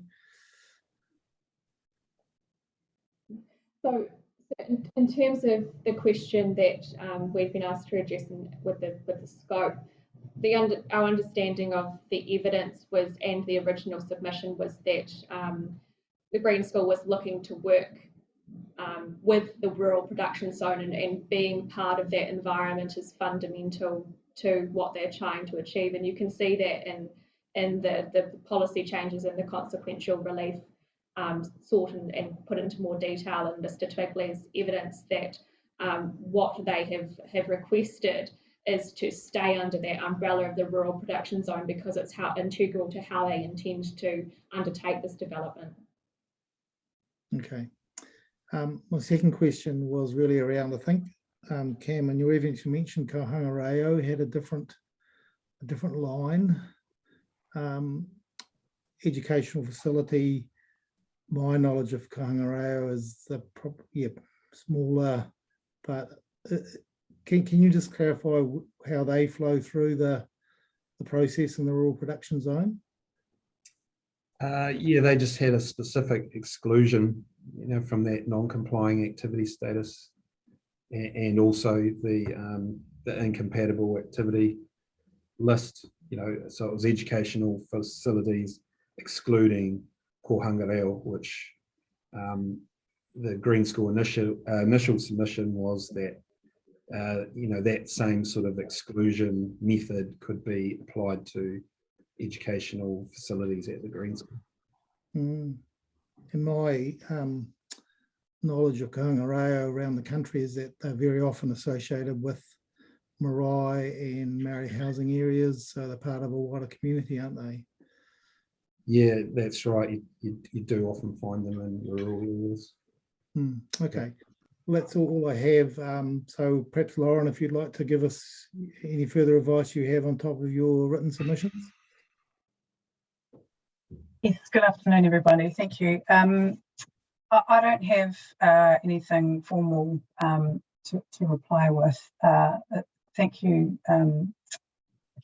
Scott and Balance, for your submissions. They're certainly helpful in how to proceed with this issue, and helpful for council staff to make a call on whether or not we consider their scope. Just listening to the submissions, I don't disagree with the submission that the overall package of relief sought in the submission raised residential activities and educational facilities having a less restrictive treatment. The concern that I still have is around the precinct plan and the scope for that. And so the point that I potentially disagree with my learned friends is that the policy changes sought in the evidence are not only consistent with the policy changes sought in the original submission, but as written in the legal subs, they are expressed in the term of a specific precinct plan. I think in my submission, the precinct plan goes much further than what was sought in the submission, and is in essence almost predetermines the scale, intensity and location of development at the site. These things have not had Section 32 analysis, and the concern that council has is that these things have not had any community, there's been no community engagement around these issues, and that people may not have been aware that this is what was being sought. And so that question of whether this new development plan for the site was fairly unreasonably raised. So, and just in relation to the other precinct plans that are in the plan, I'm instructed that the council worked on these plans for many years with the site owners. All of the different options were explored. A lot of work went into where particular activities would be located on each site, the heights for things, the setbacks, transport issues. All of those matters were considered as part of the precinct plans that are included, and the concern is that none of these things have been considered in relation to this precinct plan. So I guess I'll leave it there, but I'm happy to prepare some further legal submissions and reply if that would be helpful to you, commissioners. Thank you, Lauren. Kit? Thanks, Lauren. I know you love preparing legal submissions for us. You spring out of bed in the morning just to do it, I'm sure. I was going to just say I agree with your point around. I agree that looking at the other precinct plans included in this plan, they are of a whole other level of detail and analysis than what Mr. Twigley's endeavoured to promote to us. And that's not a criticism, but it's clear when you look at those. For example, you go into the hospital zone and there are precinct plans for all of the hospitals. And each of those precincts then has policies and rules and criteria or effectively setting out the master plan for the location. And as much as I'll congratulate Cam for innovation, I think in accordance with the plan attached at the back, I'm not sure that that's really going to be sort of consistent with the language and structure and logic of this plan. Although that's not a reason to turn it down, but I just say it would look very different in the context of the document that we've got in front of us. So, but again, that's something depending on where we get to in terms of a view on scope. It's something that may not even be up for grabs anyway. But that's something that we'll have to deliberate on. And if you want to prepare any further submissions, then I don't have a problem with that. If there's anything that you wanted to comment on from Mr. Greaves' submission, then ultimately it would assist us if you think it would assist us. So, okay, I'll have a think about that. Okay. Thank you, Lauren. Mara, you've been patiently sitting there with your hand up.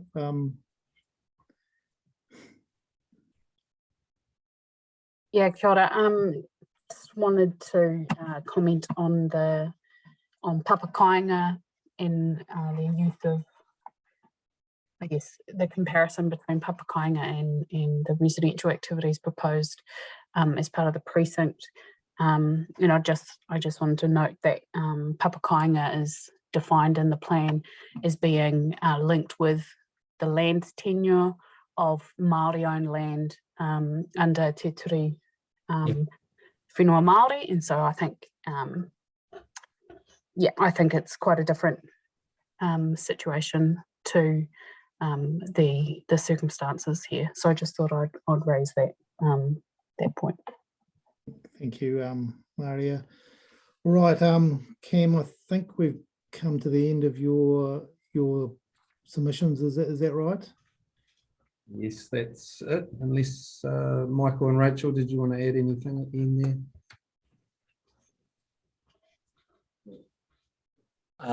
Yes, just appreciation. We are very privileged to be part of this today. And on one point of accuracy between 500 and 520, we do apologise for that. One is an architectural capacity because of sequencing in cohorts, different size classrooms. But essentially it's based on 13 classrooms, which allows us to get with the 40 in each of those larger areas, which gets us to the 520. But our goal for enrolment still remains at 500, and to facilitate that, we need desks and chairs at 520. Okay.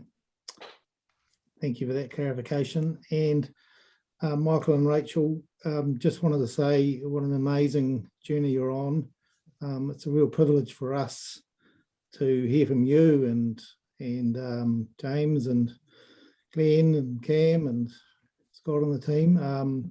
It's been a fascinating session, and we've learned a lot, and I don't think we could say that don't have enough information to make a good decision around, which is our job. We are ultimately constrained around the boundaries of this definition of scope, but I'm sure knowing people like you with such vision that you'll we'll make this fantastic thing work somehow. So all the very best. Thank you very much, sir. Thank you, Stephen. Thank you, Kit. Thank you, commissioners. Thanks, everyone. Thank you very much, Commissioner. Appreciate Thank it. Thank you, Glenn. Bye, James. Thank you, Connect Legal. Julie, just on where we're up to, I think we are definitely looking at a reconvene session for a right of reply for the team. And you mentioned some days next week we might fit those in. What were those again? So next week with hearing 19 on Thursday and Friday, which you're both the commissioners for that too. I believe there's probably a little bit of wiggle room in that hearing. Yeah, okay. So one of those two. Okay, so you'll work something up and you'll let us know. So I know the doc team have been waiting patiently here. Do appreciate your patience, guys. I think it is time for a very quick break. Let's say 5 minutes just to refresh ourselves, and we'll be back if that's okay. Yep, we'll be ready. Okay, thank you very much. Great, yeah. Thank you. See you. Well, welcome, Susan and your doc team. Welcome back. Some Thank different you. witnesses this time. So, and you're lucky last in this hearing. So, over to you. Thank you very much. And first of all, thank you for fitting us in at the end and working around our constraints. I think Jesse may have just gone offline, so I'm hoping that he's going to come back in shortly. We should really start with him, Susan, shouldn't we? What I was planning to do is to kick off, because I really don't have a lot to say, as you will have realised if you read my very brief legal submissions. And I suspect that you will have more questions for Jared and Jesse, and I might be able to come back at the end if there's anything outstanding I can help with. Okay, that sounds good. Yeah. So if you want to take us through your submissions. Yeah, so I don't think I even need to read through them. This is going to be a lot more prosaic than the rest of the day's session, because the only thing that DOC is interested in this part of the plan hearing is the rules about keeping goats. And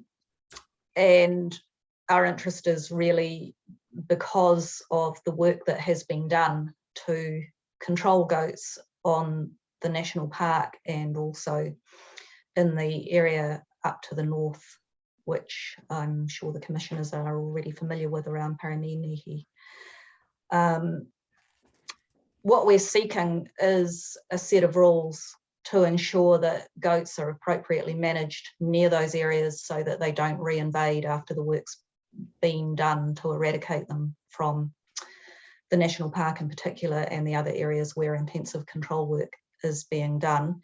And Mr. Gooding has proposed a set of provisions to address that objective, so I'm going to defer to him to talk about what he has proposed, but essentially it's discretionary activity status, which will enable an application to keep goats to be declined if the circumstances at the time of the application warrant it, which was not going to have been the case with the controlled activity rule.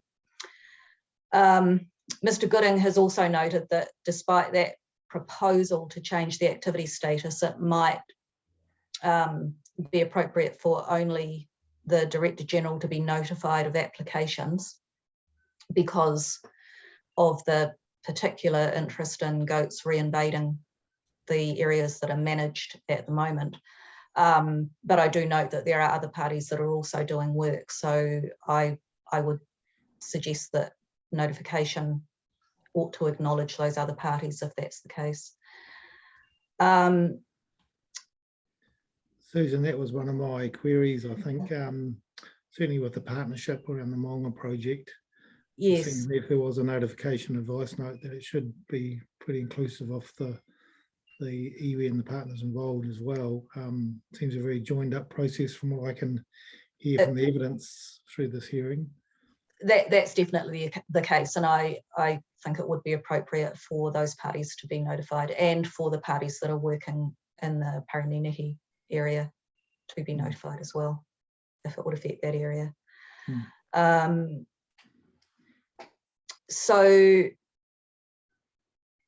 I think really I should just defer to Jared to start with, to talk about anything that's in his factual evidence about what goats do and how they do it.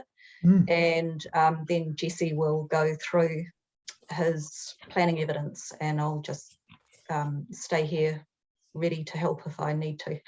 Thank you, Susan. So, over to you, Jared. Thanks.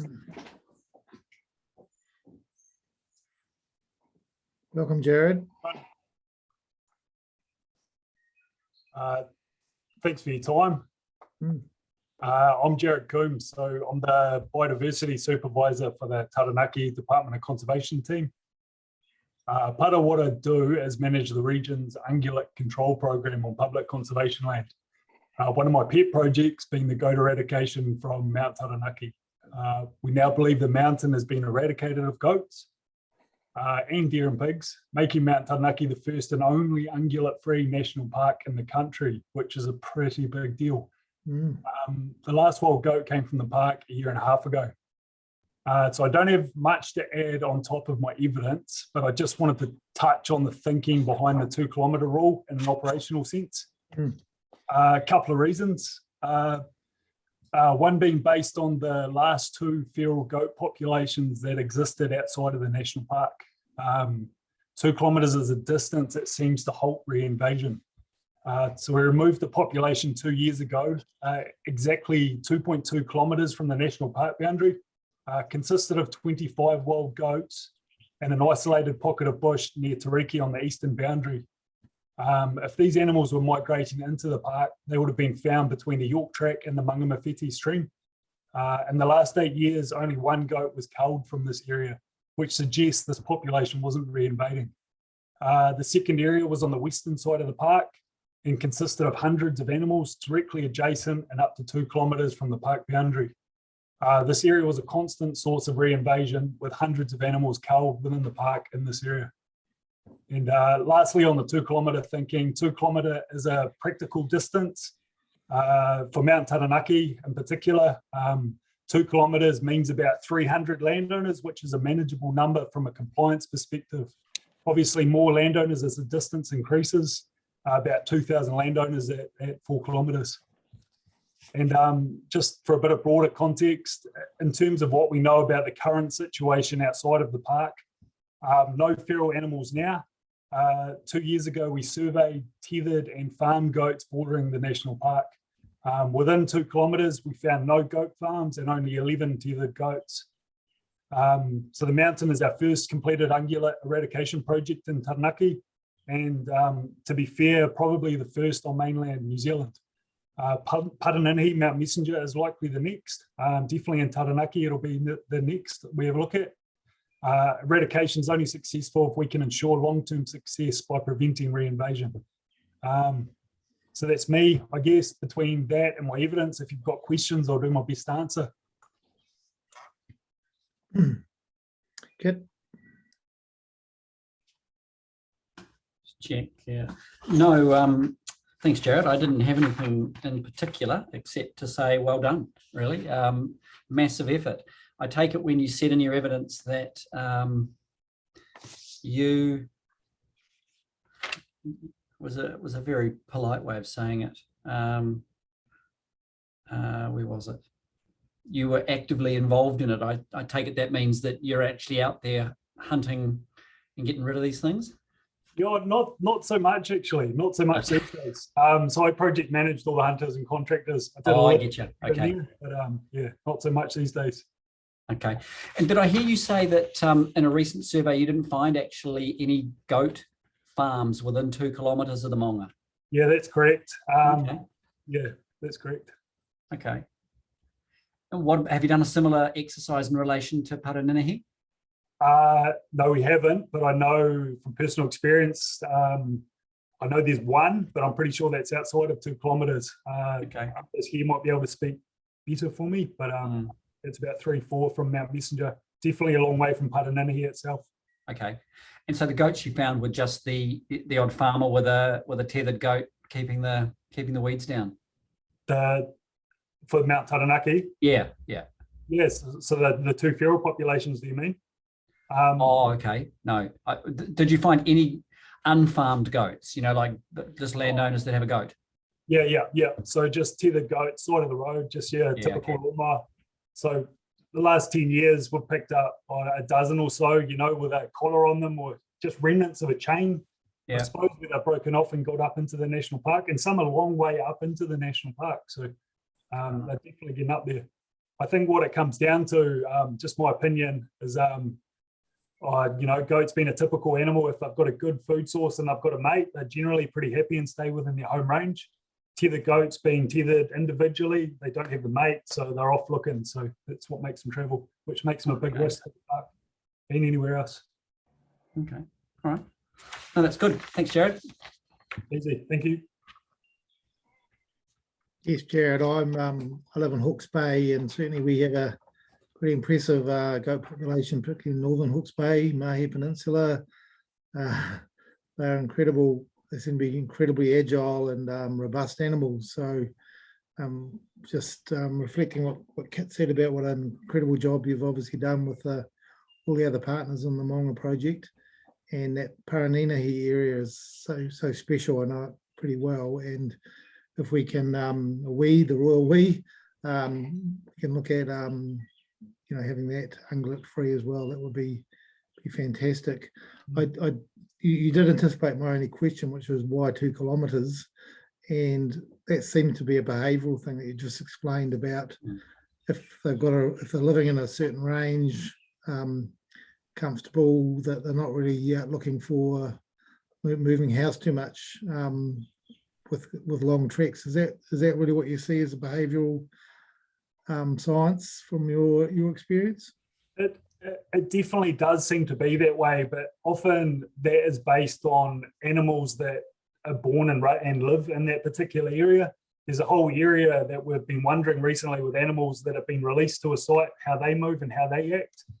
Tethered goats being part of that. So that's a bit of an unknown for us. Definitely seen goats move long distances. We've done lots of Judas collar work where goats are tracked for long periods of time. And there's always an outlier, right? Yeah, of course. There's always something. Yes, thank you. That's all the questions I have.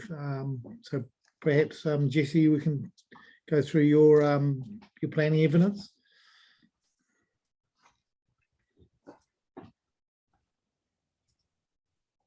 We'll need to get a mic on, Jesse. Jesse was having issues with his audio.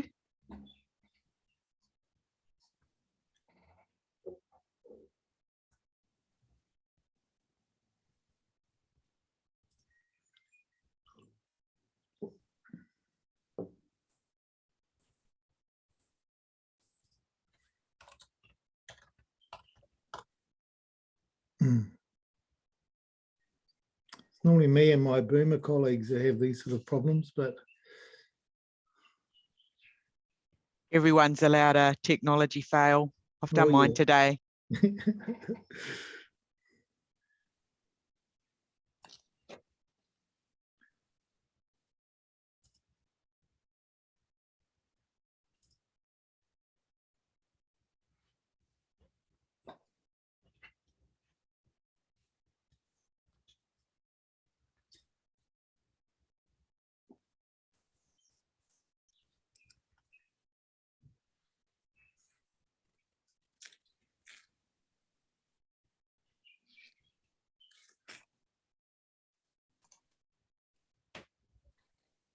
One option might be for Jesse to join using his phone rather than his computer. Can we hear you yet, Jesse? I'm just wondering if he could take it. Yep. Thanks for that. Susan, I'm interested in your experience with the Wild Animal Control Act. And I know the reporting officer mentioned that there is a deer farming notice that was promulgated by Gazette in 2008, and mentions that Wild Animal Control Act mechanism may be more appropriate than using a district plan to do it. Do you have a view on that? Is that something the department's considered for goats? The department does rely on the Wild Animal Control Act quite a lot for controlling tahr and deer, particularly in the South Island. I think part of the issue here where that might not be appropriate is that goats are kept as farmed or domesticated animals that are prone to escaping. So while there could be options available under the WAC Act, as we call it, yeah, it is an inappropriate shorthand name for it. What we're really seeking here is a kind of a belts and braces approach where the district plan covers one element of the activity, and there may or may not be potential under the Wild Animal Control Act to deal with it as well. So I'm sorry, I hadn't thought about it in more detail than that, but right, now I just thought I'd ask if that we're really seeking here. Yeah.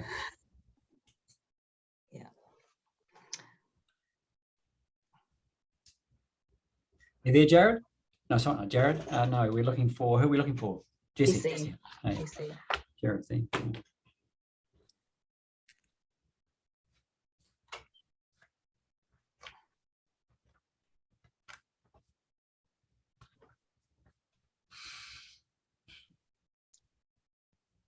Actually, perhaps I could just raise one other thing that I understand another one of the submitters might have raised, which is whether keeping of goats needs to be defined in the plan. And the view I came to was that the natural and ordinary meaning of that phrase is probably more effective and appropriate than trying to define what's meant by keeping of goats, especially when read in the context of the plan in the light of the purpose of the provisions. We did think about trying to define that term, and were concerned that a definition might have unanticipated consequences that we couldn't think of. It would actually be quite hard to define it in a way that was neither too broad nor too narrow in my submission.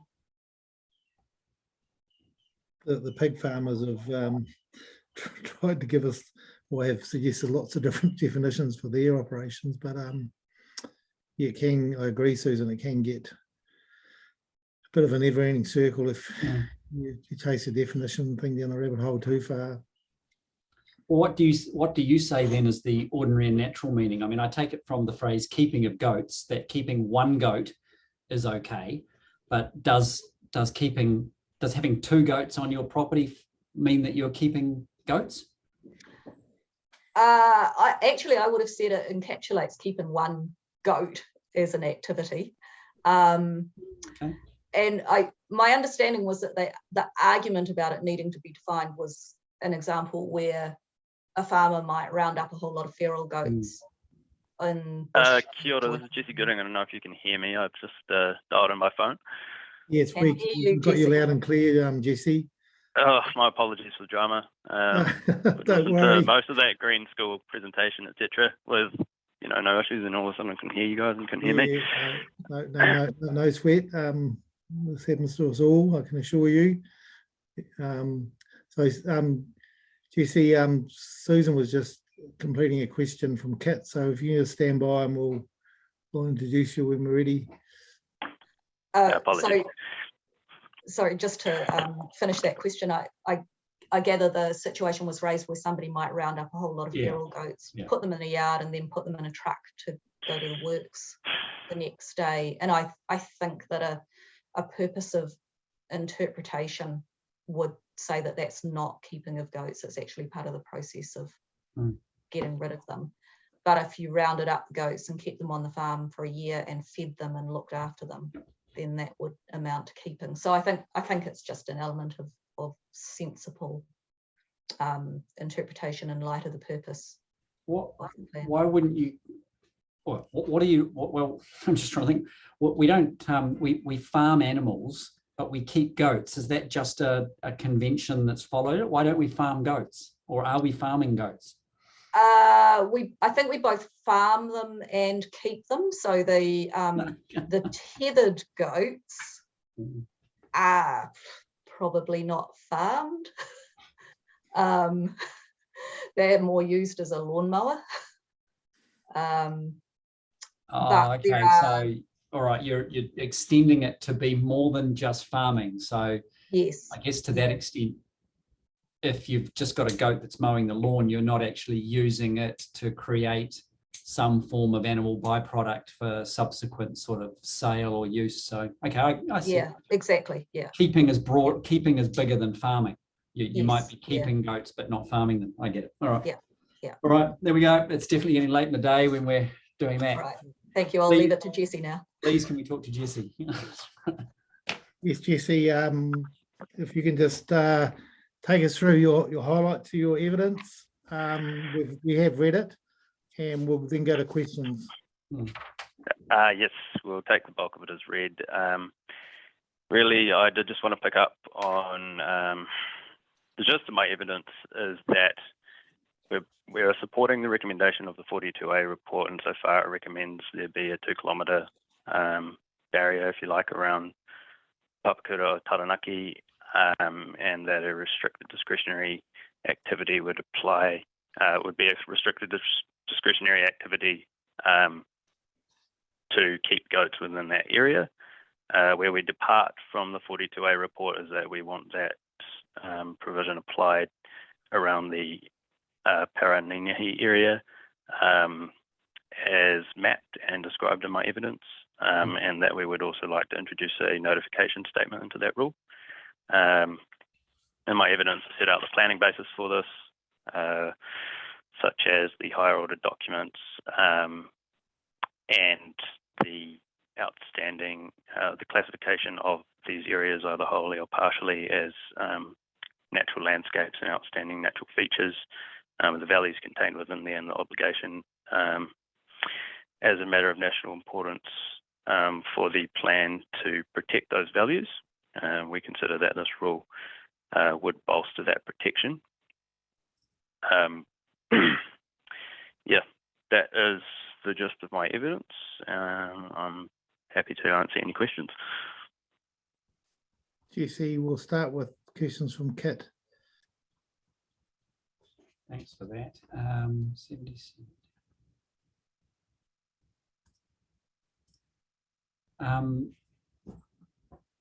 I guess the one that I sort of have been thrashing through along the way, and I talked about it with the reporting officer at the outset of this hearing, is the proposal to change the status to restricted discretionary. Because on the face of it, one of the standards to comply for a controlled activity is that you meet the fencing standard. If you were someone who didn't want to meet the fencing standard, then you become restricted discretionary and you'd go through a full assessment and could get turned down on the basis of the adequacy of your fencing. And so I want to get a sense if fencing is not sort of up for grabs between the two activity stati, what does the restricted discretionary status give? What would be the circumstances where you would still refuse consent for a goat farm that was otherwise meeting the fencing standard? What other reasons would you turn it down for? Yeah, I guess outside of that fencing standard introduced into this rule, there were other matters of discretion, and one of those, sorry, I don't have the provision right in front of me, I believe is, here it is, effects on natural character and significance of indigenous vegetation and habitat, proposed mitigation measures, for instance, to reduce adverse effects. So we really want council in weighting their assessment against those matters of discretion to consider the natural character and the indigenous vegetation, for instance, of the Moanga, with this activity occurring in proximity to that. And then we want to weight that against the risk of goat escape and reinvasion, when considered that, the eradication has occurred or is occurring, and what that would do to those significant values. So I guess outside of the fencing standard, that's probably the main matter we would want the council to look at, and if appropriate, I suppose decline consent on that basis. I agree, though, there aren't a lot of other mitigating factors for mitigating that outside of the fencing standard. I have also had a read of Ms. Johnson's evidence from Johnson Resource Management, and I did note the comments yesterday. I have had a look at her idea of having this as a permitted activity outside that 2 kilometre exclusion area, and then a restricted discretionary activity within. I think there are some issues with that, and that the fencing standard would apply everywhere. However, that could be an option to look at as well. I don't know if... I was going to ask you what you thought about that, because we rely on Helen to find the wrinkles and the ripples and the rules. And she has pointed out that an potentially unintended consequence of the way it was crafted is to make the rule of greater application than it's actually intended to. So, I mean, that's something we'll obviously talk to the council planners about. We wouldn't want to throw the kid out with the bathwater. Sorry, that was a goat joke. Sorry, there we go. Fair enough. Just if I can say on that as well, we are inclined to, I suppose, agree with what the planning officer said at the start of this hearing in terms of the signal, the lower activity status sends. We do think the restricted discretionary activity status, stepping it up a notch, is appropriate given the risk. So you, and I guess this is the nub of it. Are you saying that notwithstanding compliance with that fencing standard, there is still a risk of escape?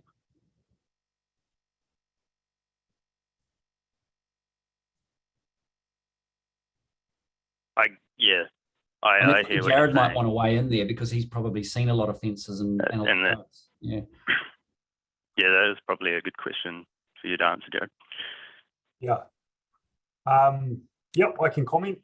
The deer regulations you talked about earlier, Kit, I've been on compliance for that, on checking deer fence standards for the last 10 years. We get a lot of deer escape still. They still find their way out. I suppose in relation to the national park, it's areas that are close enough to the boundary where tree fall and storm events, that sort of thing, come down, break a fence, animals escape. That's probably the biggest concern for these sorts of areas. They find a way.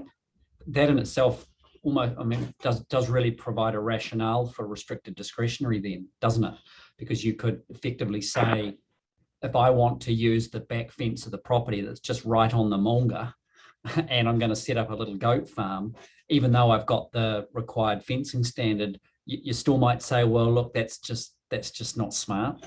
So we want to say no to that. Whereas if you're 2 kilometres away, the risk of, even if of a failure of the fencing and then the goat getting into the park is a lot lower potentially. So we'll let you go. We'll potentially let you establish. So, okay, I mean, you know, that's helpful. I can see then where a restricted discretionary activity might actually provide a tool, given the work that's been done, to sort of allocate based on proximity. So that's, that makes sense. Okay. Okay, well, I don't want to debate that with you any longer, Jesse, so that's quite good. The only other one I wanted to talk to you about was the notification statement that you refer to. And I'm just wondering where is that you've identified what you want? Oh, yeah, here we go. Where in my evidence? Or- I've got it. It's the note. Now, of course, this plan doesn't have any Section 77D rules around notification at all. I know a couple of submitters have sought that they go in there. Kiangaora is one of those, and presumably the department sought a similar thing in this particular context. Yeah, the purpose of this, I suppose, is to say, if the council are making a notification decision, they might have neighbours that they identify as affected to a proposed goat farm or something, but we would always want the Department of Conservation to be a considered affected person in that instance. Mm. Yeah, but did your submission ask for this? Apologies. No, the Director General's submission did not ask for this, so this goes beyond the Director General's submission, and this is my opinion that this would be useful. Okay. With respect, that might not give us scope, but even good ideas need to be within scope, I fear.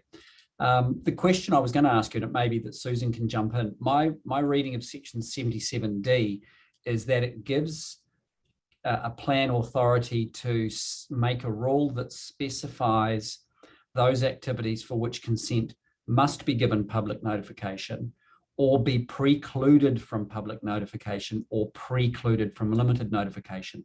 I don't read Section 77D as giving authority for there to be a rule that says a particular person must be notified of an activity. Have you come across this before? Because on the face of it, it's not a lawful rule if that's the case. No, I haven't actually. So you might, I think your reading of that might be correct. I'm wondering if you want to comment, Susan. Yeah, I have to say I agree with Commissioner Littlejohn on that point. I did briefly talk about that in my submissions, and one option I thought might be available is essentially treating Jesse's statement a little bit like an advice note, although it's not quite worded that way, but also that there's an argument that there's scope to include it if you consider that restricted discretionary status is appropriate and the default position is going to be notification being assessed for affected parties. So this would just almost function as a reminder to the council making a notification decision that possibly only the department and the other parties that we discussed earlier might be candidates for notification. But I agree with the point that you raise about Section 77D, that is directed to public notification, where it's a mandatory notification decision to notify or precluding notification. Mm. The situation I've seen it in is in the Auckland plan. Sorry to keep harking back to Tamaki. They have notification rules, and they use a phraseology that says that it's not a rule. It's interesting. It arguably doesn't comply with Section 77D either, but because the Chief Judge of the Environment Court wrote it, I'm not going to criticise it. But it says that when deciding who is an affected person in relation to any activity for the purposes of Section 95E, the council will give specific consideration to those persons listed in a separate rule. And up at the general rule, it has a list of persons who are any decision maker is required to consider as potentially adversely affected in the context of looking at limited notification. So it's not so much a rule precluding, it's more of just a guidance to some extent that even though the notification tests apply, when you get to the adversely affected person test, then here's a list of people who may be relevant for you to consider. Yeah, I think that you've just more eloquently expressed what I was trying to describe when I talked about treating it like an advice note. Okay. Yeah. I do also note the remarks made earlier about plans with long descriptions and introductory statements as well. And I tend to agree with Commissioner Daish's comments about those as well. So there's a balance to be reached, I think. Okay. Thanks, Susan. One last question for you, Jessie.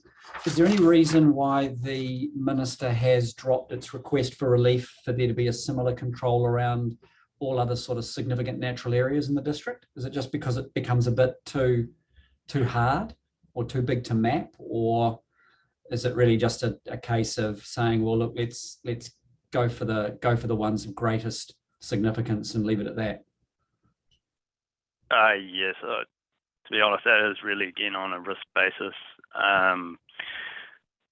Talking to the likes of Jared and others in local office, we considered we haven't really put the level of resource that has gone into pest control on the Maunga, and also that will hopefully go into pest control within the Paraninahi area. And so we considered it wouldn't be necessarily appropriate to ask for those controls where we're not putting effective measures towards, controlling goats anyway. That said, I think the significance of those areas still stands against Section 6C, etc., and that they should be afforded a level of protection. It just so happens that in this instance, from a plan efficiency point of view and a Section 32AA point of view, the rule wouldn't be particularly effective or useful for plan users.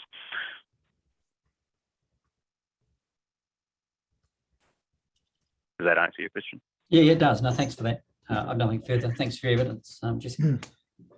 Thank you, Jesse. I just have one question. It's around the mapping of Paraninahi.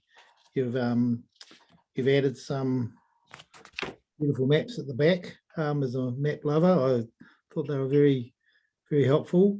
Are those, so Paraninahi is not mapped in the district plan at the moment, is it? So I have to be honest, coming into this case kind of late, writing planning evidence for this a little late into the piece, taking over from the planner that wrote the submission. I did see that we were asking for inclusion of the whole outstanding natural feature and landscape, which, as I read Schedule 8, does include the Paraninahi. But bringing that up on the planning maps, it was a very large area, considerably larger than the area we've mapped here. And again, from a plan efficiency point of view, I wasn't of the opinion that that would necessarily be appropriate. So again, targeting those areas that we do have considerable resource going into from a goat control and pest management point of view, and also in relation to that Mountain Messenger project, those are the areas that we've mapped and we've requested that this will be applied for. If it's a question of scope, though, I think we do have scope, having asked for that whole ONFL. The bigger area, yes. Just from a plan making point of view, and a consistency point of view, so we have the map SNA or significant natural area. We have a mapped area that's attached to the Mount Messenger resource consents, which is the can't remember the actual name that it was given, but that's the area that's going to be under active pest control. Yep. Is your map that map, or is it something different again? So this is a number of areas that, with consultation from our local office, we've considered need protection. If there is refinement of that map necessary, or perhaps areas that we've missed out, we'd be willing to hear from you on that, and or the council on that, or other parties as well, and seek to amend that. But that was what the department is seeking at this stage, and no, that's not the map from those resource consents. No, but it's a subset of what you asked for, and your relief is what you're telling us. Certainly, I know that that predator control area, or that active management area, that's part of the Waka Kotahi consent conditions, is that waxed. No, it didn't wax; it waned considerably during that hearing, and it was, yeah, thrashed around to be, this is the key area that between certainly the iwi there, Ngāti Tama, Ngāti Mutanga, the Department of Conservation were comfortable, came into that condition. So from my point of view, it probably makes sense to go back and look at that area. But suggest that, could you contact the council planning team about that, Jesse, and just work that through with them, and then ask them to report back to us in the right of reply? I think that's probably the most efficient way to deal with that. If yeah, no problem. If we are minded to accept this addition of Paraninahi in that wider area, we do need some thought put into that point. Yeah. I guess the map at this stage was has been useful guidance, but certainly it can be refined. I'm happy to work on that with council. And so that's everything I had. Jesse and Jared, I think, if you've picked this up late in the piece, Jesse, you've done a really good job just putting the evidence together. I really like the way that you've gone back and looked at the higher level documents, which some planners do and some don't. And certainly if Commissioner McMahon was on this panel, he'd be taking you to all those items if he hadn't laid those out. So the RPS and the other high level documents. And Jared, your experience, your practical experience in this area brings a huge wealth of knowledge to us. And it's, when I first looked at this goat issue, I thought it's maybe sort of getting a bit sort of too regulatory, but when we look at it in the context of the Moonga project and the fact that you've managed with a lot of hard work to rid that key area, and sort of looking forward to Paraninahi as well, I think it is such an important issue to bring to us. So really appreciate your time and your effort and your evidence and your good replies. So thank you very much. And to you too, Susan, thanks to Doc for putting this together. Thank you very much for taking the time to hear us. Okay, so thank you. Julie, we will look. I suppose I'm a bit pooped, to be honest. Probably everyone is, and I think it would be both efficient and effective if we did reschedule the verbal right of reply. Have you worked out a possible time frame for that? Yes, it's fallen quite nicely. So the afternoon of Thursday, the 17th of March, suits all of the New Plymouth team. Yes. Todd hasn't confirmed how long he thinks his verbal right of reply would be, but for the two ladies, it's about half an hour for them, plus Todd, plus your questions. So you should, depending on questions, you should be fine. Yeah, and I think it just does get, I know it's a bit of an intermediary step between doing it on the hoof, as some of these amazing judges used to do. They used to deliver whole decisions on the hoof after hearing evidence, but I think it's probably worthwhile to have a bit of time to reflect on some of these matters, particularly these recent couple we've had today. So Denise and Louise and Todd, are you all good with that, with the sound of things? Yeah, Oh, that's fine by me, sorry. And in terms of my verbal right of reply, it will be no more than half an hour, I think, with questions. All Yep. right. That's So- fine. Do we have a proposed start time? 3 o'clock. 3 o'clock. Okay. So you'll do what you've just done for the hearing 14 and send an email with a link. Yes, to I'll try and do it a little earlier. I'll put it in my diary, so I'm gonna be dialing in from my car, I think. So look out for me tomorrow. Okay. On the hotspot. So yes, thank you, everyone. We would love to finish again with the karakia. Stephen, can I ask?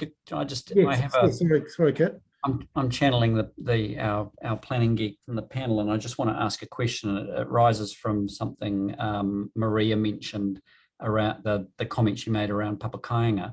And I guess the first thing I wanted to acknowledge that we weren't contemplating or conceiving of the discussion with Green School as in any way it's similar in concept or definition to Papakāinga. It was more just an intellectual exercise to see how the plan had addressed something that was different in the zone. And I guess then the next question is to Denise, and to get your answer to this. Papakāinga is not listed as an activity in the table for rules in the rural production zone. Is that because it's intended to come within that general catch-all discretionary rule? No, it's actually defined in Māori purpose. That's why I put my hand up. I was going to I didn't see tell you. you. Denise. Yeah. Sorry, I wasn't quite sure procedurally. I was just going to tell you that if you click on the definition of Māori purpose, which is a permitted activity rule, it lists Papakāinga, so that it is provided in the table.